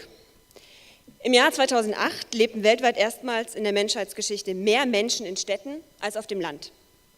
Der Bevölkerungsfonds der Vereinten Nationen rechnet mit 5 Milliarden Städtern im Jahr 2030. Das klingt noch lange hin, de facto ist es aber schon ziemlich bald. In Zukunft wird sich die Urbanisierung am stärksten in Afrika und Asien vollziehen. Aber dem rasanten Wachstum der Städte steht ein kontinuierliches Schrumpfen des öffentlichen Sektors entgegen, mit entsprechenden Herausforderungen an die Organisation des ÖPNV, sowohl strukturell und finanziell, als Stichwort sei hier einmal das Wachstum informeller Beschäftigung benannt, als auch sozial. Hier müssen wir als Gewerkschaft dringend reagieren. Ein Thema, welches ebenfalls eng mit dem Punkt Städtewachstum verknüpft ist und von Asbjörn schon angesprochen wurde, ist das Thema Klimawandel. Klimawandel, was mag mich das angehen, kann sich vielleicht einer von euch fragen, dann würde ich sagen, jede Menge. Denn gerade als Transportarbeitergewerkschaft können wir uns vor der sich ankündigenden Entwicklung, wir können uns dem nicht entziehen, wir können einfach nicht die Augen verschließen. Der ITF-Slogan Reduzieren, Umsteigen, Verbessern ist in diesem Sinne ein sehr relevantes und wichtiges Motto und die schon oft zitierte Our Public Transport Campaign ein ganz wichtiger, relevanter Schritt. Denn wie Sharon Bower zu Beginn des Kongresses so eindrücklich erläuterte, there were no jobs on a dead planet. Eine nachhaltige Emissionsreduzierung braucht aber auch eine grundlegende Veränderung der aktuellen, von Globalisierung geprägten Produktionssysteme. Hat sozusagen eine systemische Komponente und eine politische Dimension. Erinnern möchte ich hier an den mittelbaren Beitrag neoliberaler Verkehrssysteme zum Klimawandel, auch schon öfter heute zur Debatte gekommen. Prominente Stichworte sind hier Privatisierung und Liberalisierung.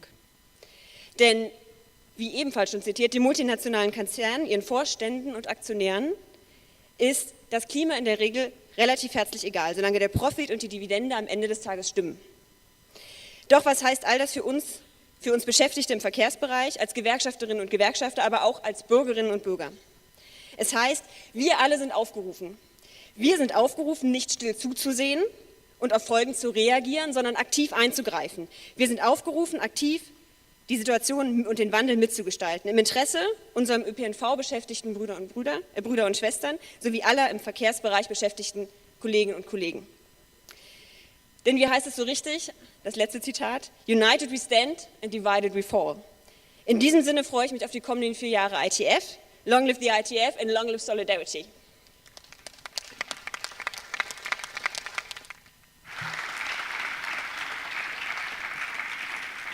Just a request to the technicians if the clock is reset or it's not working. Oh, sorry. There's another one over here which says 7 minutes left. 7 seconds left. My apologies. Our next speaker is Zenzo from Satawa, speaking on the right to strike, followed by Jean-Ing Kim from KPTU, speaking on our public transport.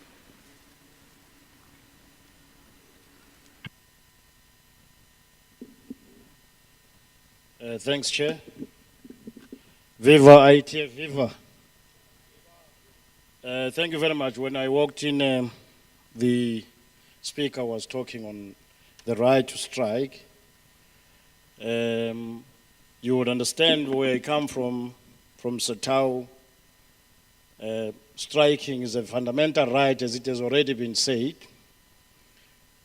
And indeed, we are seeing a number of things, as I said, which is a fundamental right. But of late, let me say, maybe we have seen the strike in Marikana that took place in the mines for quite a long time, and it was quite violent. And the imperialists, the neoliberals, they have pushed on the government to begin to deal with the issue of striking, the right to strike. On the table, there are proposals that in the event that the strikes begin to prolong, courts must have that power to stop the strike. And indeed, as workers, our only power that we have, after all has been done, is to withdraw our labor. If that right is taken away to strike, which seems to be being taken away bit by bit, it will be a problem. And I think as Satao will definitely be on the supporting side of the right to strike campaign. And we will support it. And we do not just support it by merely or theorizing it. We practicalize it. We do it practically. But we think the right to strike should also be part of his solidarity. If they strike in one corner of the world, it must be supported by the family of ITF, particularly when it comes to multinationals. For instance, we do have one company that is giving us problems, Stenhoff, in the form of Unitrans, where the president, who was my president, was sitting there. From time to time, they've always been trying to restrict him, his movement and everywhere. And we have raised this with the family of ITF. We think you will support us on that matter. We think you will give a hand. And as you remember, at some point, we made sure that the weapons that were destined for another African country were not offloaded our people. And if we do so and stand together as a family, we will definitely conquer. Thank you very much.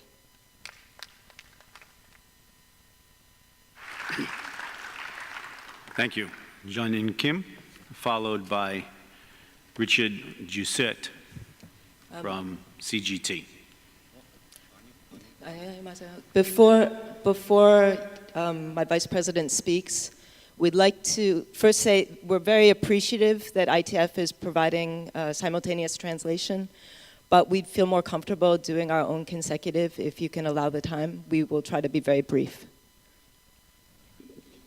예, 발언 기회 주셔서 감사합니다. 그리고 한국의 공공운수 노조는 PSI에도 가맹돼 있습니다. 그래서 여기에서 만나게 돼서 로사 사무총장님 대단히 반갑습니다. Thank you for giving me the opportunity to speak. The KPTU from Korea Public Service and Transportation Union is also an affiliate of the PSI, so I just wanted to say I'm very happy to see General Secretary Rosa Pavanelli here as well today. 네, 한국의 지하철과 버스에 대한 경험을 좀 말씀드리고 한 가지 제안 드릴 게 있어서 나왔습니다. So I want to give one recommendation based on the experience, our experience organizing subways and buses in Korea. 예, 한국의 지하철 대부분은 지방 공기업으로 되어 있습니다만 일부 9호선 구간에서는 조국적 자본이 들어와 있습니다. 맥커리하고 그 다음에 이제 비올라가 들어왔는데 비올라는 최근에 철수하고 지금 맥커리는 남아 있는 상태입니다. So in Korea, the majority of subways are run by public corporations. In one case, the 9 line in Seoul was is run by a transnational company, first Macquarie and now Veolia. 예, 족적 자본의 행포는 대단히 심각해서 요금 인상 압박을 계속 해왔고, 그다음에 노동 탄압들을 자행해왔고, 또 안전도 위협해 왔습니다. The involvement of transnational companies in the subway has led, in the Nine Line, has led to pressure to raise the fares. There's labor repression, and it's also leading to safety issues. 예, 나머지 지하철들은 전부 지방 공기업으로 되어 있지만 민영화를 추진하다 중단돼 있고, 예주화는 계속 진행돼 왔고, 구조정을 확산시키면서 대부분 1인 승무로 전환했고, 그러다 보니까 안전을 위협받고 대단히 많은 사고들이 발생하고 있습니다. The rest of our subways are run by municipal public corporations. While privatization was started and stopped, we have been experiencing a lot of outsourcing and structural adjustment, so reduction of labor forces. And this, again, is leading to safety issues. We see accidents and safety problems happening all the time. 예, 시간이 벌써 다 돼버렸네요. 그래서 버스에 대해서 간단하게 먼저 말씀드리자면, 버스는 100% 민간 자본에 의해서 운영되고 있는데 행포가 대단히 심해서 저희들이 그동안에 투쟁한 결과 일부는 지금 이제 대부분의 도시에서 준공영제로 운영되고 있고, 지금은 완전 공영제를 요구하는 투쟁들을 진행하고 있는데, 지난 저희들 6월 4일 날 지방선거에서 모든 정치인들이 버스 공영제를 공약으로 내걸 정도로 상당 정도 성과들을 지금 내고 있습니다. I'll try to be quick. In the buses, we had almost all private capital. Through our struggle, we have gotten semi-public systems in most of the major cities. And again, in our last local elections, all of the politicians running put out their support for full public systems. So we believe that we're making a lot of progress in this area.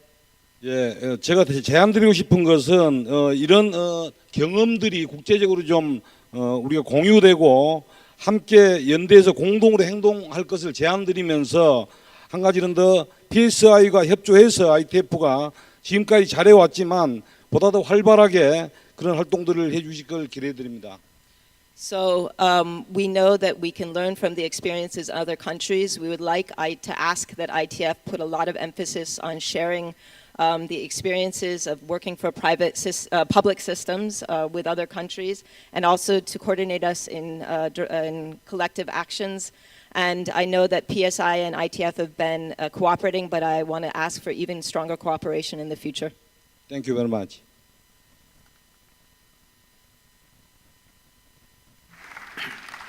Thank you. Richard Josid from CGT, followed by Dirk Schlomes from EVG, Germany. Oui, merci Monsieur le Président, Messieurs, Mesdames les congressistes. Donc 2 mots sur... d'accord, je suis d'abord la Fédération des transports CGT, en responsabilité de la branche des transports urbains, puisque je suis natif de cette profession. Donc sur le droit de grève, un mot important, parce que il y a cette déclaration qui est accrochée au service minimum. Le service minimum dans les transports urbains a toujours existé avec les salariés qui étaient non grévistes. Donc on n'a pas besoin de réglementer des gens qui ne sont pas grévistes. Par contre, ça a armé le patronat pour avoir une pression supplémentaire sur les salariés grévistes, qui fait qu'aujourd'hui, on a la chasse aux sorcières pour ceux qui veulent se défendre. Ensuite, on a la loi de 2012, qu'il faut se déclarer aussi pour travailler. C'est-à-dire, si on se déclare gréviste 48 heures avant, si on veut reprendre le travail, qu'on a changé de position, il faut se déclarer à nouveau travaillant le jour de la grève. Donc, je veux dire, on ne s'en sort plus, mais c'est surtout pour armer le patronat et organiser, je vais dire d'une façon un peu brutale, mais le pourrissement des conflits. En même temps, on oublie forcément que la pression la plus forte sur les grévistes, c'est la retenue salaire. Le premier victime d'une grève, c'est le salarié. C'est celui-là qui est sanctionné par la prise de son salaire de la journée qu'il a donnée pour se défendre ou pour gagner un acquis.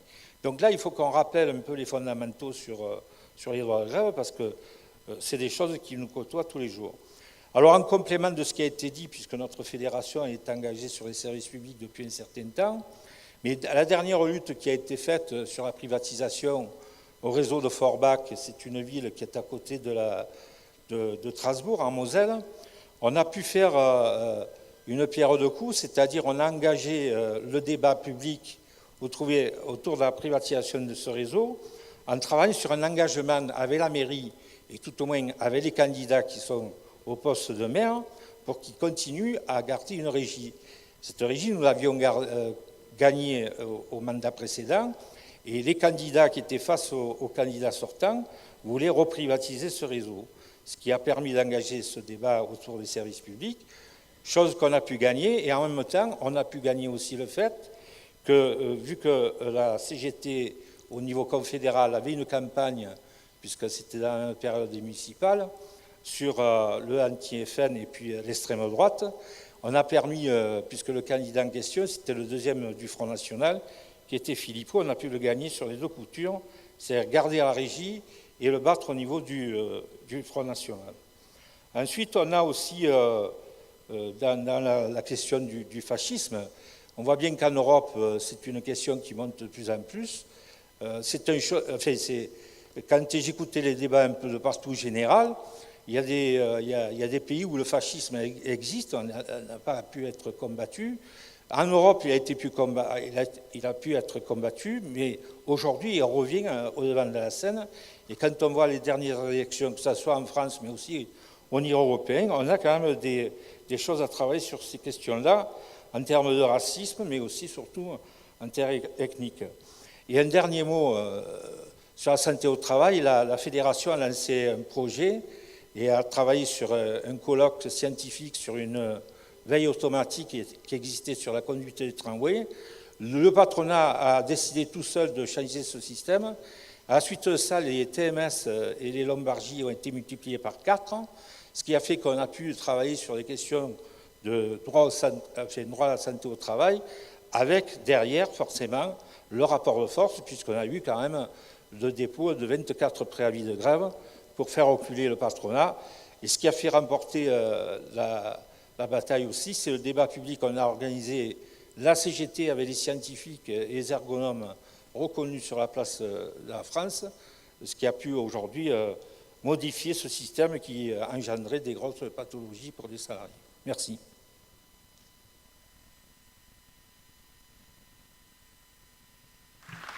Thank you. Just one moment, Dirk. I'd just like to announce that the speakers list is now closed. So thank you. Dirk, you proceed. Thank you, Mr. Chair. I also will talk German.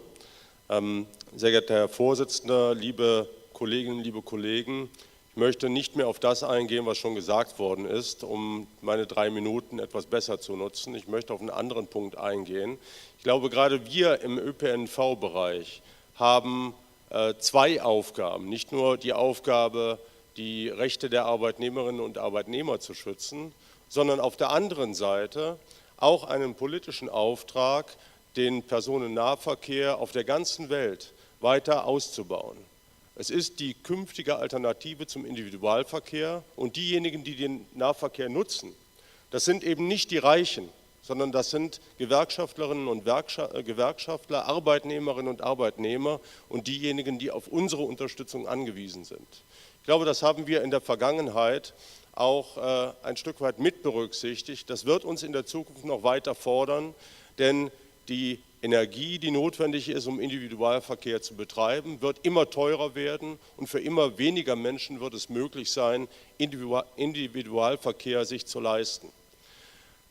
Ein weiterer Punkt, den wir berücksichtigen müssen, wenn wir uns gegen Liberalisierung stellen, und es ist richtig, dass wir das tun, dann müssen wir auch ebenfalls politischen Einfluss nehmen, dass genügend Geld bereitgestellt wird, um Nahverkehrsleistungen auf der Schiene und der Straße zu betreiben.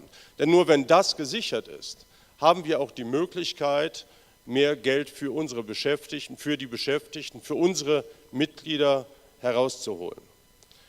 Ein weiterer Punkt ist ebenfalls das Thema Sicherheit. Das ist auch schon angesprochen worden. Es geht in zweifacher Hinsicht darum, dass wir das Thema Sicherheit bearbeiten. Zum einen für unsere Mitglieder und zum anderen selbstverständlich auch für die Fahrgäste.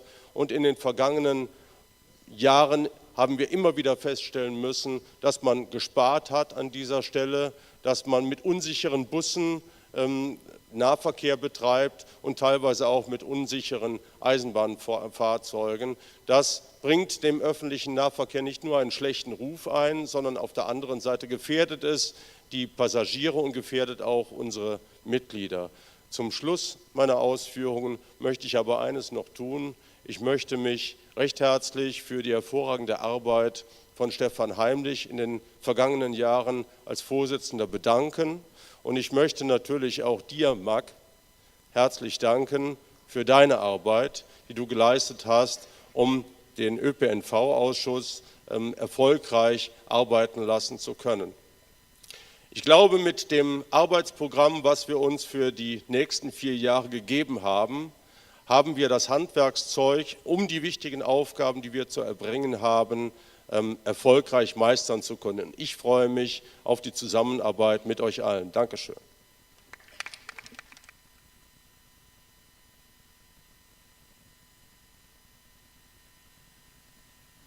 Thank you, Dirk. Yassine from the National Union of Road Transport Workers, Nigeria. Followed by Bruce Hamilton, the ATU.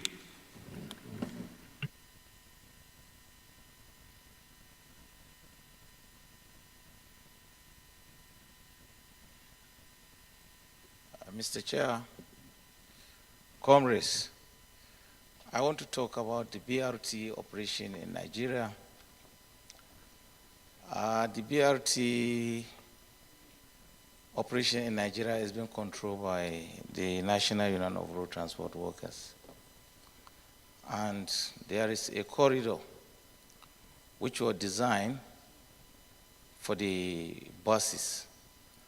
And under that route, under the union, we have almost 300 high-capacity buses with 48-seater passengers that moves along that corridor. And we are trying to have, the government is trying to have the same route in Abuja, Kano, and Port Harcourt. But rightly now in Lagos, which is a very successful operation, which some neighboring countries comes to Nigeria to emulate and ask how the BRT operates there. So we are having workforce, both drivers, conductors, and staffs, more than 1,000 that work under the BRT only in Lagos State. But we are trying to go to other cities in Nigeria to make sure, because it's the popular lanes that there is route that no any vehicle that pass that route except that buses.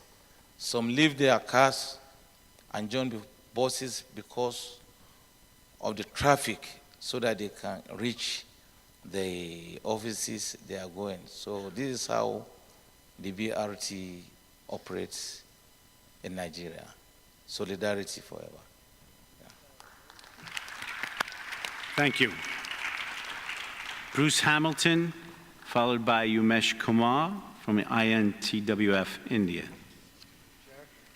The theme document sets as a priority for the Urban Transport Committee the developing relations with other organizations to jointly promote public transportation. In North America, we have found enthusiastic support from the climate activist community. And at ATU, we have established relationships with organizations like Sierra Club and 350.org and trade unions for energy democracy to take that work forward. We've seen across North America a decrease in, especially among youth, in the ownership of private automobiles and an increase in reliance on public transportation exclusively. And the number one reason given for that switch is the concern for protecting the climate. And as we know, unless there is a vast increase in public transport, we will not be able to reach a sustainable level of carbon emissions. So I think the work of the ITF and all the affiliates really needs to strengthen that link between the development of public transport and the fight against climate change. And it needs to be noted also that labor, organized labor, must take the lead in that fight, in linking that fight and conducting that fight to be sure that as public transportation jobs are developed, they are good union jobs. Thank you.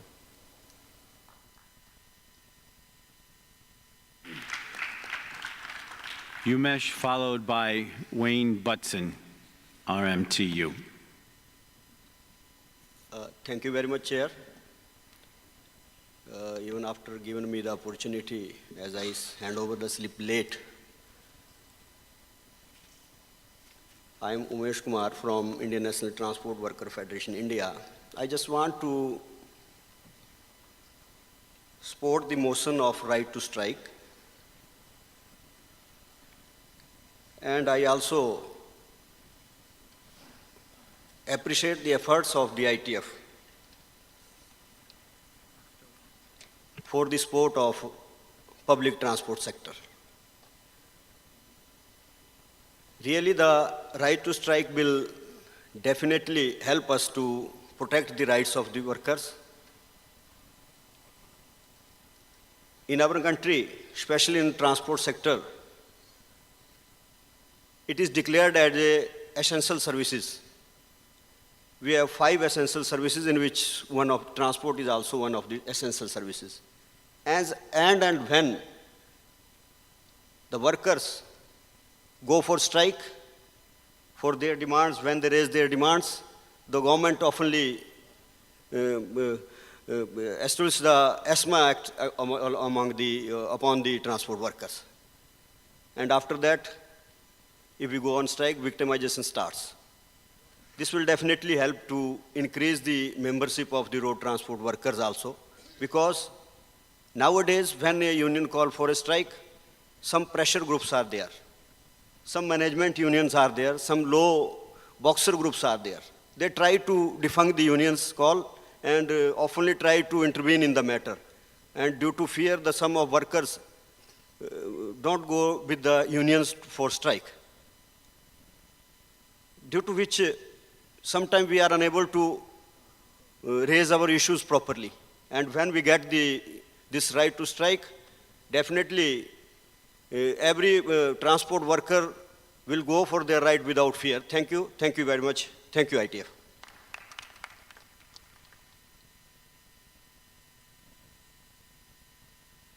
Wayne Butson, followed by Guy Greldeving from Luxembourg. Thank you, Comrade Chair and comrades. I want to commend the leadership of the section over the last 4 years, and I equally want to pass on my best wishes and strong support for the incoming leadership, and I know under Ashbourne's capable hands, the section will do very well and go on to do even greater things than it has. We support the right to strike. In New Zealand, we have the right to strike. And as we all know, the right to strike is a human right. And human rights are, in fact, union rights. And so they should be a universal entitlement to all workers, not just transport workers.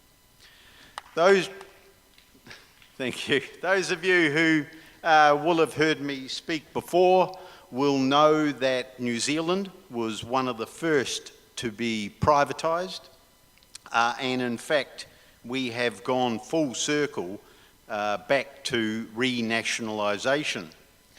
But sadly, the renationalisation was on the basis that they have learnt what they did wrong the first time, and now they are embarked on it a second time. They're just doing it a little bit different. So we have 2 urban transport systems in New Zealand. One is in our capital city, Wellington. The other one is in our largest city, Auckland. Since rail was renationalised, the government has been slowly transferring the ownership of all of the urban transport infrastructure to the local regional councils at very peppercorn cost and nowhere near real cost. What that then means is that local government has had to pick up the cost of running the rail system, urban rail system, rather than central government. That has meant that it has a much stronger political argument in terms of regional body rates and how it's funded. And so cost becomes a major issue. The irony of it is that the Wellington metro system is operated by KiwiRail, and every passenger journey in Wellington is subsidised by just over $3. And fares are actually quite high. So to have the subsidy on top of the high fares is quite astronomical.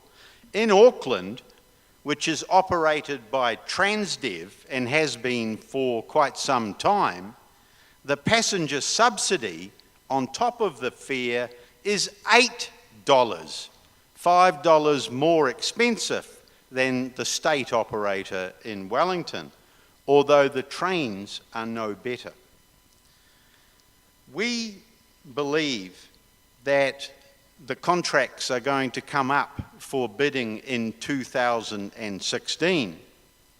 And yes, KiwiRail has the right to bid to maintain the operation, but we believe that Serco, MMTR, Keolis, Transdev, all the gang of thieves will be lining up to put their noses in the trough and to suck the public money out.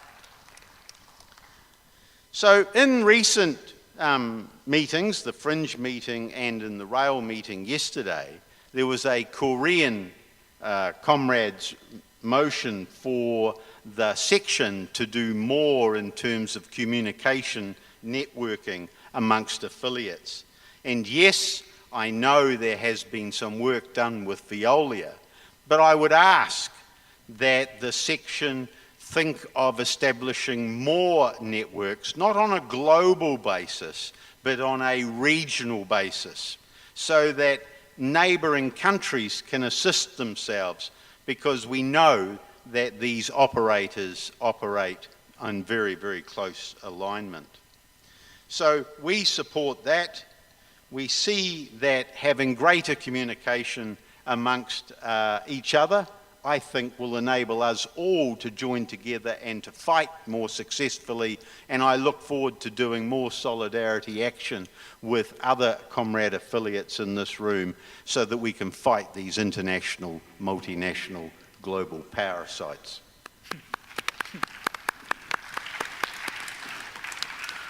Thank you, Brother Wayne. Brother G, followed by Brother De Silva from CNTT Brazil.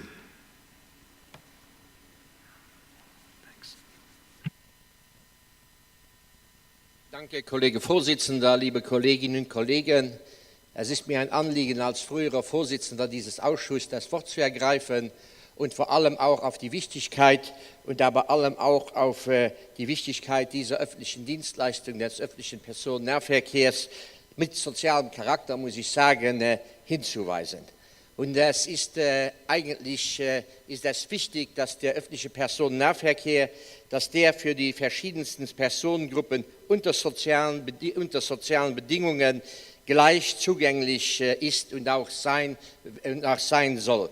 Das heißt unter anderem für ältere Menschen, für Menschen mit eingeschränkter Mobilität, für junge Menschen, Studenten, Schüler, die kein eigenes Einkommen haben, für Beschäftigte, die zwischen ihrem Wohnort und ihrem Arbeitsplatz hin und her pendeln, auch für Menschen, die sich kein individuelles motorisiertes Fortbewegungsmittel leisten können, aber auch ist es wichtig, auch ist der öffentliche Personennahverkehr ein wichtiges Element in der Bekämpfung der CO2-Emissionen, vor allem im Rahmen des Klimawandels, dem wir begegnen. Und so ist das für uns, und das wurde hier schon gesagt, ist das ein Anliegen, dass weiter in den öffentlichen Personennahverkehr investiert wird, dass das Angebot des öffentlichen Personennahverkehrs ausgeweitet wird und dass noch mehr Menschen für diesen öffentlichen Personennahverkehr, dass sie für den gewonnen werden können. Und so ist das für mich, ist das selbstverständlich, dass dieser ÖPNV, dieser öffentliche Personennahverkehr, dass der nicht ausschließlich über den Weg des Wettbewerbs organisiert werden kann. Wir haben in der Europäischen Union 2007 ein Reglement bekommen, das die Organisation der öffentlichen Personenverkehrsdienste sowohl auf der Straße wie auch auf der Schiene regelt. Und dieses Verkehr sieht vor, einerseits, dass der ÖPNV über den Weg der Direktvergabe oder auch über den Weg der Ausschreibung organisiert werden kann. Wichtig ist in diesem Fall, dass es nicht Brüssel oder eine andere europäische Institution sein kann, die den ÖPNV organisiert, sondern wichtig ist es, dass es den Staaten, den Regionen, den Kommunen überlassen sein soll, den öffentlichen Personennahverkehr, den Bedürfnissen ihres Umfeldes, aber auch den Bedürfnissen der Menschen, die da wohnen, zu organisieren. Und wenn nun in der Europäischen Union der nationale Personenverkehr auf der Schiene weiter liberalisiert werden soll und damit, dass dieses Reglement abgeändert werden soll, dann besteht natürlich auch die Gefahr, dass auch morgen der öffentliche Personenverkehr ausschließlich nur über den Wettbewerb organisiert wird und dass da den öffentlichen Behörden ein wichtiges Instrument zur Organisierung und zur Direktvergabe des ÖPNVs aus der Hand genommen wird. Und wir müssen auch darauf achten, dass diese falsche Politik der Liberalisierung, die in der EU vorherrscht, dass andere Staaten, die über die EU hinweggehen, dass die sich nicht diese falsche Politik zu eigen machen, eine Politik, die unter anderem keine sozialen Aspekte der Menschen, die sozialen Aspekte der Menschen nicht berücksichtigt, dass diese Politik dann in der ganzen Welt dann zum Tragen kommt. Das wollte ich hier sagen. Ich wollte davor warnen, dass eine weitere Liberalisierung, dass die zum Schaden des ÖPNV gereicht. Zum Abschluss möchte ich dem Kollegen Stefan Heimlich für seine gute Arbeit in der letzten Berichtsperiode und seinem Team beglückwünschen und ich möchte dem neuen Team um den neuen Vorsitzenden Asbjørn Woll möchte ich alles Gute wünschen, eine gute Hand für die Arbeit in den nächsten Jahren. Vielen Dank.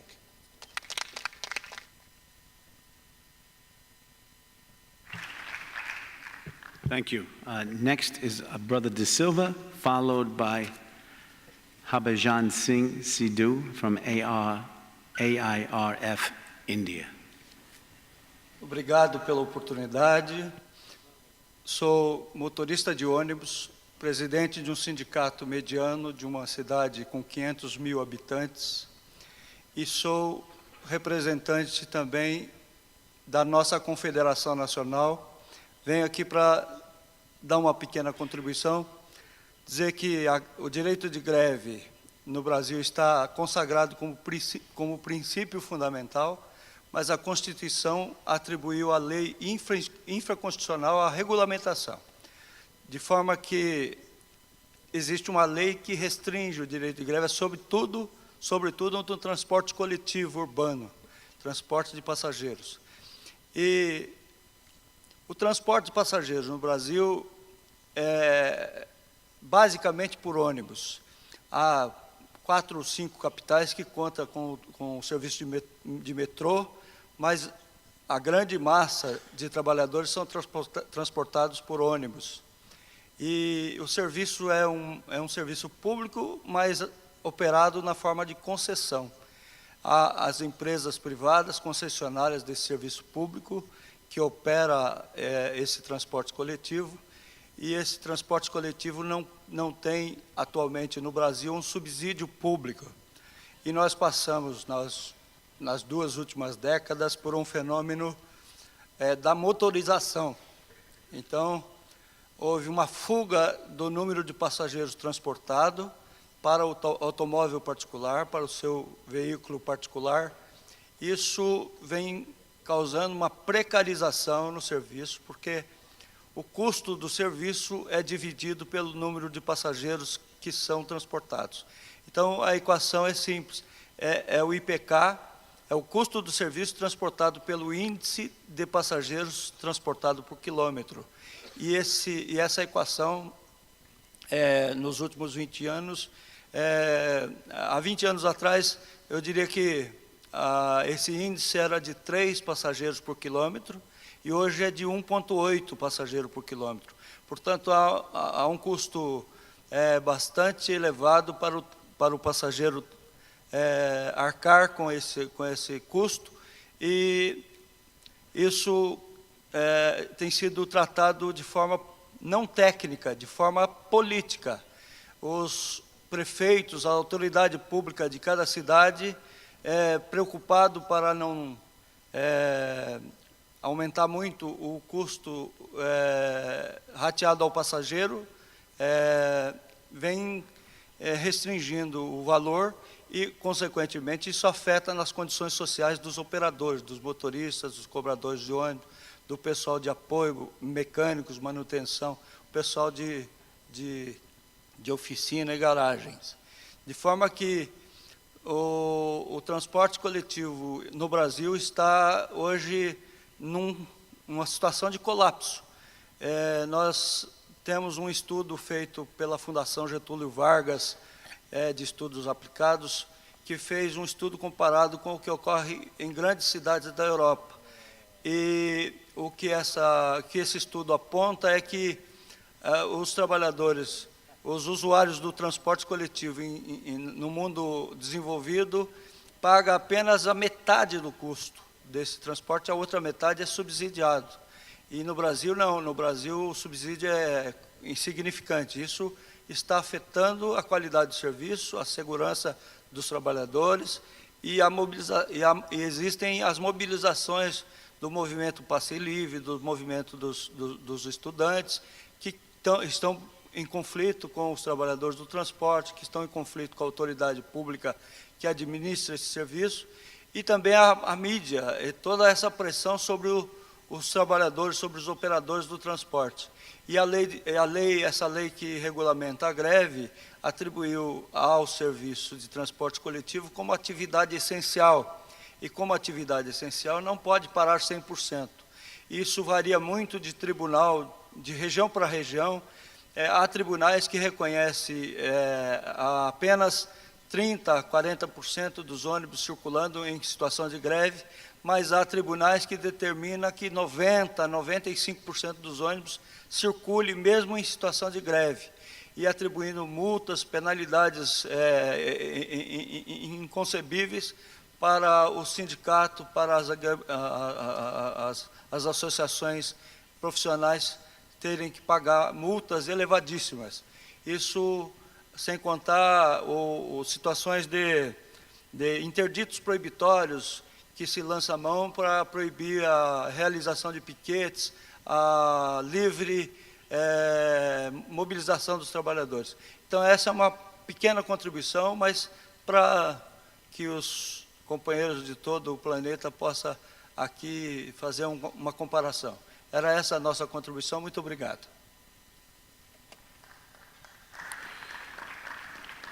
Thank you.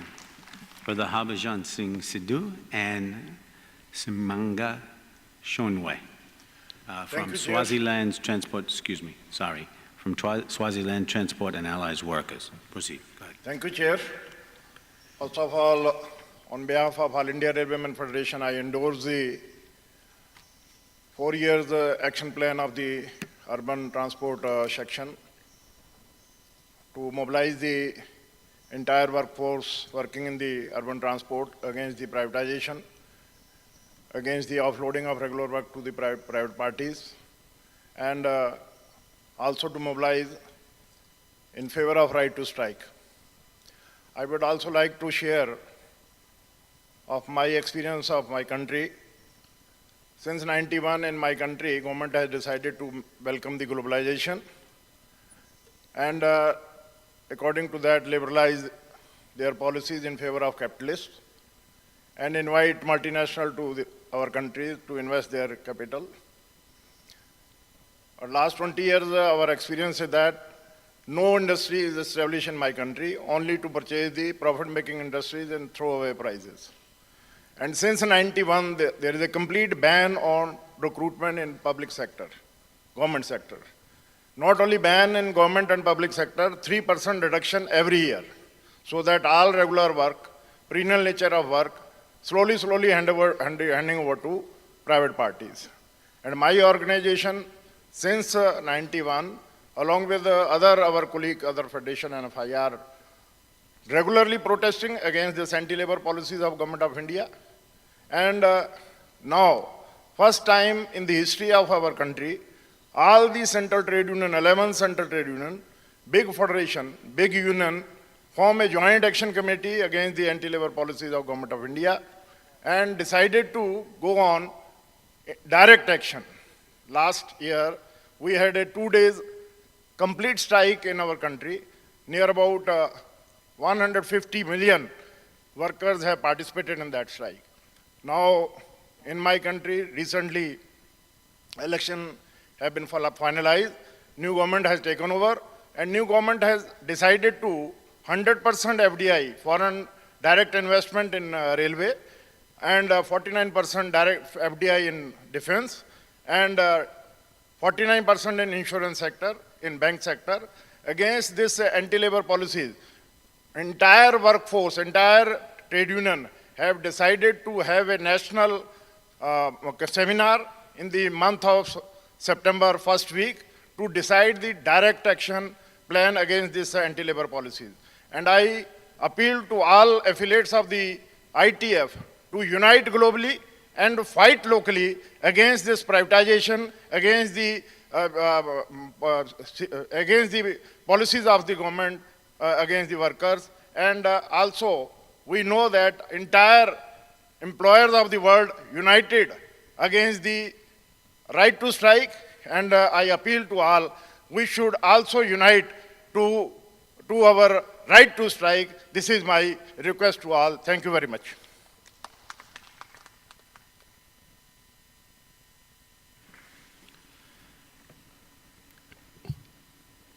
Simanga Shulwe from Swaziland Transport and Allied Workers Union. Thank you very much, Followed Chair. by, I'm sorry, I didn't see you. Followed by the last speaker, Nick Bramley from Nautilus International. Thank you. Proceed. Thank you very much, Chair.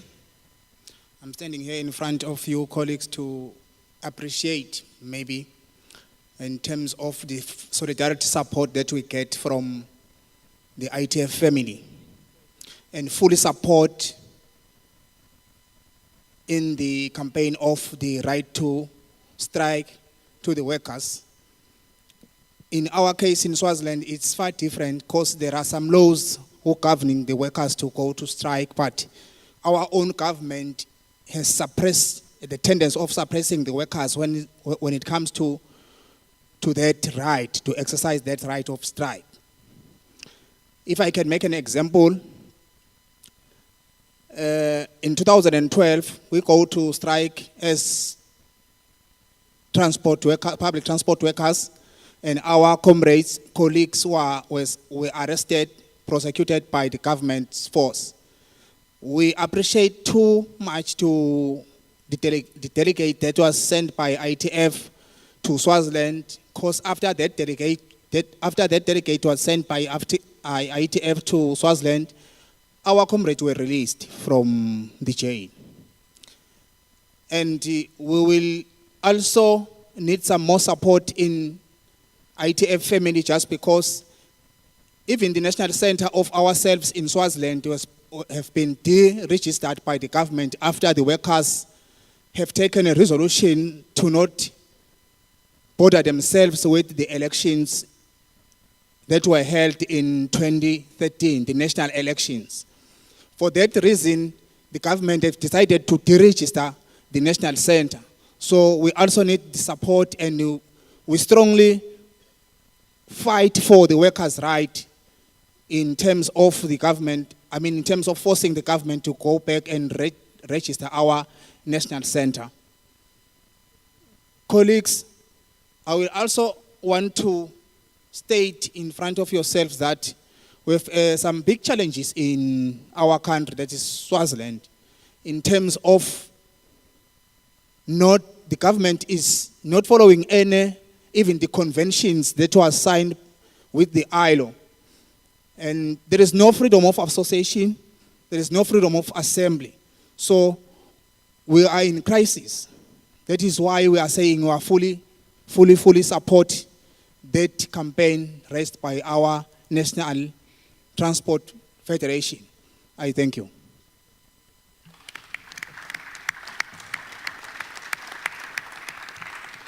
Thank you, Brother Shungawe. And the last speaker, Nick Bramley from Nautilus International. Thanks, Brother Chairman. Nick Bramley, Nautilus International Switzerland, and Chairman, Inland Navigation Section. I just wanted to address a few words to you about a subject that Mac has already mentioned this afternoon, and that's the growing use of ferries in urban transport, which is augmenting the traditional role of ferries in rural areas, which we know throughout the world. And we know that ferries offer urban transport systems new possibilities.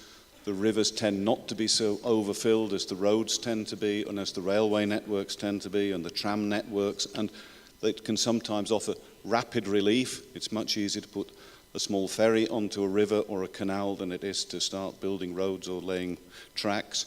And we know as well that it's a fuel-efficient system. And what we've seen is growing employment possibilities for boatmen and for boatwomen in many cities, not only in Europe, but throughout the world.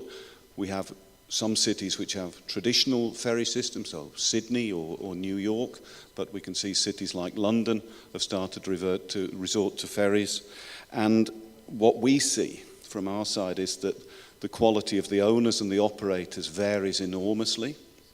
You have some traditional public transport systems who operate ferries, but we're seeing when cities start to resort to ferries as a rapid relief system, you can get all sorts of operators suddenly turning up, and these all sorts of operators can offer all sorts of enormously bad employment practices and also enormously bad safety practices. And if you look around the small print of newspapers in the last years, and that's part of my job as chairman of a small section, to look at the small print, you can see too many accidents taking place in too many cities. Often it's one or two people injured. Unfortunately, it's one or two people killed. We've also seen in London this year, I think 2 fatalities on traditional river ferries, purely down to the fact that they're taking on board unskilled labour, not giving them proper training, and then setting them loose on rivers which can be fast tidal rivers with a lot of other traffic. So our final concern is that ferry transport is not as well integrated into the urban transport structure of the ITF as we feel it could be. Our members in this industry may be in the maritime sections, maybe in the inland navigation sections, and what we want to offer and talk about in the next few months is how we can integrate our work of our unions in inland navigation and in the coastal maritime sections into the work of your committee, in the hope that we can strengthen everybody's interests and the interests of the workers involved. Thank you. Thank you. That concludes our speakers. So we've heard lots of talk in support of the work program, the multinational campaigns, the quality public transport services, and the MOU with the UITP. As well, we've heard of health and safety issues, about the political mandate and necessity for encouraging public transit as the way of the future, and how that will positively affect the environment and fight climate disruption. We've heard about BRT as the future, and of course we've heard about public risk and private profit exploitation. So with that, sisters and brothers, do we have your approval for the work program?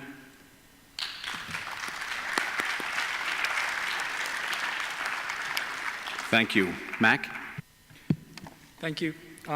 And also thank you from me that you have unanimously adopted this work program. I just wanted to add two things which came very strongly in this discussion. One is climate change and the other is right to strike.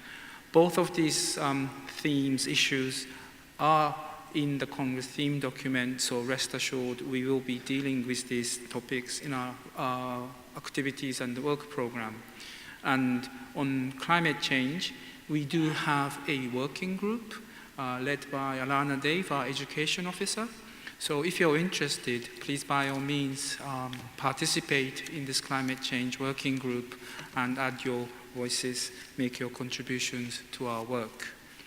In terms of the right to strike, if you remember what Guy Ryder, the Secretary General of the ILO, said in the opening ceremony, the situation in the ILO is critical. You may know that when the International Labour Organization holds its annual conference, there is a week-long session of a meeting called the Committee on Application of Standards. This is a meeting, a tripartite meeting, where we have 25, let's say, worst cases, country cases, on the violation of international labor standards. For the first time in its history, this Committee on Application of Standards did not meet 3 years ago. Why?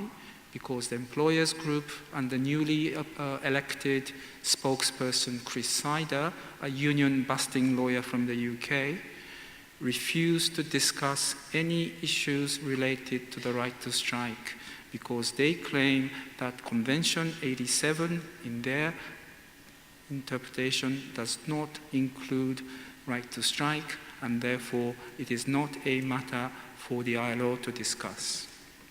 Last year, the workers' group had to make a compromise, 1 year compromise, that they will add a footnote in the report of the Committee on Application of Standards that the employers has disagreed with the right to strike issues raised in some of the country reports.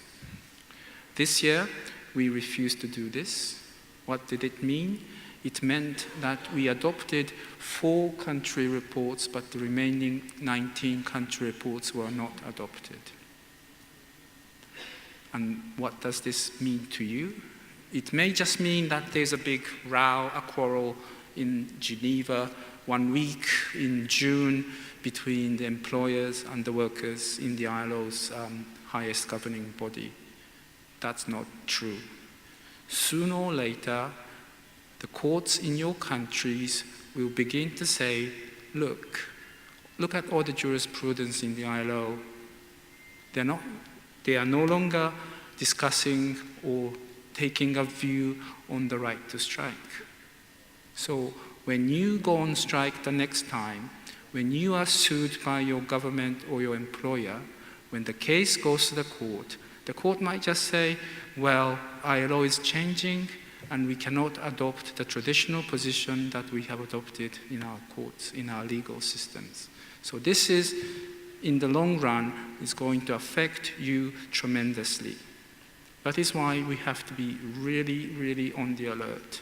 And as Rosa said, the next governing body meeting, which will be held in November, will move, or at least the workers' group will move this case so that this will be referred in the International Court of Justice. But in order to do this, we need a majority votes. As you may know, in the ratio of the representation, government to employers 1, the workers' group 1. Of course, we have the unanimous support from the workers' group. Employers will oppose this totally. So amongst the ratio of this 2 in the government's group, we need more and more governments to support our campaign. And that is really you to help us with. Of course, the ITUC will be leading this in many aspects, but in some countries, transport workers or the public services workers have very good connections with the relevant offices of the government. And that is why Ruan has highlighted this launch of an online campaign that starts tomorrow. But that is just the beginning. We really have to win this case, and therefore we need your support. That is what we are talking about. And of course, this is not just a fight in the forum of the ILO, but generally speaking, as we have seen in the recent European railway package, where again the European Commission was trying to limit the right to strike in their fourth railway package legislation. We have seen the Korean railway workers going on strike, and the minimum service requirement was imposed upon them. This is your case on a day-to-day basis, and if we don't react now, this will be worse and worse. And I'm trying to say this very moderately, but I think the seriousness of this issue is unprecedented, and I really think that we have to wake up and fight for our rights. Thank you.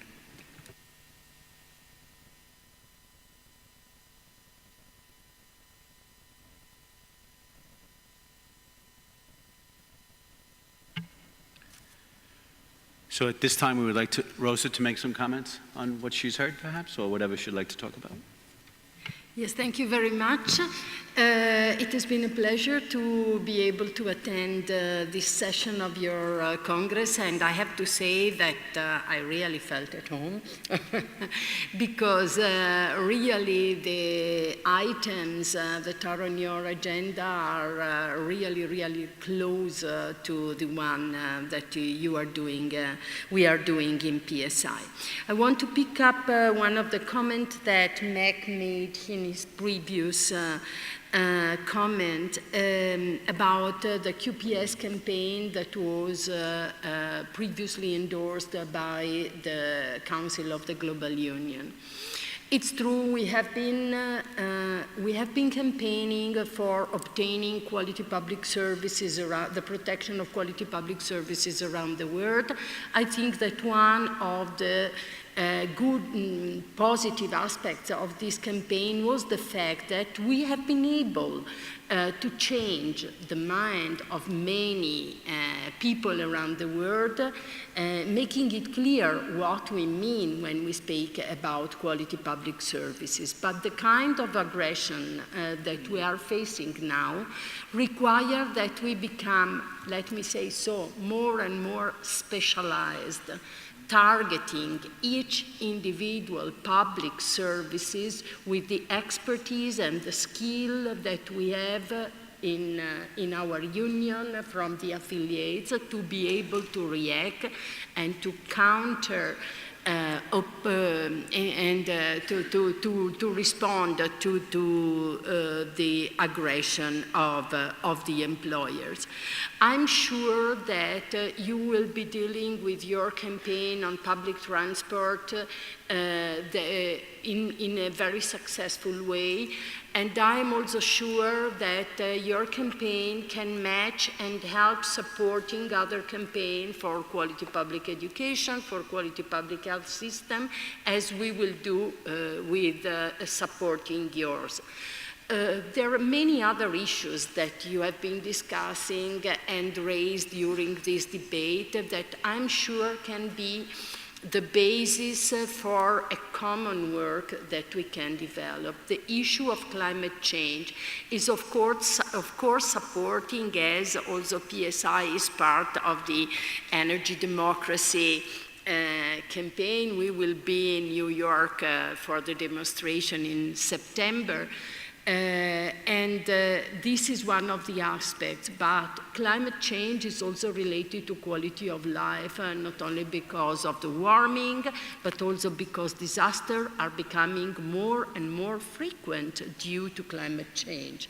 And this is something that, for instance, we have, I think, to start working together, because when a disaster happens from New York or the eastern coasts of North and Central America to Philippines, to Japan, or to the Central Europe, the first people to respond are public service workers from the health sector, from the transport sector, from the energy sector, from all these sectors. We must be prepared and prepare our programs, our claims to our government in order to have real projects for preparedness and for preventing disasters, of course. So there's so many arguments that we can share and we can contribute each other to be stronger for the benefit of our members and for being successful. Of course, the first challenge that we have to deal with is this one on the right of strike. And I'm sure that not only at a global level between the two federations of ITF and PSI and along also with the other global union federation, but also at the national level, our members, our affiliates can start working together to be more effective, to put more pressure, and also to raise the necessary awareness in our society, in our communities, to protect our fundamental human right to strike and to organize in the union. Thank you.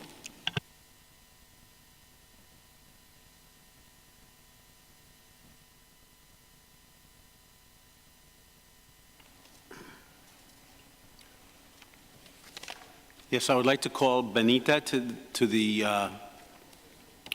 microphone to motivate the motion.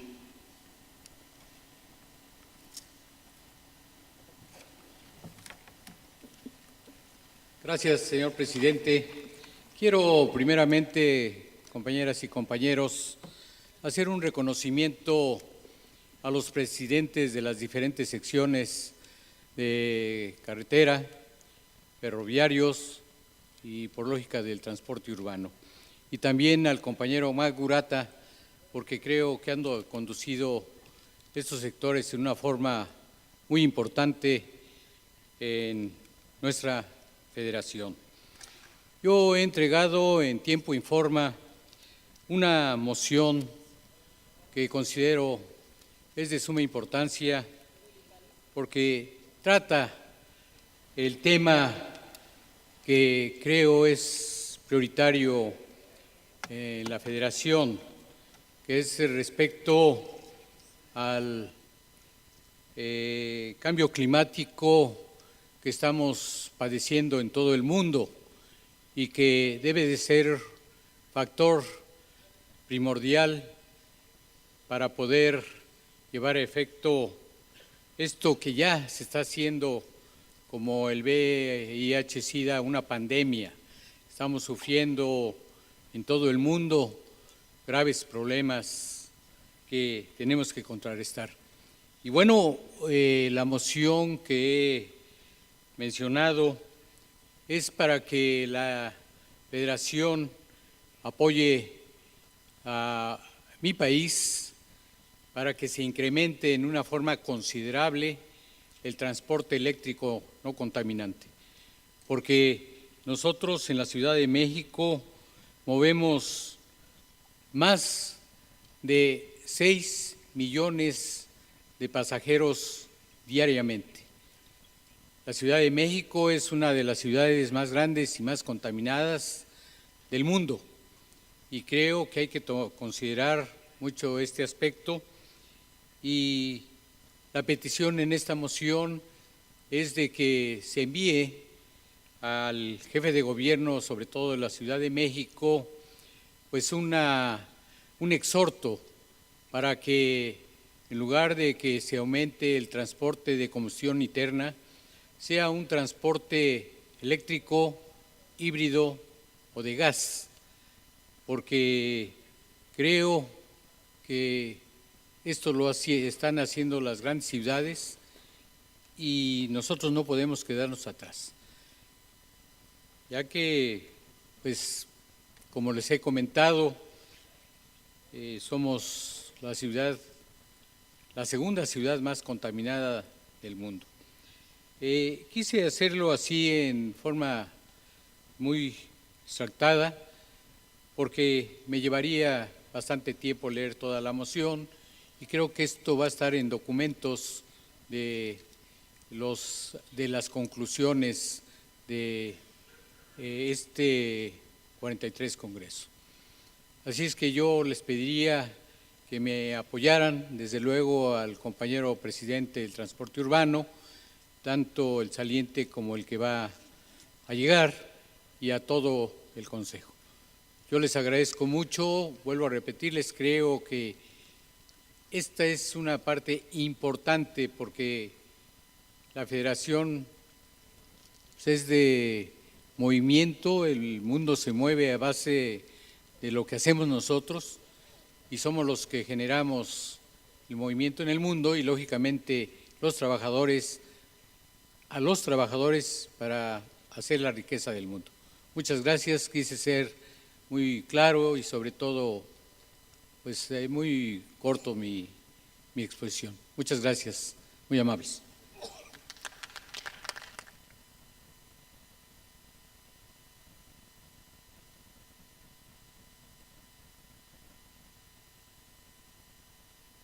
Yes, Bruce Hamilton. Yes, thank you, Chair. The ATU enthusiastically seconds the motion made by our sister union and what is actually a North American country. We are both North American countries, even though Mexico is in the Latin American section, but we second the motion. Thank you. Tim Beattie.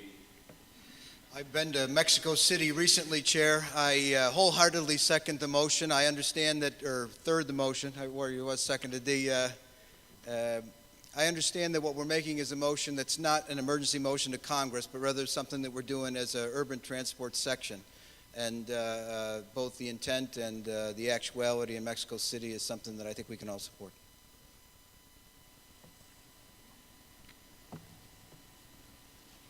Yes. Okay, can we support the motion? Right here.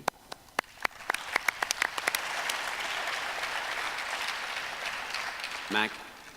Thank you very much. Now that the motion is unanimously adopted in this Urban Transport Committee meeting, and the motion asks the ITF to write to the relevant authorities in Mexico to campaign for the environmentally friendly mode of transport to be promoted in the city of Mexico, which is something we can do, of course. But because the detailed text is available to you as now the resolution, I would also make an appeal that as much as the ITF writes to the government in Mexico, can we also ask your unions to do the same?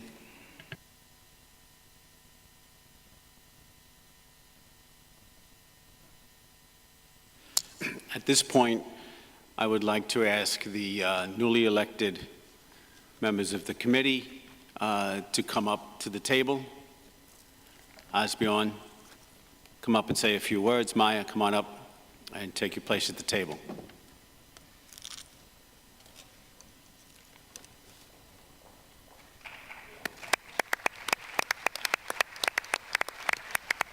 Want to use the podium?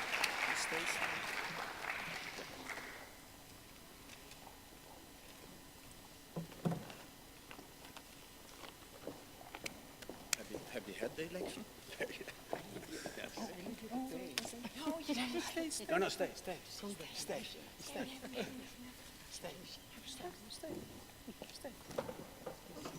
have enough space? You can see this.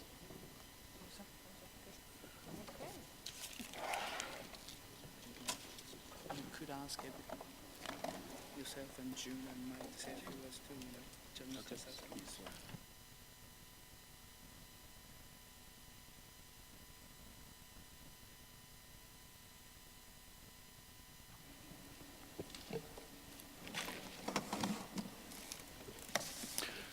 Okay, I wasn't quite aware that the election were made. Things goes past here, but it seems to be. So, first of all, thank you for your support and your confidence in me. It's a very big responsibility you have now put on my shoulders, but I promise that I will do my best to meet your expectations. We do really have enormous challenges ahead of us. Generally, as we have already touched upon during this Congress, the trade union and labor movement is under attack from capitalist forces and neoliberal governments across the world. Actually, there is a war on workers going on. And we have to admit, even if this hurts, that we are on the defensive in most of the world in the current situation. However, we are not beaten, and we are not going to be beaten.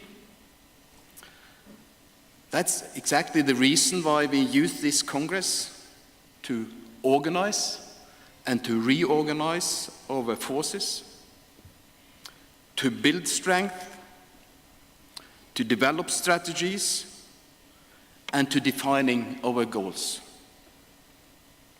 in order to take us from global crisis to global justice, as our Congress slogan says, and in organizing our fighting back. This will be demanding for all of us. And I will remind you that the Urban Transport Committee is nothing more than the sum of its members.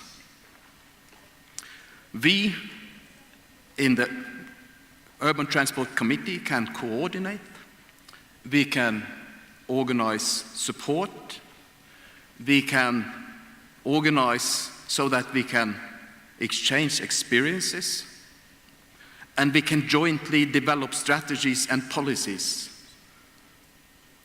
But none of this can be carried out unless we have strong trade unions which are willing to fight. And that's you.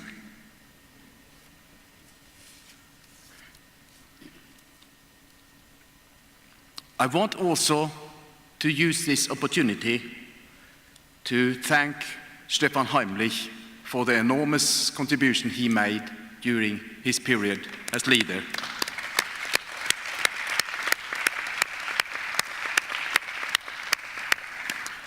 And since I didn't have the time to do it in my previous contribution here today, I will also mention the Memorandum of Understanding which Stefan Heimlich and supported by Martin Meyer and Alain Sauter developed with the UITP.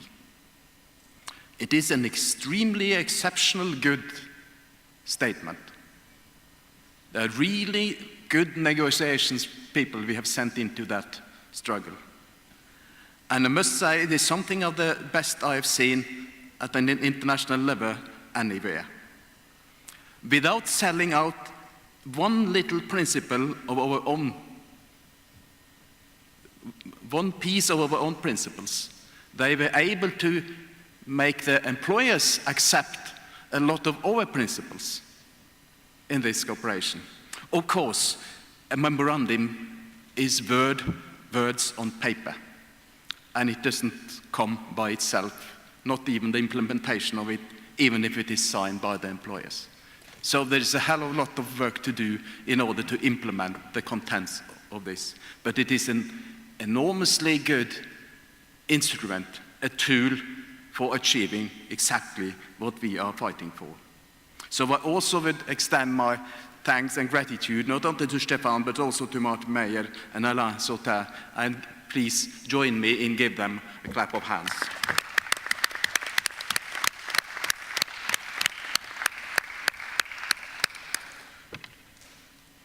So what we are going to do now is to stop these neoliberal packages which they are trying to impose on all of us.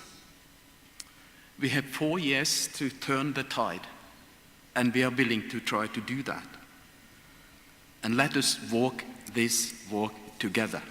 As has been repeated many times already at this Congress, The trade union movement is the strongest democratic mass movement in the world. We can fight back. They will not be able to silence us. They will not be able to stop us. So, comrades, all of you, I am prepared to take the first step. Let us walk together. Thank you.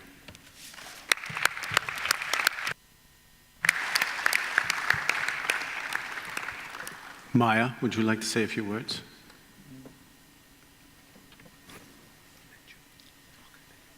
Okay, jetzt ist es an. Dem möchte ich mich einfach nur anschließen, mich bedanken für euer Vertrauen, für eure Stimmen und sagen, dass es dann jetzt wohl an der Zeit ist, sozusagen in Aktion zu treten. Asbjørn hat das wunderbar skizziert. Das Memorandum of Understanding ist ein wichtiges Instrument und es ist sozusagen jetzt unsere Aufgabe, das mit Leben zu füllen. Dafür haben wir 4 Jahre Zeit. Wunderbar. Das soll schon gewesen sein von mir. Vielen Dank.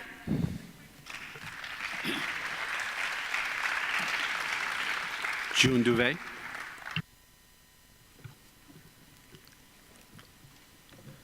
I want as well to echo the same words from our newly elected chairperson and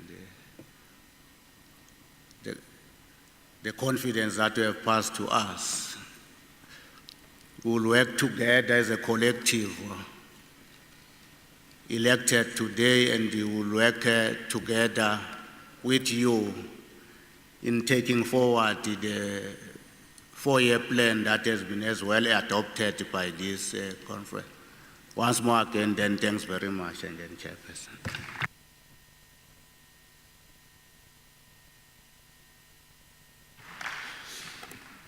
Well, then I can make it unanimous in falling in behind Asbjørn's leadership and in moving this group forward, and thanking you again for the trust that you put in me and the votes, and I'm very, very humbled and honored by it, in continuing to have the exchange between the ITF and our affiliates back home, enhance the strength and the power of both. And with that, Mac? I don't want to make this meeting boring, but I just have to make one announcement that upon these elections of the leadership of this committee, this means that these are the people in what we call as the presidium of the ITF Urban Transport Committee. But it also includes the regional representatives. Unlike the sections, we don't have committees in all the regions. We only have the European Transport Workers Federation, who has their Urban Public Transport Committee. The chair of the committee of the ETF is currently Alain Suter. So with your acclamation, I would also like to acknowledge Alain as the member of the ITF Urban Transport Committee Presidium.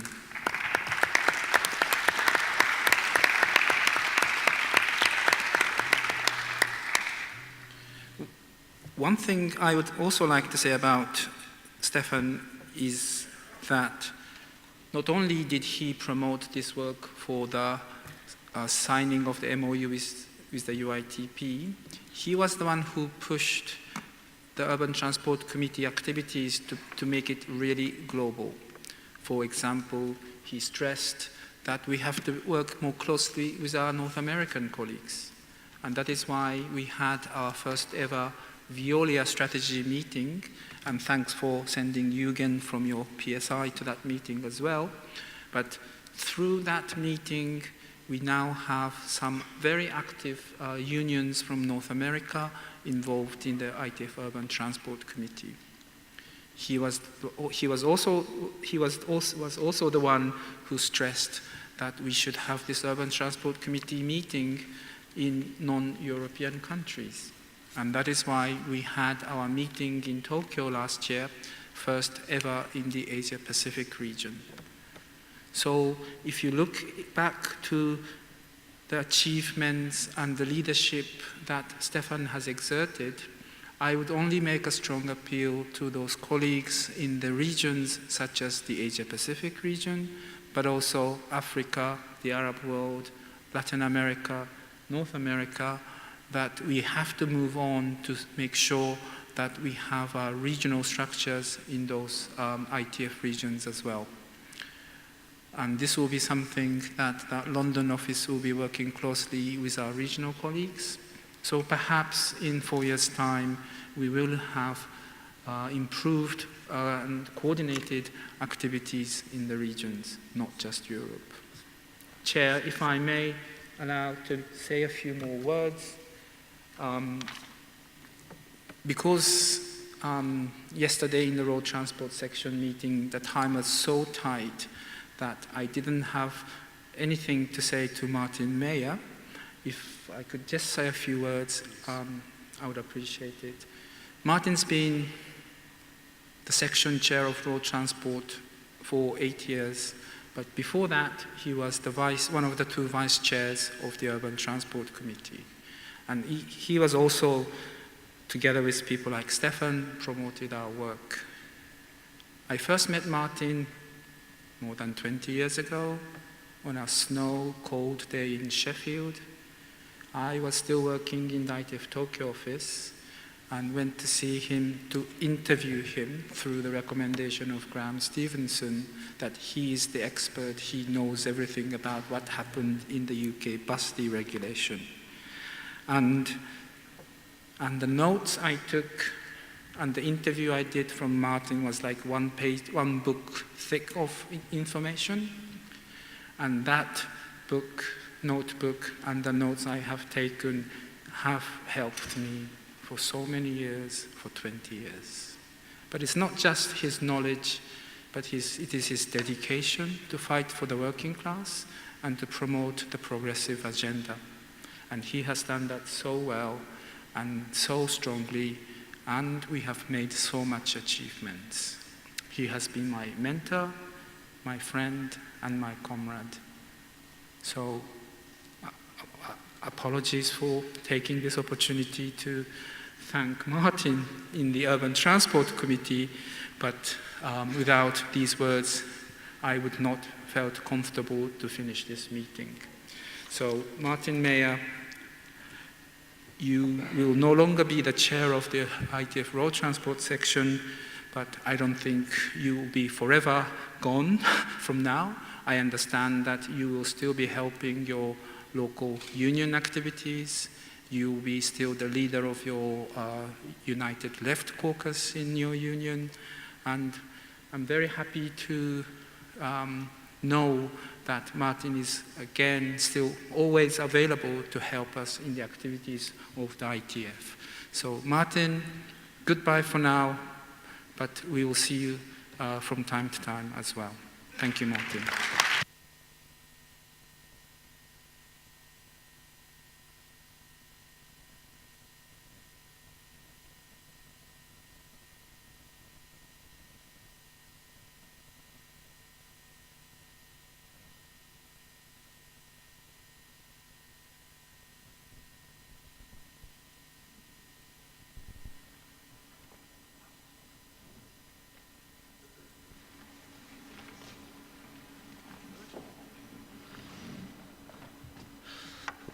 Yesterday in this very conference room I addressed the logistics about just in time, and I just in time made it to address you, so sorry for being a little bit late. Hope you've had a very constructive meeting. This grouping, for me, is part of the future of the ITF, and many of the discussions I've had, I can see Martin nodding wisely as always, has been about how do you make urban transport international? And that's part of the discussion between Mac, myself, the new leadership. Congratulations to all of you. Our colleagues in PSI. Urban transport has the potential to be the ITF's biggest growth area. But we have to work out a strategy. How do we understand how governments, equity funds, different groups are going to buy the new climate change acceptable tools, buses, trams, trains, tubes? How do we understand that? So, for me, you are potentially the biggest membership group of the ITF, because some of you will know that we've been collecting membership fees, But part of collecting membership fees is us looking at where the big unions are, where the big employment is. And urban transport is one of the biggest groups of employers in the world. And the work we're doing, I commend all of you on the work on UITP, because that gives us a direction, that gives us an opportunity. But for me, we have to find a way to bring international solidarity in a different way. We have to share experience, we have to share knowledge, we have to understand how you compare one transit bus company to another, one tram company, one tube company, metro to another, and how they've done it. Because it's clear that the employers know. They have a strategy about offsetting the cost with retail and other areas, and we need to get our head around that. And that's why I think, and I'm really pleased that you found me, so I could be here, because I think this area of work for the ITF has massive potential. But the potential is yours. But Mac, Jeremy, the team in London are looking at who's doing research on what. Which one of you is studying the financing models? Which one of you is studying the World Bank position on cheaper urban transportation? So for me, we're at a stage where we can move forward, but we've really got to get to grips and share information. We see some of those companies in UITP moving from Europe to Asia or Asia to Europe. I think Hong Kong and Sweden have got similar employers. So the phenomenon of internationalism is moving into your world, but we must collectively understand what the employers are doing so you can protect your members, or, because we see many, like India's got loads of new metro centres that we're not organising, and we need to be organising those. So there's lots of new things we need to do. So for me, thank you, I'm not going to be very long, but for me there's a big work programme, and under the new leadership of the committee, make sure I use the right term, we have a big opportunity to do special things, but not us, because Mac's got 2 sections and a committee, but you. And we'll try to bring you all together in a way that makes sure we share information and start to build a strategy. So good luck for the 4 years, and the better we are, the bigger we can be, and the more opportunities we can meet and formalise strategies. So good luck, and thank you very much.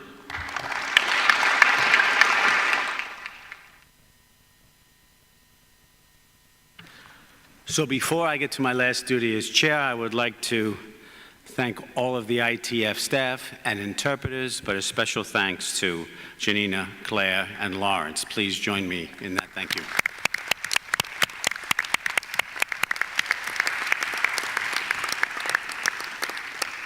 The meeting is closed.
Kan jag då be er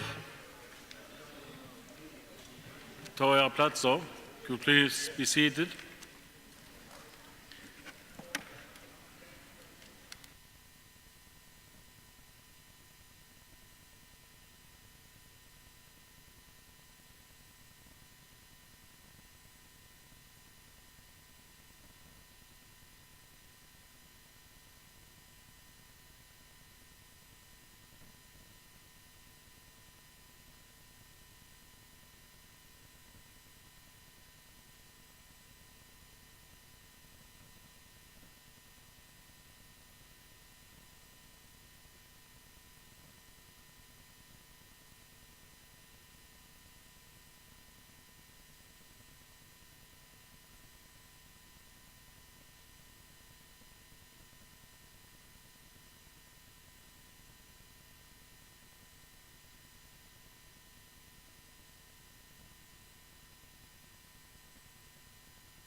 Vi ska börja med att se om vi kan få tolkningen till att fungera. Har vi tolkning?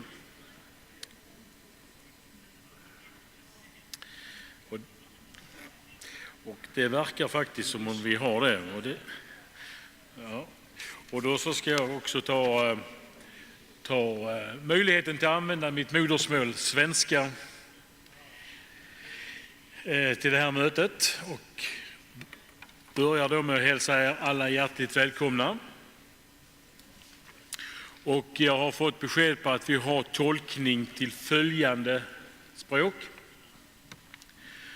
Spanska på kanal nummer 3. Franska på kanal nummer 4. Engelska kanal nummer 2. Svenska kanal nummer 6. Och tyska till kanal nummer 5. Och det ser ut som att det här fungerar alldeles utmärkt. Och som ni alla vet som sitter i styrelsen för ETF så håller vi ju alltid på tiderna och det gläder mig att se att ni är i tid till det här viktiga mötet. Det här mötet har ju ett syfte och det är att då fastställa nomineringarna för exekutivkommittén i ETF. Och det har förekommit ett ganska avancerat arbete ute i de olika regionerna och glädjande nog så har vi fått in nomineringar som täcker de platser som den europeiska delen av ITF har rätt till. Jag kommer nu att överlämna ordet till Eduardo att då läsa upp nomineringarna. Varsågod Eduardo.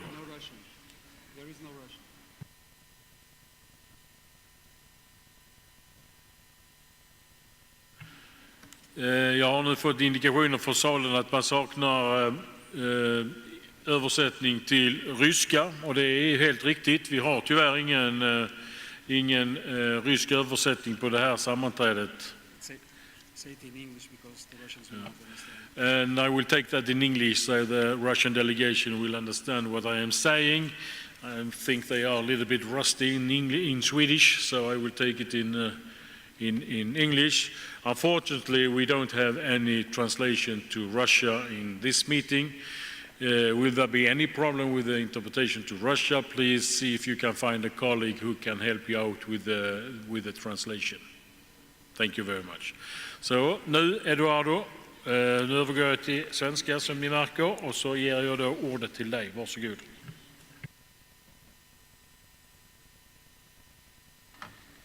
Thank you, Lars. Good evening, colleagues. Thank you for coming. This electoral group is meeting now in order to agree on the nominations, 17 seats for Europe for the executive board that will be submitted to the Congress as a recommendation from the European electoral group. I have received 17 names for the 17 positions, and I will go through the different members that have been nominated and look for your agreement in each respective electoral group. For the group composed by Austria, Germany, and Switzerland, Roman Ebenstreit from Vida, Austria, Alexander Kirchner, IVG, Germany, and Christine Beller, Verdi, Germany. These are the 3 nominations for 3 seats. Can I proceed? For the next group, composed by Armenia, Azerbaijan, Belarus, Georgia, Kazakhstan, Kyrgyzstan, Russia, Ukraine, Uzbekistan, 1 seat, and the nomination is for Nikolai Nikiforov from the Trade Union of Railwaymen and Construction Workers of Russia. This group also advises that there will be an observer, which is Yuri Sukurokov from the SUR, Russia. Are we in agreement? Thank you. 2 members from Albania, Bosnia, Bulgaria, Croatia, Czech Republic, former Yugoslav Republic of Macedonia, Hungary, Montenegro, Kosovo, Romania, Serbia, Slovenia, Slovakia. 2 nominations for 2 seats, Ekaterina Yordanova from FTTUB, Bulgaria, and Predrag Brazoduru from the Seafarers Union of Croatia, Croatia. Thank you. 3 members from Denmark, Faroe Islands, Finland, Iceland. I jumped one name, I apologize. 1 member from Estonia, Lithuania, Latvia, and Poland. 1 seat, 1 nomination, Igor Pavlovs from the Latvian Seafarers Union of Merchant Fleet from Latvia. Agreed? 3 members from Denmark, Faroe Islands, Finland, Iceland, Norway, Sweden. 3 names. Lars Lindgren, Svenska Transportförbundet. Arbetarförbundet? Arbeta. I've missed my last class, sorry, Swedish class. From Sweden, Jan Vilatsen, 3F, Denmark, and Arto Sovali, AKT, Finland. Agreed. This group also informs there will be an observer, Peter Lofqvist, from the Nordic Transport Workers Federation. 2 members for the Executive Board from Great Britain and Ireland. Len McCluskey from the United Union, Great Britain, and Steve Todd from RMT, Great Britain. Agreed? Thank you. 2 members from Cyprus, Greece, Israel, Italy, Malta, Portugal, Spain, Turkey, and Iran. 2 nominations, Miguel Ángel Silleros Sanchez from SMC UGT, Spain, and Remo Di Fiore, Fit Chisel, Italy. You agree, Remo? Thank you. And 3 members for the Executive Board from France, Belgium, Luxembourg, Netherlands. 3 names also, Brigitte Paas, FNV Bondgenoten, Netherlands, Patrick Hurel, FET, FO, France, and Serge Piteljean, CGSP Cheminot, Belgium. Agreed?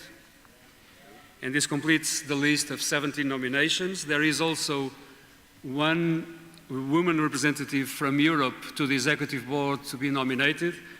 And from the Women's Conference, the name of Kaya Vask from EMSA, Estonia, has been proposed. Do we agree? Yes. Thank you. And this concludes the nominations for the Executive Board from Europe. Chair, next point. Tack Eduardo. Då kan jag konstatera att vi är då överens om att det är dessa personer som nomineras från den europeiska valgruppen och att valet sker ju i plenum så småningom. Kan vi överenskomma om detta?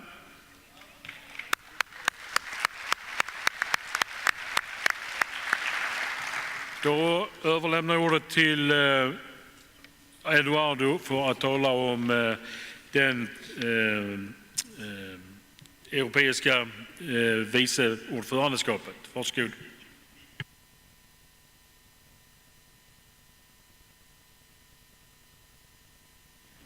Thank you, Lars. The meeting is also asked to nominate a European Vice President for the ITF, and I have received the nomination of Lars Lindgren as the European representative, as ITF Vice President, and who will also sit in that quality in the Management Committee. Is there an agreement?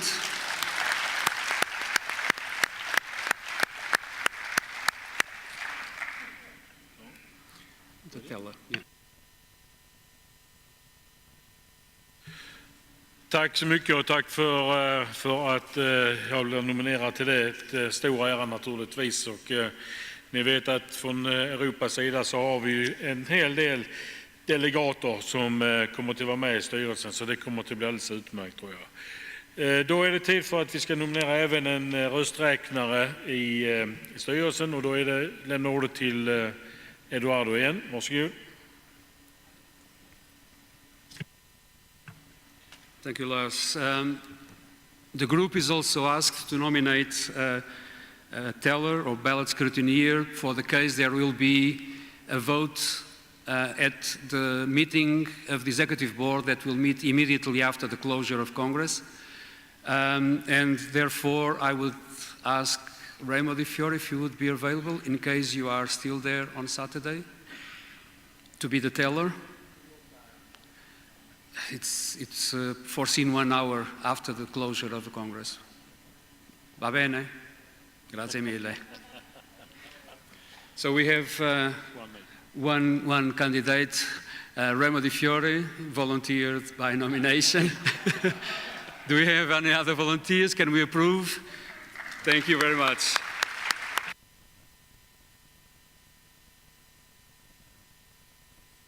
Så, då är det så att det här var allt som vi skulle behandla på det här sammanträdet, och som vanligt har vi varit effektiva när vi har våra sammanträden. Jag tackar er alla för att ni tog er tid att komma hit. Hoppas ni får en trevlig kväll i Sofia. Och nu så säger Eduardo att han är ledsen över någonting. Jag undrar vad det kan vara. Jag får väl höra vad han vill. Vänta ett tag. Apologies, President. The European group within the Women's Conference had to go through a vote for the selection of the women that will be representing Europe in the Women's Committee, and it was announced that the information would be provided in this meeting on the names that were elected. And for your information only, I will report on the names that were elected. Diana Holland, United Union, Great Britain. Silke Meder, Verdi, Germany. Suzanne Galhagen, Kommunal, Sweden. Nuria Berlinger, TCM UGT, Spain. Olga Vakolinko, Trade Union of Railways, Construction Workers of Russia. And Olga Fedorenko, VPMU of Ukraine. Congratulations to these colleagues, and I'm sure they will be good representatives of Europe in the committee. Apologies. Tack Eduardo.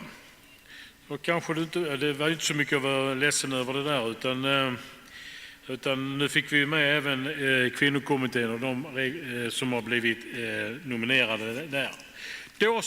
Då ska jag förklara det här sammanträdet för avslutat, och nu kan jag i alla fall hoppas att ni får en trevlig kväll i Sofia. Tack ska ni ha för att ni kom. Tack.